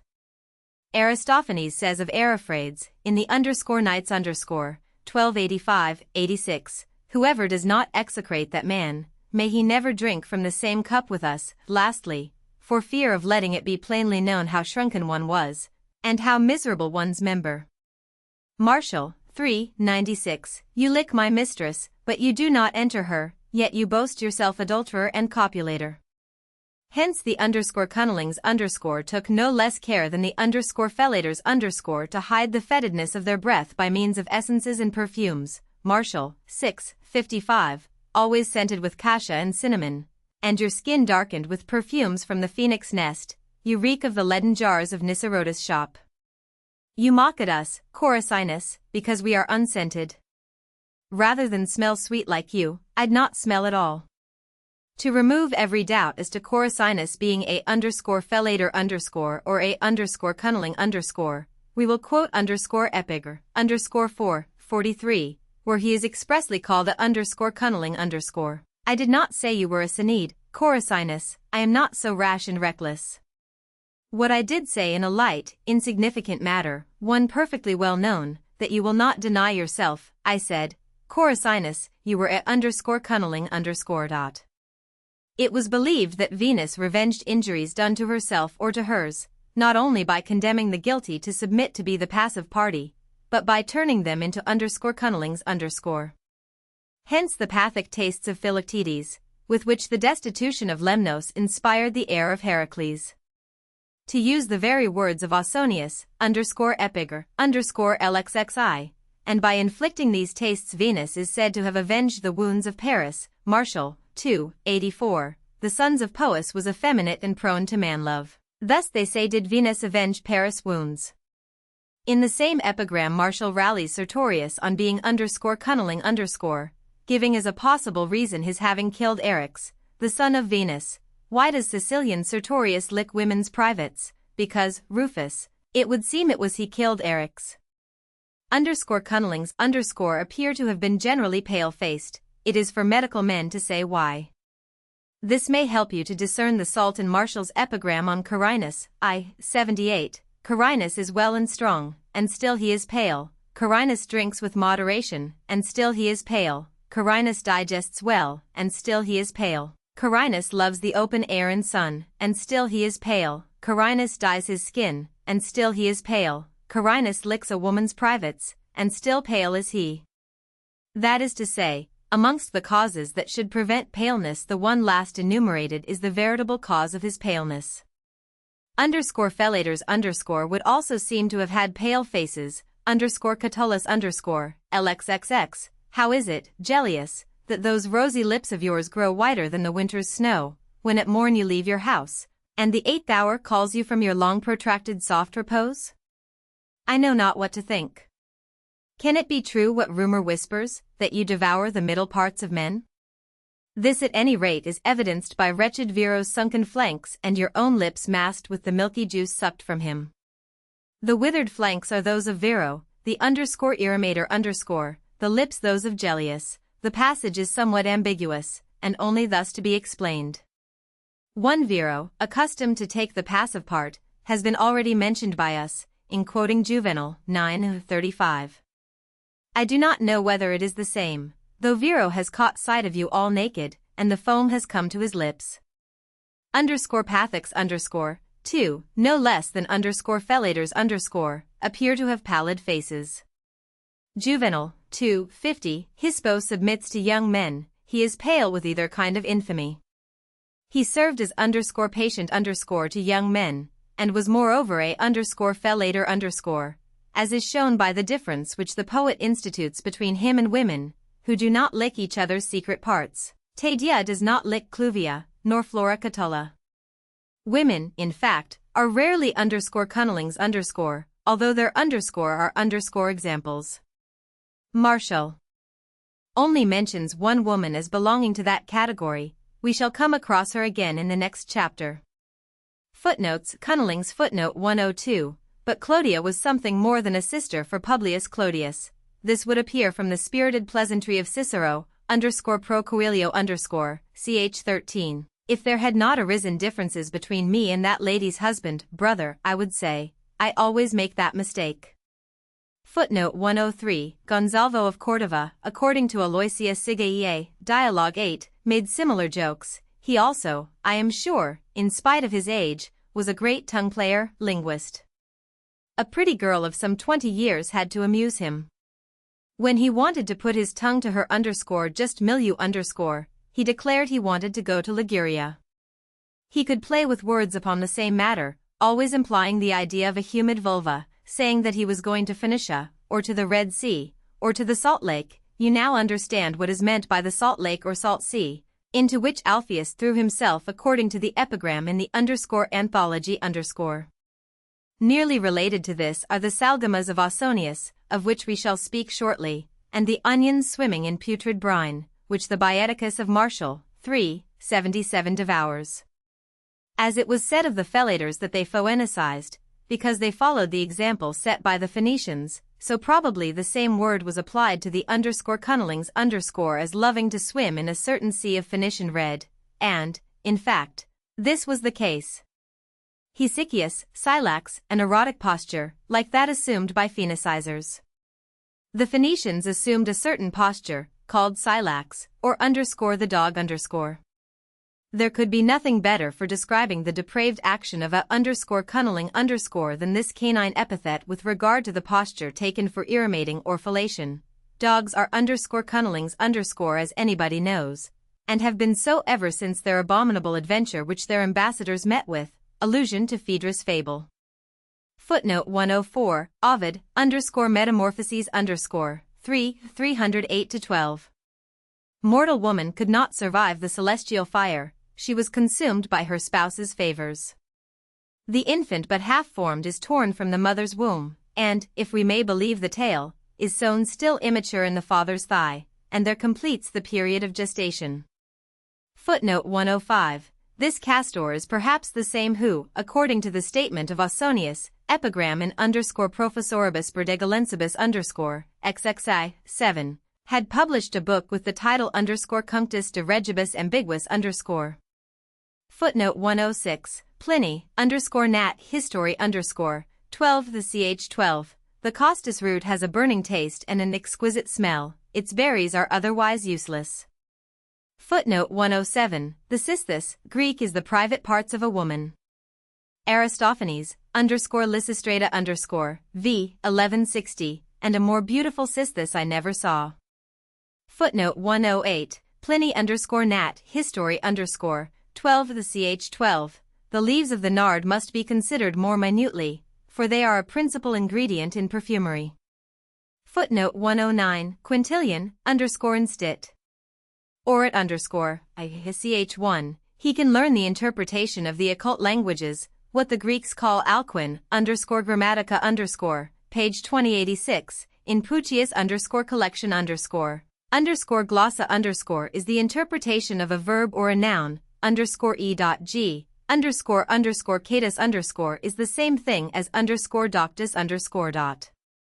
On this occasion it may be permitted to the director of the court library at Coburg to state that this library contains a remarkable copy of the collection of Puccius, by the hand of John Scheffer, who died at UPS in 1679, beginning thus, the notes to be found in this volume, on the margin of books 4 and V of Priscian, have been made after a very ancient and most beautifully written manuscript, in which a number of traces of primitive Latin orthography are found, as for instance, deriver _4 deriver penultimus and antepenultimus 4 penultimus and antepenultimus Horatius 4 Horatius etc.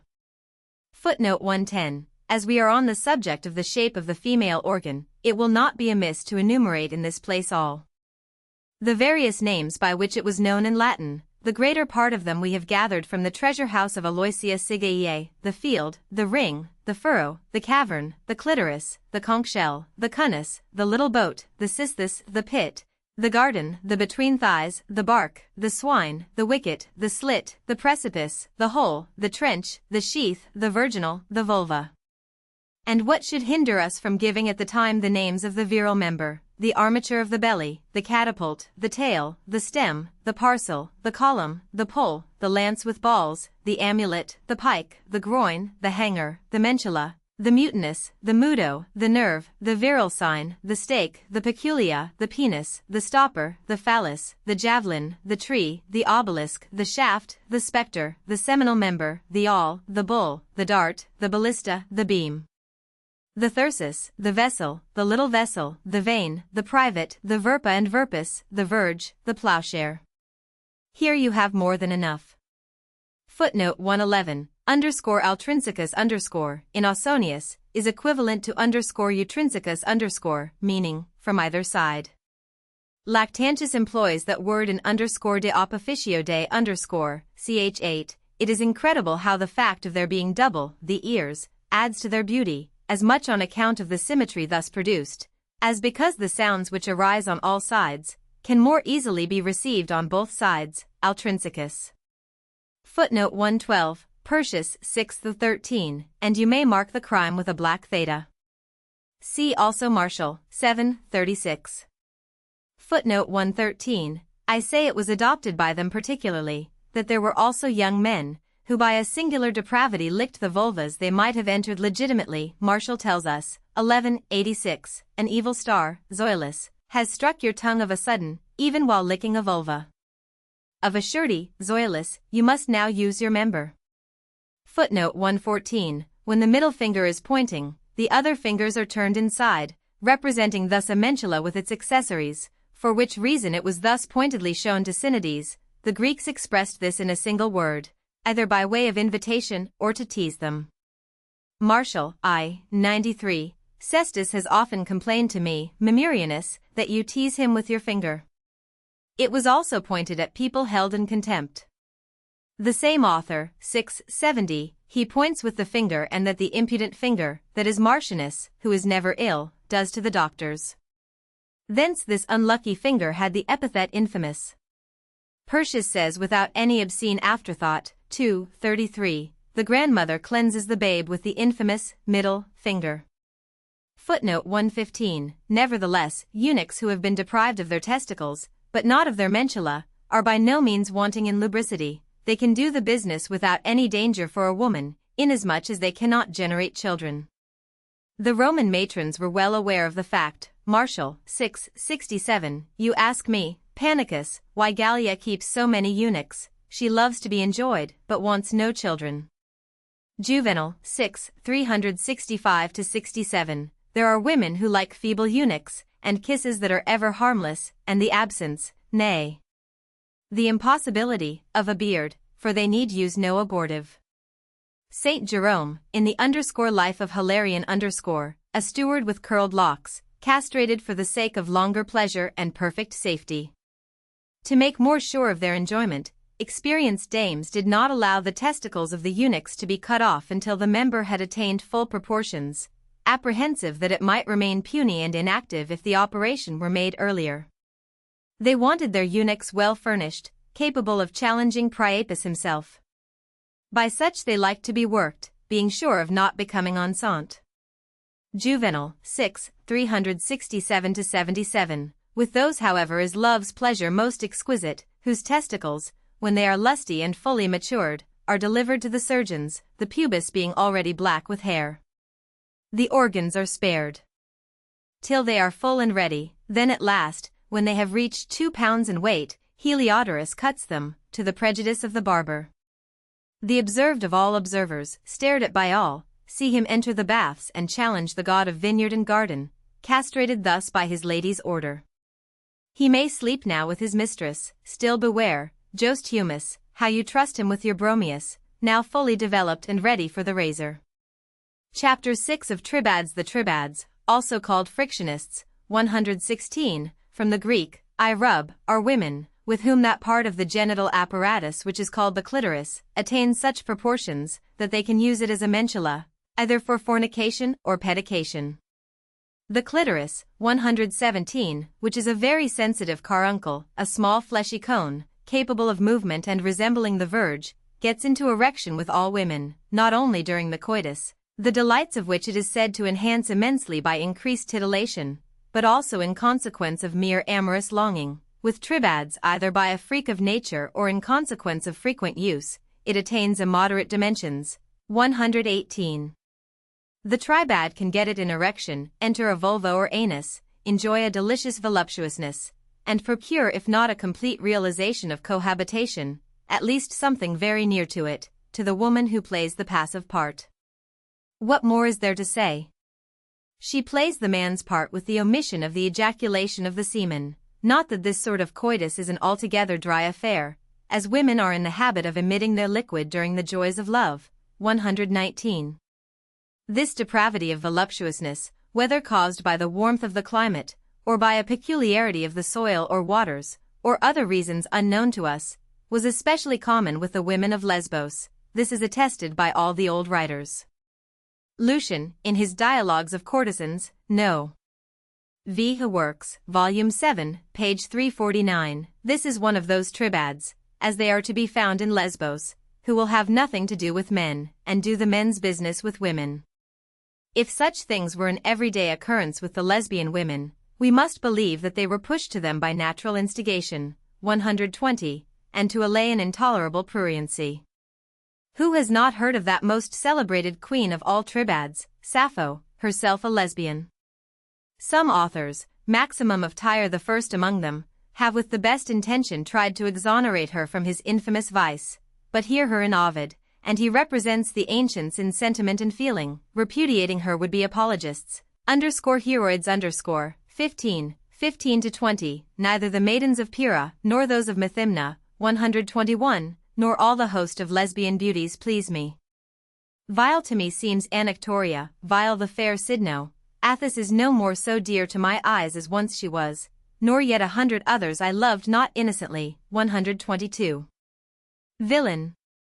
Yours is now what belonged to many women, and verse 201, lesbian women, beloved, who made me infamous.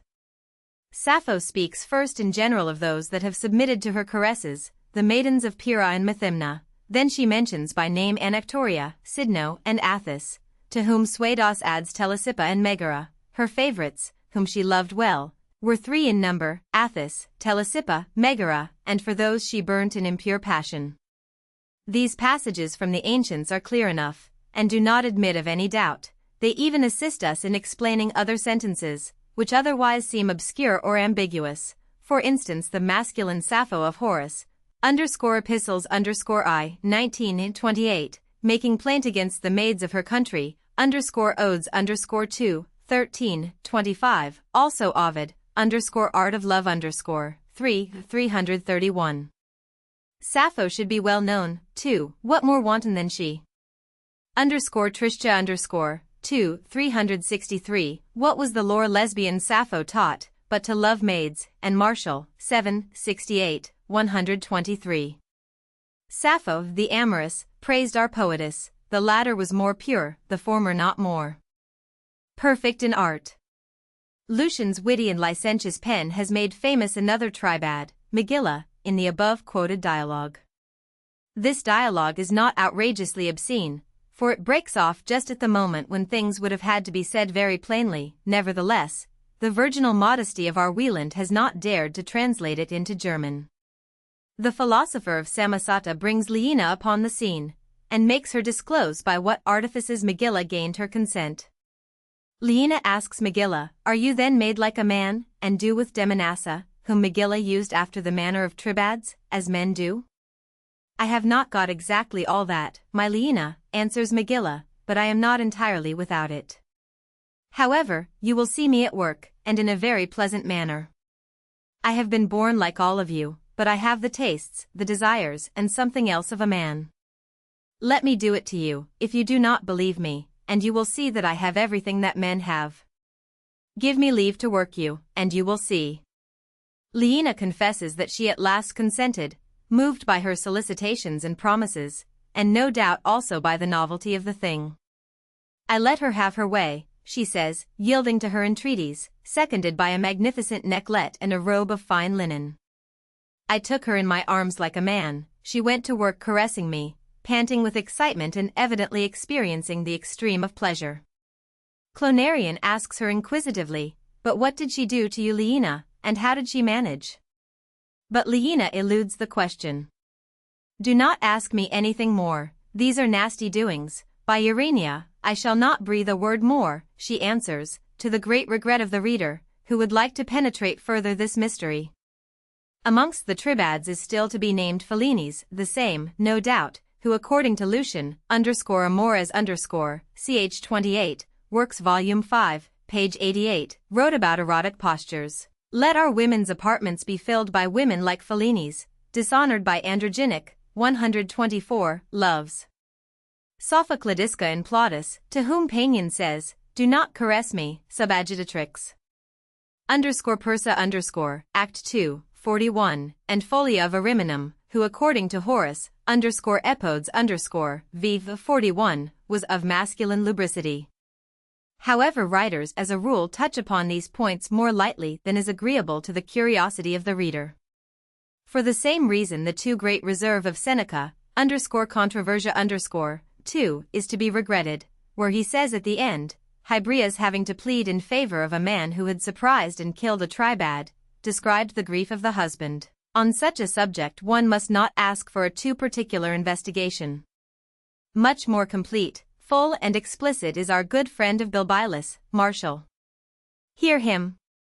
He is disclosing the tribadic doings of Balba, so clearly that it could not be done better. And 91, as no one, Bassa, ever saw you go with men, as rumor never assigned you a lover, as every office about you was fulfilled by a troop of women, no man ever coming nigh you, you seem to us, I admit, a very Lucretia. But, oh! Shame on you, Bassa, you were a fornicator all the time. You dare to conjoin the private parts of two women together, and your monstrous organ of love feigns the absent male. You have contrived a miracle to match the Theban riddle, that where no man is, there adultery should be. Surely it is clear enough what Bassa did, in conjoining the privates of two women together. By no means. There are expounders, and very good ones, too, who have quite misunderstood this very easy passage, and have imagined that Bassa misused women by introducing into their vagina a leathern contrivance, an olispos, godmish. We shall speak at the end of this chapter of this kind of pleasure, but it was quite unknown to Bassa, who simulated the man in her own person.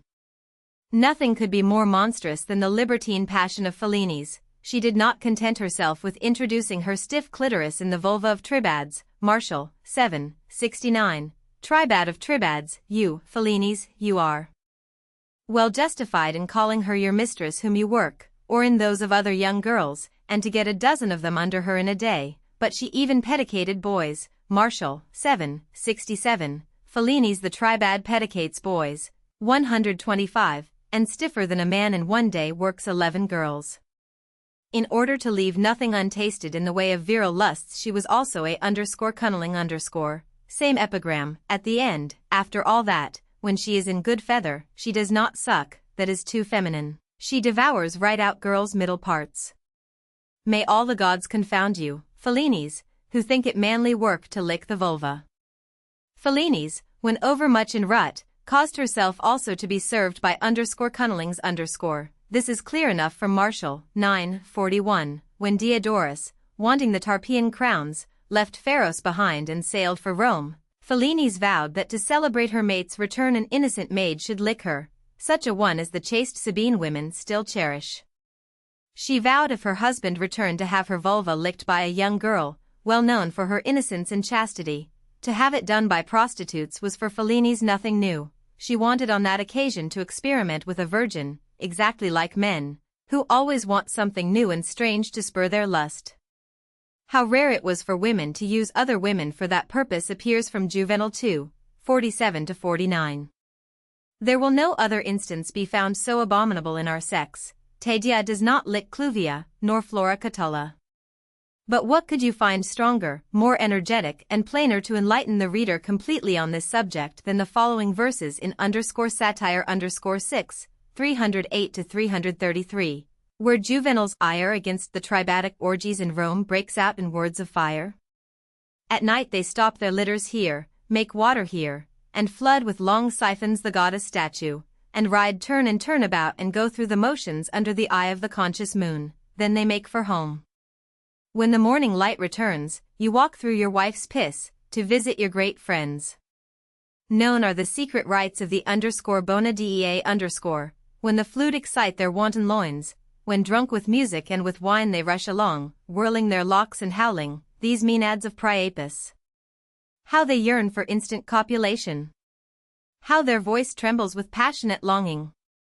What floods of old wine gush down their dripping thighs! A prize is offered, and Lofia challenges the brothel master's girls, and wins the first place for nimble hips, while herself is mad for the pleasure Medellina's artful movements give her. Amongst these dames merit carries off the palm from noble blood. There nothing must be feigned, all must be done in very truth indeed, enough to set on fire, however chilled with age, Laomedon's son and old Nestor with his rupture. Then is seen mere lust that will brook not a moment's more delay, women in her bare brutality, while from every corner of the subterranean hall rises the reiterated cry, the hour is come, admit the men. Is the lover asleep? She bids the first young man to hand snatch up his hood and come at once. Is none to be found? Resort is had to slaves. No hope of slaves? A water carrier will be hired to come. If he comes not, and men there are none, she will not wait an instant more but get an ass to mount her from behind.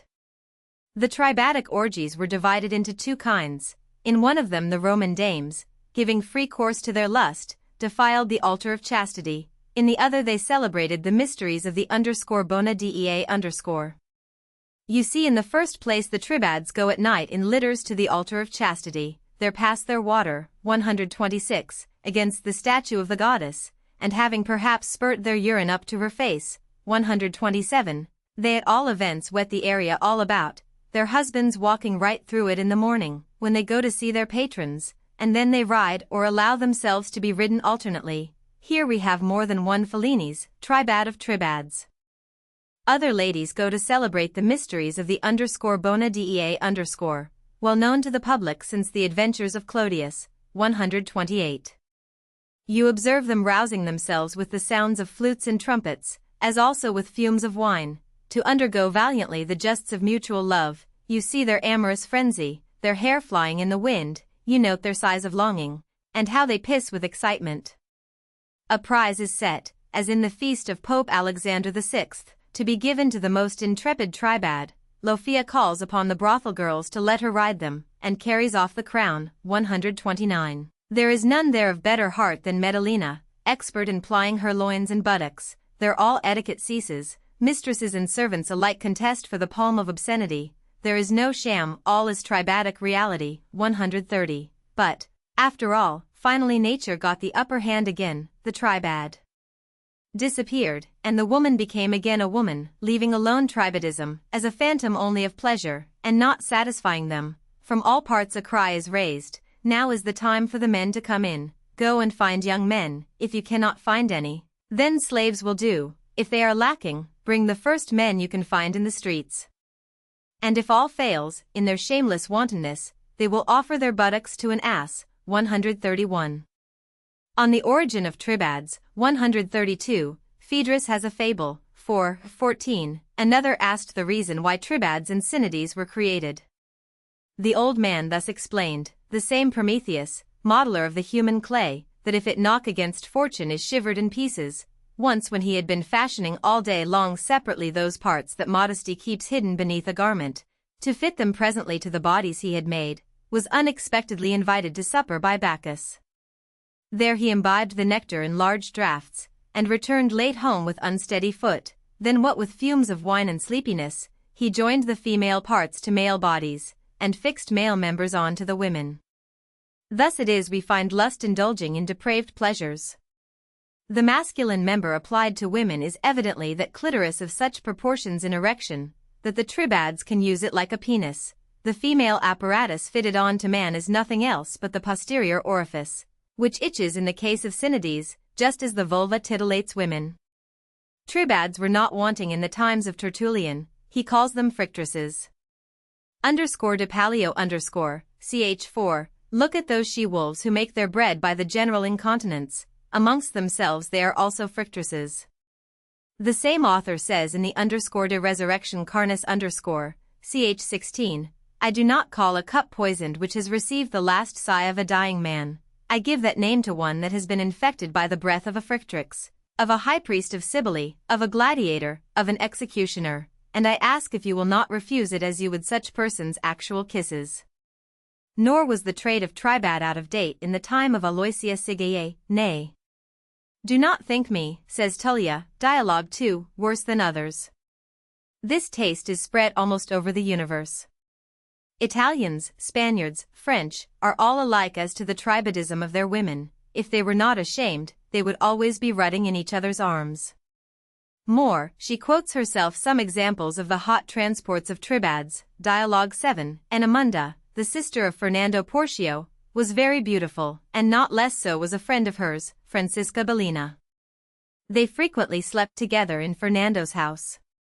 Fernando laid secret snares for Francisca. The latter knew that he desired to have her, and was proud of it. One morning the young man, stung by his desires, rose with the sun, and stepped out upon the balcony to cool his hot blood. He heard the bed of his sister in the next room cracking and shaking. The doors stood open. Venus had been kind to him and had made the girls careless. He enters, they do not see him, blinded and deafened by pleasure. Francisca was riding Enamunda, both naked, full gallop. The noblest and most powerful Menchulas are every day after my maidenhead, said Francisca. I should select the finest, dear, but for you, so fain am I to gratify your tastes and mine. Whilst speaking she was jogging her vigorously. Fernando threw himself naked into the bed. The two girls, almost frightened to death, dared not stir. He draws Francisca, exhausted by her ride, into his arms and kisses her. How dare you, abandoned girl, he says, violate my sister, who is so pure and chaste. You shall pay me for this. I will revenge the injury done to our house. Answer now to my flames as she has answered to yours. My brother, cries Enamunda, pardon two lovers, and do not betray us to slander. No one shall know anything, he answered. Let Francisca make me a present of her treasure, and I will make you both a present of my silence. The conversation of Ottavio with Tullia, acting as tribad, in the same work, Dialogue 2, is still bolder and more to the point. Tullia, pray do not draw back, open your thighs. Attavia, very well. Now you cover me entirely, your mouth against mine, your breast against mine, your belly against mine, I will clasp you as you are clasping me. Tullia, raise your legs, cross your thighs over mine, I will show you a new Venus, to you quite new. How nicely you obey. I wish I could command as well as you execute. Attavia, ah. Ah. My dear Tullia, my queen. How you push. How you wriggle. I wish those candles were out, I am ashamed there should be light to see how submissive I am. Tullia, now mind what you are doing. When I push, do you rise to meet me, move your buttocks vigorously, as I move mine, and lift up as high as ever you can. Is your breath coming short? Attavia, you dislocate me with your violent pushing, you stifle me, I would not do it for anyone but you. Tullia, press me tightly, Attavia, take, there. I am all melting and burning, ah. Ah. Ah. Attavia, your affair is setting fire to mine, draw back. Tullia, at last, my darling, I have served you as a husband, you are my wife now. Attavia, I wish to heaven you were my husband. What a loving wife I should make. What a husband I should have. But you have inundated my garden, I am all bedewed. What have you been doing, Tullia? Tullia, I have done everything up to the end, and from the dark recesses of my vessel love in blind transports has shot the liquor of Venus into your maiden bark. Leo Africanus, in his description of Africa page 336, edition Elsevier, of 1632, mentions the tribads of Fez, but those who have more common sense, call these women, he is speaking of witches, sahicat, a word which corresponds with the Latin fricatrices because they take their pleasure with each other. I cannot speak more plainly without offending decency. When good-looking women visit them, these witches fall at once in hot love with them, not less hot than the love of young men for girls, and they ask them in the guise of the devil to pay them by suffering their embraces. So it happens that very often when they think they have been obeying the behests of demons, they have really only had to do with witches. Many, too, pleased with the game they have played, seek of their own impulse to enjoy intercourse again with the witches, and under pretense of being ill, summon one of them or send their unfortunate husbands to fetch her. Then the witches, seeing how matters stand, asseverate that the wife is possessed by a demon, and can only be liberated by joining their association. You ask whether tribads are still to be found in our days? If there are none now, there certainly were some in existence in Paris only a short time before the Great Revolution, if we are to trust the author of _gyneology_, 3, page 428. There was a veritable college of tribads in Paris, who went by the names of Vestals, holding regular meetings in particular localities. There were a great many members, and of the highest classes, they had their statutes with respect to admission, the affiliated were divided into 3 degrees, aspirants, postulants, the initiated.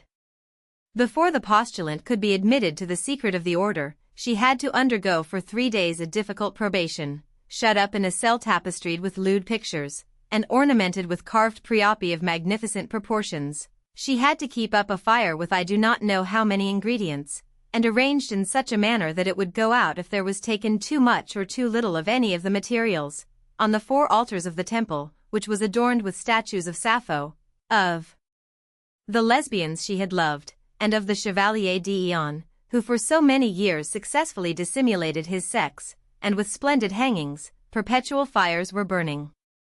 Kept English women, too, did not recoil at tribadism, as the same author states, 3, page 394. He affirms that not long before the close of the last century, confederacies of tribads, called Alexandrine confederacies, were still in existence in London, though in a small number only. Enough now of those who are, strictly speaking, included under the name of tribads, but the word has a more extended signification. The term is also applied to those women who in default of a real mentula, make use of their finger or of a leathern contrivance, which they introduce into their vulva, and so attain a fictitious enjoyment. Germany, I have lately heard, has been ringing with complaints about this abuse. As regards the leathern engine, 133, called by the Greeks Alisbos, the women of Miletus, above all others, made it their instrument of pleasure. Aristophanes, in the Lysistrata 108-110, for since the day the Milesians left us in the lurch, not an Alisbos have I set eyes on, 8 inches long, that might give us its leathern aid. Swayed us under the word ********, a virile member made of leather which was used by Milesian women, as being tribads and immodest. It was also made use of by widows. The same author under the word *********, Cratinus also says on this head, _lewd _women will be using the Alisbos. Hesychius quotes the same passage. If you ask whether modern women, who have suffered the wrong of seeing their beauty slighted, actually have recourse to this leathern substitute, Aloysia Sigeiae, Dialogue 2, shall answer you, the Milesian women made for themselves imitations in leather, 8 inches long and thick in proportion. Aristophanes tells us that the women of his day habitually made use of such. And to this very day Italian, Spanish and Asiatic women honor this instrument with a place in their toilet apparatus. It is their most precious possession, and one very highly appreciated. It is an undoubted fact that the Roman matrons cherished a species of inoffensive snake, 134, the cold skin of which served as a refrigerator in summer. Martial, 7, 86, if Glycilla winds an icy serpent round her neck. Lucian_Alexander_ Works, Volume 4, page 259. In that country one sees serpents of an enormous size, but so quiet and mild that they are fondled by women, sleep with the children, do not get angry on being trodden on or handled, and suck the nipples of the breast like a nursling. This being so, our eminent bot tiger was probably right, when he wrote page 454 of his Sabina 135, a profoundly scientific work in German, that very likely snakes were used as instruments to satisfy the lubricity of amorous women. You may understand now what happened, or what might have happened to Asia, the mother of Augustus, of whom Suetonius, Augustus, ch. 94, wrote. I read in the treatise of Asclepiades of Mende called the Theologomena how Asia the mother of Augustus, having gone at midnight to the temple of Apollo, to assist at a solemn sacrifice, fell asleep, and so did the other women present, how a serpent suddenly glided close to her, and after some little time withdrew again, and how on waking she purified herself, as though she had left the arms of her husband. There would be nothing surprising in the fact that a serpent of that sort should have investigated even without incitation on Aisha's part, a certain locality which was well known to it by the lubricity of other women, and that Aisha felt on awakening the very same sensation as though she had undergone a real coitus. Footnotes of Tribads. Footnote 116, they were also called Hetairistrii, Hesychius, Hetairistrii tribads, and likewise Diateristrii, according to the same author. Diateristrii, women who go after prostitutes, hetairi, for carnal intercourse, just as men do, same as tribads. Footnote 117, Aloysia Sigeiae, Dialogue 3, but I forgot, Tullia speaking, to tell you of the clitoris. This is a membranous body, situated at the bottom of the pubis, and representing in a reduced form the virile verge. As is the case with the verge, the amorous desire excites it to erection, and in certain women of an ardent temperament it inflames them with pruriency to such a degree that by the mere caressing of it with the hand they very often discharge their fluid without the help of a rider at all. Footnote 118, if that woman whom Plater saw, according to Venet in his _Tableau de l'amour conjugal Volume 1, ch. 1, 3, was not a tribad, she might well have been one, her clitoris, which with other women attains in its utmost erection the length of the half of the little finger or thereabouts, was as long as the neck of a goose. Is it surprising that women furnished with such an implement should wish to get rid of it? Amputation is however dangerous. Plater did not venture to finish an amputation which he had commenced, and Rhodohamides, an Egyptian physician of the 6th century, had not courage to even undertake one, although commanded by a queen to perform the operation. Venet, 42. Those whom Adramites, the king of the Lydians, ordered to castrate women, were they more courageous? Athenaeus, 12, 2, Xanthus states in the second book of his Lydiacs that Adramites, king of the Lydians, was the first to have women castrated and employ them as eunuchs. However that may be, these female eunuchs have very much exercised the commentators. Some suppose that straps and buckles did in their case the same service as the chastity belts, which, it is said, Spaniards and Italians to this day compel their wives to wear if they think they have reason to be jealous. Others believe that it was a question of suture, as is the case with the natives of Angola and the Congo, who stitch the vulvas of young girls for the protection of their maidenheads, but I believe that nobody knows anything certain in this respect. Nor does it appear that these women had to submit to an operation, which is certainly practiced upon the young girls by the Arabs, Copts, Ethiopians, in some parts of Persia and Nigritia, and which consists in cutting off the prepuce of the clitoris. This is proved by abundant evidence, and reported in the Encyclopedia of Ursch and Gruber under the word, Beschneidung, circumcision. How indeed could Athenaeus describe as _eunuchize_ that which is calculated to increase the fecundity of women? I thought first that these women were tribads changed into eunuchs by the removal of their immoderately large clitoris. I am now inclined to believe that the king caused that to be done to these women, which according to Aristotle, _nat. History _950, was done to sows. Sows are castrated, so that they shall no longer desire the coitus and get quickly fattened. They are castrated, suspended by their hind legs, after fasting 2 days, by an incision in that place where with a man the testicles are situated, in fact in the female matrix. Pliny, _nat, History _851, sows are castrated in the same way as female camels, after a fast of 2 days, suspended by their hind legs, by an incision in the vulva, they thus fatten much quicker. Columella, 7, 9. 5. Sows are also castrated by incision in the vulva, the wound's cicatrix, and they cannot conceive any more. This practice has by no means disappeared. Schneider notes it in the passage of Columella. Sows, cows, mares, sheep, are still castrated by excising their ovarium. Why should we not believe that Adramites wanted the same process to be applied to the fair sex, in order to make women sterile? However, the ancient Egyptians, who, see Strabo, Book 17, page 824, undoubtedly circumcised themselves, and also their women, appear to me to have had in view not so much ovariotomy as the circumcision of the prepuce of the clitoris, a practice still in use with them, as stated above, cutting the female parts being thus something like circumcision. It is to be assumed that a similar operation was intended rather than any other one. Footnote 119. Let us consult again Aloysia Sagia, Dialogue 3. It has happened sometimes to myself, Tullia, when Callias tries on me his lubricities, when he tickles me and excites me. Then I sometimes water his 2 libertine hands with an abundant dew from my pleasure grounds. And that gives him an opportunity for letting off a whole sheaf of sarcasms and jokes. But what can I do? I begin to laugh, and so does he. I tell him he is too impudent, he tells me I am too lewd, we call each other names right and left, and in the midst of our mutual recrimination he will throw himself upon me, turn me on my back, and force me to submit to his assault, saying he will give me his dewdrops for those he has drawn from me, so that I may not be a loser.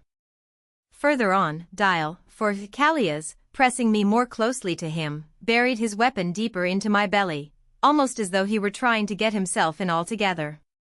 Soon a delicious stream spurred into me, and at the same time I felt my liquid boiling over, causing me such delight that I forgot all reticence, and myself excited Callias more and more, pressing him against me and begging him to quicken his pace. Thus we expired both together with our muscles relaxing at one and the same instant. You will understand by this the meaning of the epigram to Sosipater in the _analecta of Brunk, page 504, until the white liquor ran over with both of them, and Doris unwound her wearied limbs. Reisk thought the white liquor in this passage meant drops of perspiration. Nonsense. It means the virus secreted by both sexes, and liberated in the last spasms of lust. Aloysia Sagia, Dialogue 4. As I finished speaking, it is still Tullia that speaks. He got upon me, and collecting all his strength he pushed the arrow into me, he filled my womb with his fecundating dew, and I also shed the rivulet of white liquid. Incapable of enduring any longer so intense a voluptuous feeling, we sank back exhausted in each other's arms. We have quoted besides on different occasions extracts from the rich treasures of Aloysia Sagia on this subject. Footnote 120. Women, whose clitoris is too prominent, are thus prevented from having intercourse with men, so that when they are seized with amorous designs they cannot well find any other way of satisfying their desires than by playing tribadism. Vignette 4:2-4. Footnote 121. Pyrrha and Methymna are towns in Lesbos. Pomponius Mela, 2:7. In the Troad is Lesbos, and in Lesbos there were formerly 5 cities, viz., Antissa, Pyrrha, Erissos, Methymna, Mytilene. Footnote 122. Not innocently, or rather, not without crime. Some read which I loved not without crime, others, which I loved here without crime, but the difference is not great. If you prefer which I loved here, the excuse itself is a confession. All we want is the admission that the tribad tastes of Sappho are no modern invention, but originated, how we know not, and prevailed in very early times. The love of woman for woman was never known under any other name than the notorious one of tribadism. Footnote 123. See whether it is with good reason or no that the succeeding epigram, number 69, calls Felines the tribad of tribads. Footnote 124. To make yourselves quite sure about what the author means by androgynic loves, look at the passage as a whole. Come, you man of the new age, you lawgiver of unknown amours, if you open out new ways to the lubricity of men, you may grant to the women equal license. Let them cohabit together as the men do, let woman lie with woman, and simulate with their lascivious organs conjunctions, sterile though they be, as man lies with man. Let the word one hears so very rarely, and which I am ashamed to pronounce, let the lubricity of our tribads triumph without blushing. Observe in the first place how tribads were seldom spoken of, and that they kept themselves in the dark. In the second place how the immoderate clitoris of the tribad is said to simulate lascivious organs in conjunction. Seneca, _controversia secunda _, in a similar sense, calls such a monstrosity, an _artificial man _. Lastly, the epithet sterile is applied to the clitoris, and points to the dry unproductiveness of the tribadic coitus. Footnote 125. Instead of pedicating boys, Martial might have said, if the meter had allowed it, entering boys. Seneca's expression, letter XCV, _viros enunt which was a source of great trouble to the great Justice Lipsius, signifies nothing else. The women will contest for the crown of lubricity with the men. May the gods confound them. One of their refined lubricities reverses the laws of nature, they have connection with men. There you have in plain words the turpitude which Justice Lipsius considered worthy of the infernal regions, tribads pedicating. Footnote 126. When women are in rut they pass their water, nature wills it so, Juvenal, 6, 63-65. Let lewd Bathyllus dance the pantomime of Leda, representing Leda receiving Jupiter in a dance with wanton gestures. Tushia cannot command her bladder, Apula is sighing as if in amorous trance. The same 11, 166-168, the other sex however feels more pleasure, is much sooner fired, and lets the water off, excited through eyes and ears. What Juvenal says here as to this greater enjoyment on the part of the opposite sex is connected with his general opinion that women experience more pleasure in love than men do. So his words in 6:254, for how insignificant is our pleasure. Tiresias, called upon to arbitrate on this point in Lucian, _Amores page 85, declared women's enjoyment to be double that of men, unless indeed we are to agree with Tiresias' arbitrament, that the woman's pleasure is twice that of the man. Martial, 11:17, how often will your rigid nerve lift up your tunic, though you be as stern as Curius or Fabricius? You too have to read our pages, be they ever so lascivious, young maiden, though you come from Padua. Footnote 127. There is some ambiguity about the long siphons. They are rivulets of urine passed near the statue, or perhaps Juvenal means, to use the expression of Grange, urine spurred right up into the goddess' face, which may be done by impudent women compressing with the hands their parts, and thus retaining for some time the water, thus collected it will spurt out with greater force. Footnote 128, verse 335-339. But all the Moors and Indians well know the flute girl who showed a bigger penis than great Caesar's 2 anticados, in that place from which a rat will fly, conscious of possessing testicles. Footnote 129. The nimble hips are those of the tribad, who is riding another in the posture of Apuleius Photis, _metamorph, _2, page 122, when she gratified Lucius with the joys of a superincumbent Venus. Footnote 130. All this was actually represented in Paris, 1791, on the stage of a theatre, where, according to the author of the _genealogy _3, 423, a man completely naked had connection with a woman as naked as himself, both representing savages, accompanied by the plaudits of both sexes. There is, however, nothing new under the sun. With the Romans it had long been customary, after the public games were finished, to bring prostitutes into the arena, and set them to work, so that the spectators might have an opportunity to perform what they had been looking at with greedy eyes. A herald proclaimed what was to come. Tertullian, _de spectaculis ch. 17, prostitutes, the victims of public incontinence, are brought upon the stage, shamefaced with respect to the women only, to the men they were known, they are exposed to the laughter of all, high and low, their dwellings, their prices, even their recommendations were proclaimed by the crier. Isidorus, _origins _ 1842, the theatre is like a brothel, when the games are over, public women are prostituted there.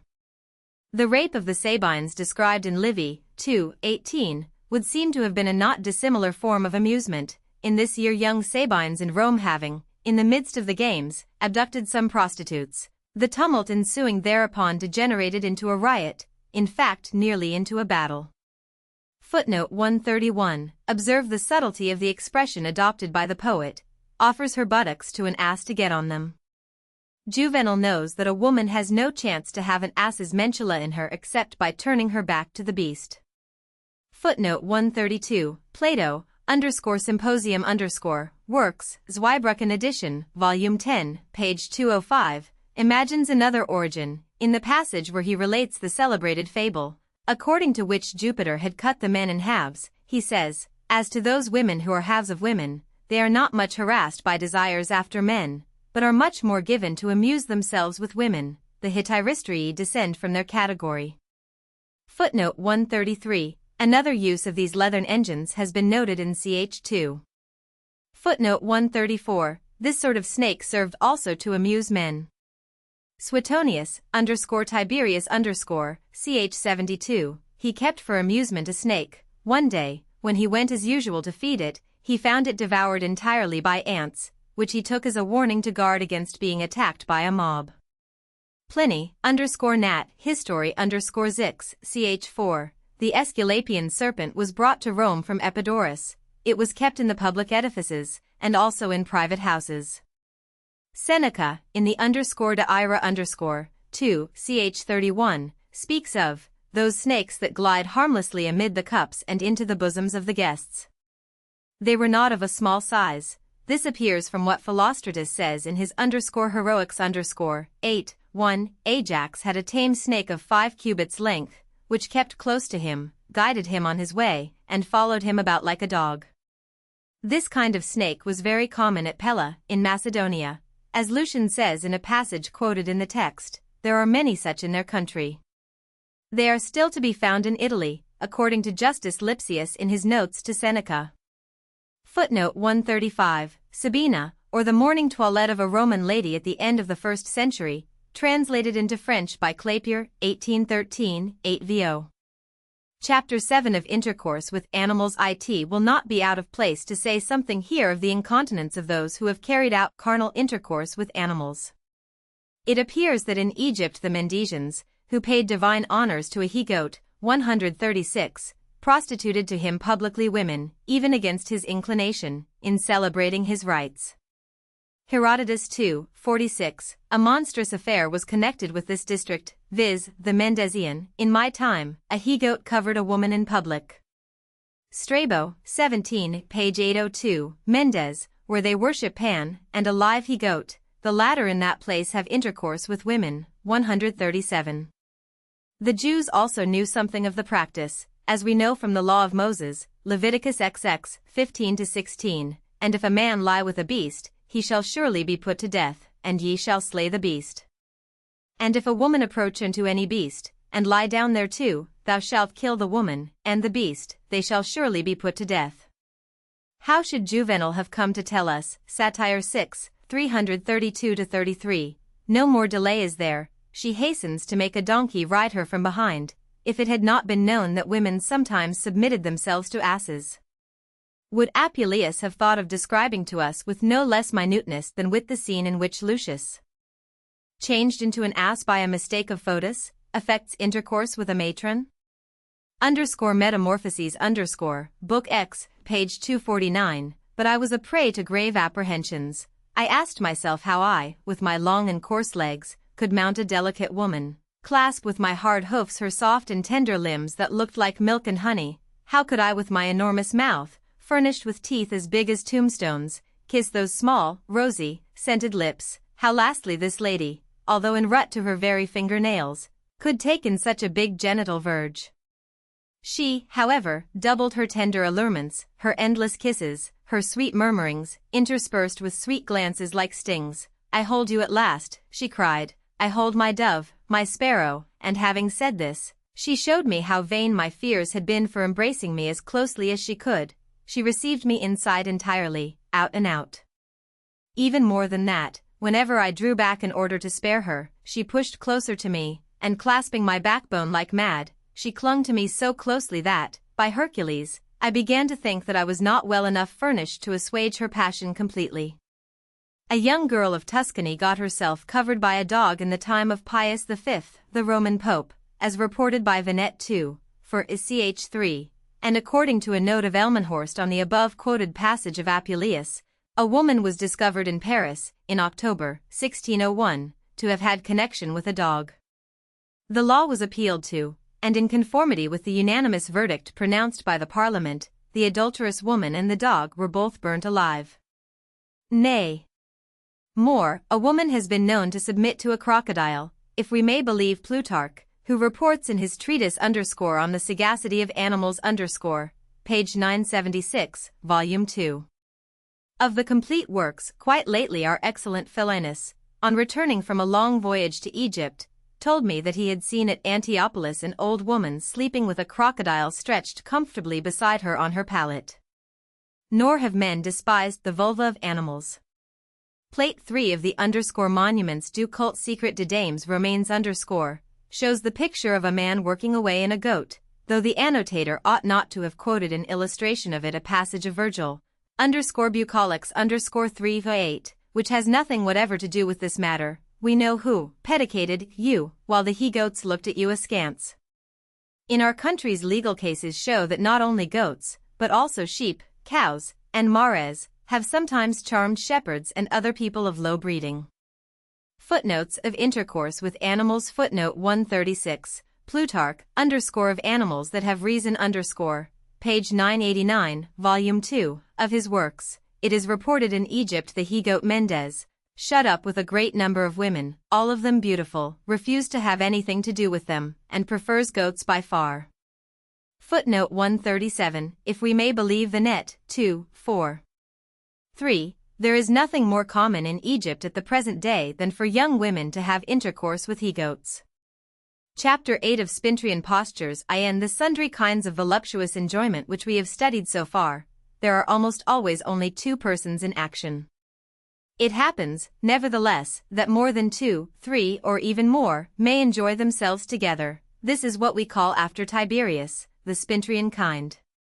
Suetonius, Tiberius ch. 43, in his retreat at Capri he had a Cellaria the scene of his secret debaucheries, in which chosen groups of young girls and worn-out voluptuaries, the inventors of monstrous conjunctions, called by him Spintries formed a triple chain, surrendered themselves to mutual defilements in his presence, so as to reanimate by this spectacle his languishing desires. This Cellaria by the etymology of the word, was evidently a room furnished with seats. Those who prostituted each other on these seats were called Cellarii from the place, and Spintrii from from the chain they formed. Spinter, according to Festus, page 443, signified a kind of bracelet worn by women on the upper part of the left arm. The word is probably a corruption of _sphincter_, the Greek from I clasp, as for instance, a band surrounding the arm. Tacitus, _annals_, 6, ch1, then there were invented names never known before, as for instance, _salarii_ and _spintrii_, names taken from the turpitude of the place or from the complicated infamies undergone. Spintries then are those who, linked like the rings of a bracelet, thus accomplish the pleasures of Venus. 3 can link themselves thus, 2 and 2, in such a way that while the middle one is a fornicator or a pedican, in front is a woman or a Sinead, behind a pedican. Such was the chain formed by those Ausonius, _epigram _cxxx, describes, 138, 3 in one bed, to submit to the infamous act, to perform it, for there are, I suppose, wrong. To the outermost ones give a villainy apiece, count the man in the middle twice, for he both acts and submits. Do you want to see the one in the middle working a woman? Plate XL. Of the _monuments de la vie privée de des Césars shows you an example. Do you wish to see the middle one pedicating? Look at plate XXVI. There is, however, no need that the middle actor should fornicate or pedicate. He may be placed between his two companions in such a way that while he is enduring the assault of a pederast behind, he may in front irrimate, suck a member or lick a vulva. Hostius, whose mind was so fertile in inventing obscenities that he was held up as an example to future ages, has tried all these postures and even added fresh variations. Seneca, _nat, quast, I, a 16, has inveighed against him more vehemently than is perhaps fit for a philosopher. It seems to me as though some secret voluptuousness has been acting here on the sense of this rigid guardian of virtue. He says, I will tell you here a story which will show you that lust will not disdain any artifice which is calculated to rouse desires, and to stimulate its own fury. The lasciviousness of Hostius was of the extremest kind.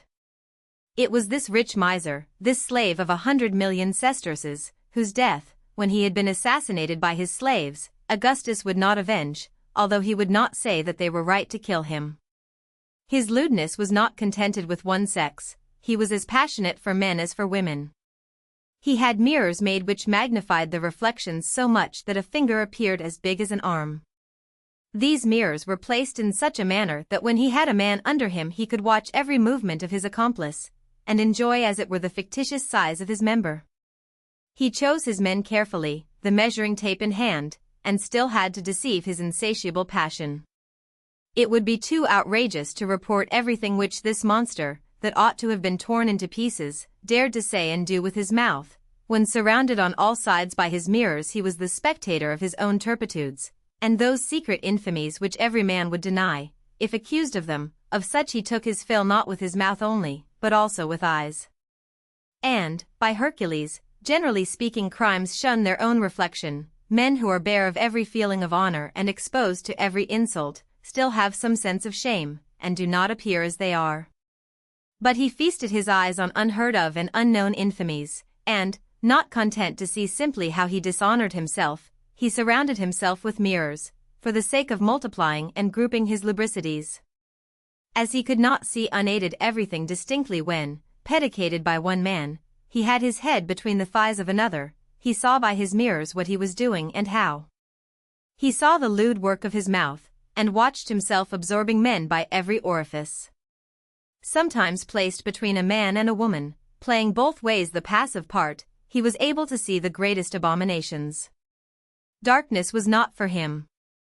So far from being afraid of the light of day, he wanted it for his monstrous copulations, and was proud to have them illuminated by it. Nay, more, he even wanted to be painted in these attitudes. Even prostitutes have a certain reserve, and those that abandon themselves to the outrages of all, veil to some extent their poor complaisances, and the very brothel keeps some relics of decency. But this monster turned his obscenities into a spectacle for himself.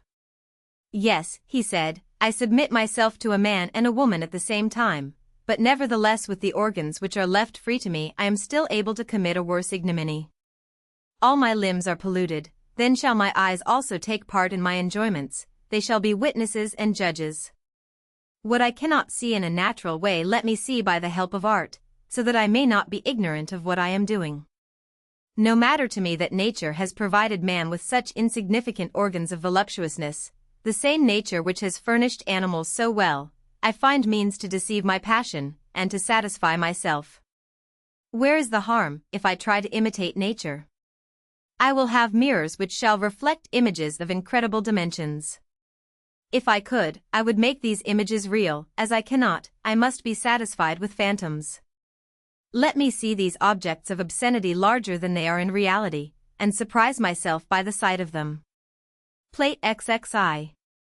Of the Monuments de la vie privée de des Césars shows the picture of Tiberius in a very strange Spintrian posture, which, however, is not without charm. The emperor, half reclining on his back, licks one girl's privates who is kneeling over him, while he offers his penis to be sucked by another. There are also arrangements where more than three can join, making thus a longer chain. Let a man put his member into a woman while both of them are being pedicated at the same time, and you have four people forming a triple chain, like those of Tiberius in the passage of Suetonius quoted above. Suppose then another pedican on each end, and then you have a group of five, forming a quadruple interweaving.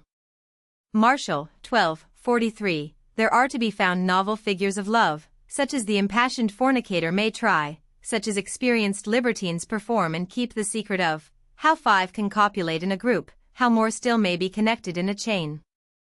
Look at plate XXXVI. Of the Monuments de la vie privée de des Césars with a group of five copulators artistically diversified. Nero, lying face downwards, enters one girl who is on her back, at the same time licking the privates of another who is standing. He himself is being pedicated, while the girl standing also submits her behind to a pedican. That such a chain may be extended infinitely, is self-evident. Footnotes of Spintrian postures. Footnote 138, translation by Ausonius of a Greek epigram of Strata, to be found in Brunks_Analecta_ 2, 380. Enumeration of the erotic postures. 1.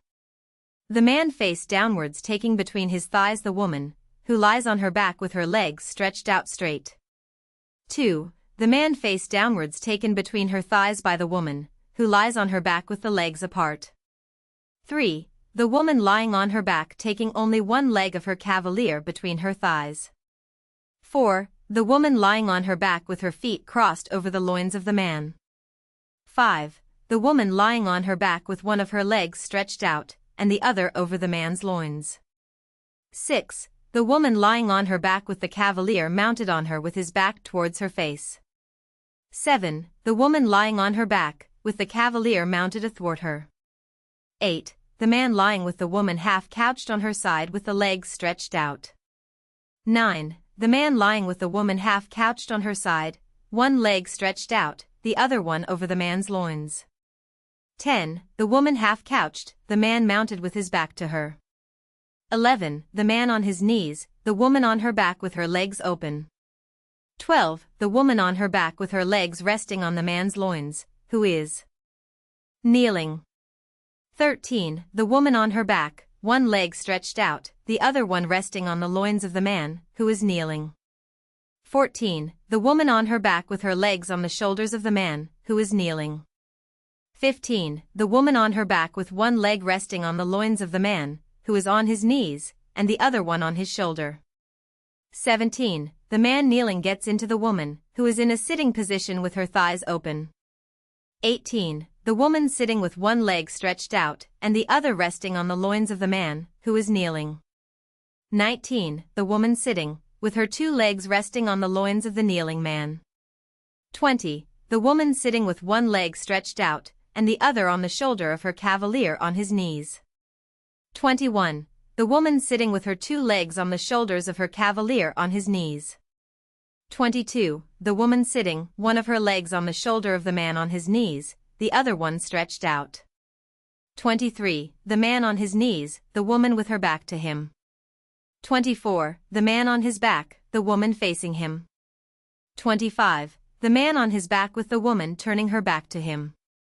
26. The man on his back, the woman athwart him. 27. The man on his back, with the woman lifted up. 28. The man sitting with the woman facing him. 29. The man sitting, the woman facing him, with her legs in the air. 30. The man sitting with the woman turning her back upon him. 31. Man and woman standing. 32. Man and woman standing, with one leg of man or the woman lifted up. 33. The man standing, with the woman on her back, her legs open. 34. The woman lying on her back, with her legs lifted on the loins of the man, who is standing. 35. The woman lying on her back, one leg stretched out and the other lifted on the loins of the man, who is standing. 36. The woman on her back, with her two legs on the shoulders of the man, who is standing. 37. The woman on her back, one leg stretched out and the other one on the shoulder of the man, who is standing. 38. The woman on her back, with one of her legs on the shoulder of the man, who is standing, the other over his loins. 39. The man standing, the woman half lying on her side. 40. The man standing, getting into the woman who is sitting with her legs open. 41. The man standing, getting into the woman sitting with her legs in the air. 42. The man standing, the woman sitting with one leg stretched out and the other one lifted up. 43. The man standing and the woman lifted up. 44. The woman lifted up, with her legs on the shoulders of the man, who is standing. 45. The man standing, the woman on her knees, with her back towards him. 46. The man standing, the woman crouching down, with her back towards him. 47. The man standing, the woman with her back towards him, the lower part of the body elevated, and the upper part resting on the bed. 48. The man standing, the woman turning her back to him with the lower part of the body artificially raised. 49. A man lying down and being pedicated. 50. A man pedicated standing. 51. A man on his knees being pedicated. 52. A man pedicated crouching down. 53. Irrimator lying down. 54. Irrimator sitting. 55. Irrimator standing. 56. Irrimator kneeling. 57. Irrimator crouching. 58. Cunniling lying down. 59. Cunniling sitting. 60. Cunniling standing. 61. Cunniling kneeling. 62. Cunniling crouching. 63. Filatrix and cunniling. 64. Masturbator. 65. The helping hand. 66. A third hand helping. 67. The finger helping. 68. The assistance of a leathern _godmish_. 69. Coitus with a male animal. 70. Coitus with a female animal. 71. Tribad at work on a woman. 72. Tribad pedicating. 73. 3 spin tries, a fornicator pedicated. 74. 3 spin tries, a pederast pedicated. 75. 3 spin tries, a fellator being pedicated. 76. 3 spin tries, a fellator entering a woman. 77. 3 spin tries, a fellator pedicating. 78. 3 spin tries, a fellator irrimating. 79. 3 spin tries, a filatrix entered by a man. 80. 3 spin tries, a filatrix pedicated. 81. 3 spin tries, a filatrix offers her vulva for licking. 82. 3 spin tries, a cunniling fornicating. 83. 3 spin tries, a cunniling pedicating. 84. 3 spin tries, a cunniling irrimates. 85. 3 spin tries, a cunniling being pedicated. 86. 3 spin tries, a female cunniling is entered by a man. 87. 3 spin tries, a female cunniling is pedicated. 88. For spin tries forming a double chain. 89. For spin tries forming a triple chain. 90. Group of 5 copulators. The END transcriber's notes. missing or obscured punctuation was corrected. There are numerous places where text is missing, marked with asterisk, and unresolved page references, CP, which are not corrected. Unbalanced quotation marks were left as the author intended. Typographical errors were silently corrected. Inconsistent spelling and hyphenation were made consistent only when a predominant form was found in this book. Text that was in italics is enclosed by underscores, _italics _. End of the Project Gutenberg ebook Manual of Classical Erotology, DE figuris Veneris. Updated editions will replace the previous one, the old editions will be renamed. Creating the works from print editions not protected by U.S. copyright law means that no one owns a United States copyright in these works, so the Foundation, and you, can copy and distribute it in the United States without permission and without paying copyright royalties. Special rules, set forth in the general terms of use part of this license, apply to copying and distributing Project Gutenberg electronic works to protect the Project Gutenberg concept and trademark. Project Gutenberg is a registered trademark, and may not be used if you charge for an ebook, except by following the terms of the trademark license, including paying royalties for use of the Project Gutenberg trademark. If you do not charge anything for copies of this ebook, complying with the trademark license is very easy. You may use this ebook for nearly any purpose such as creation of derivative works, reports, performances, and research. Project Gutenberg ebooks may be modified and printed and given away. You may do practically anything in the United States with ebooks not protected by U.S. copyright law. Redistribution is subject to the trademark license, especially commercial redistribution.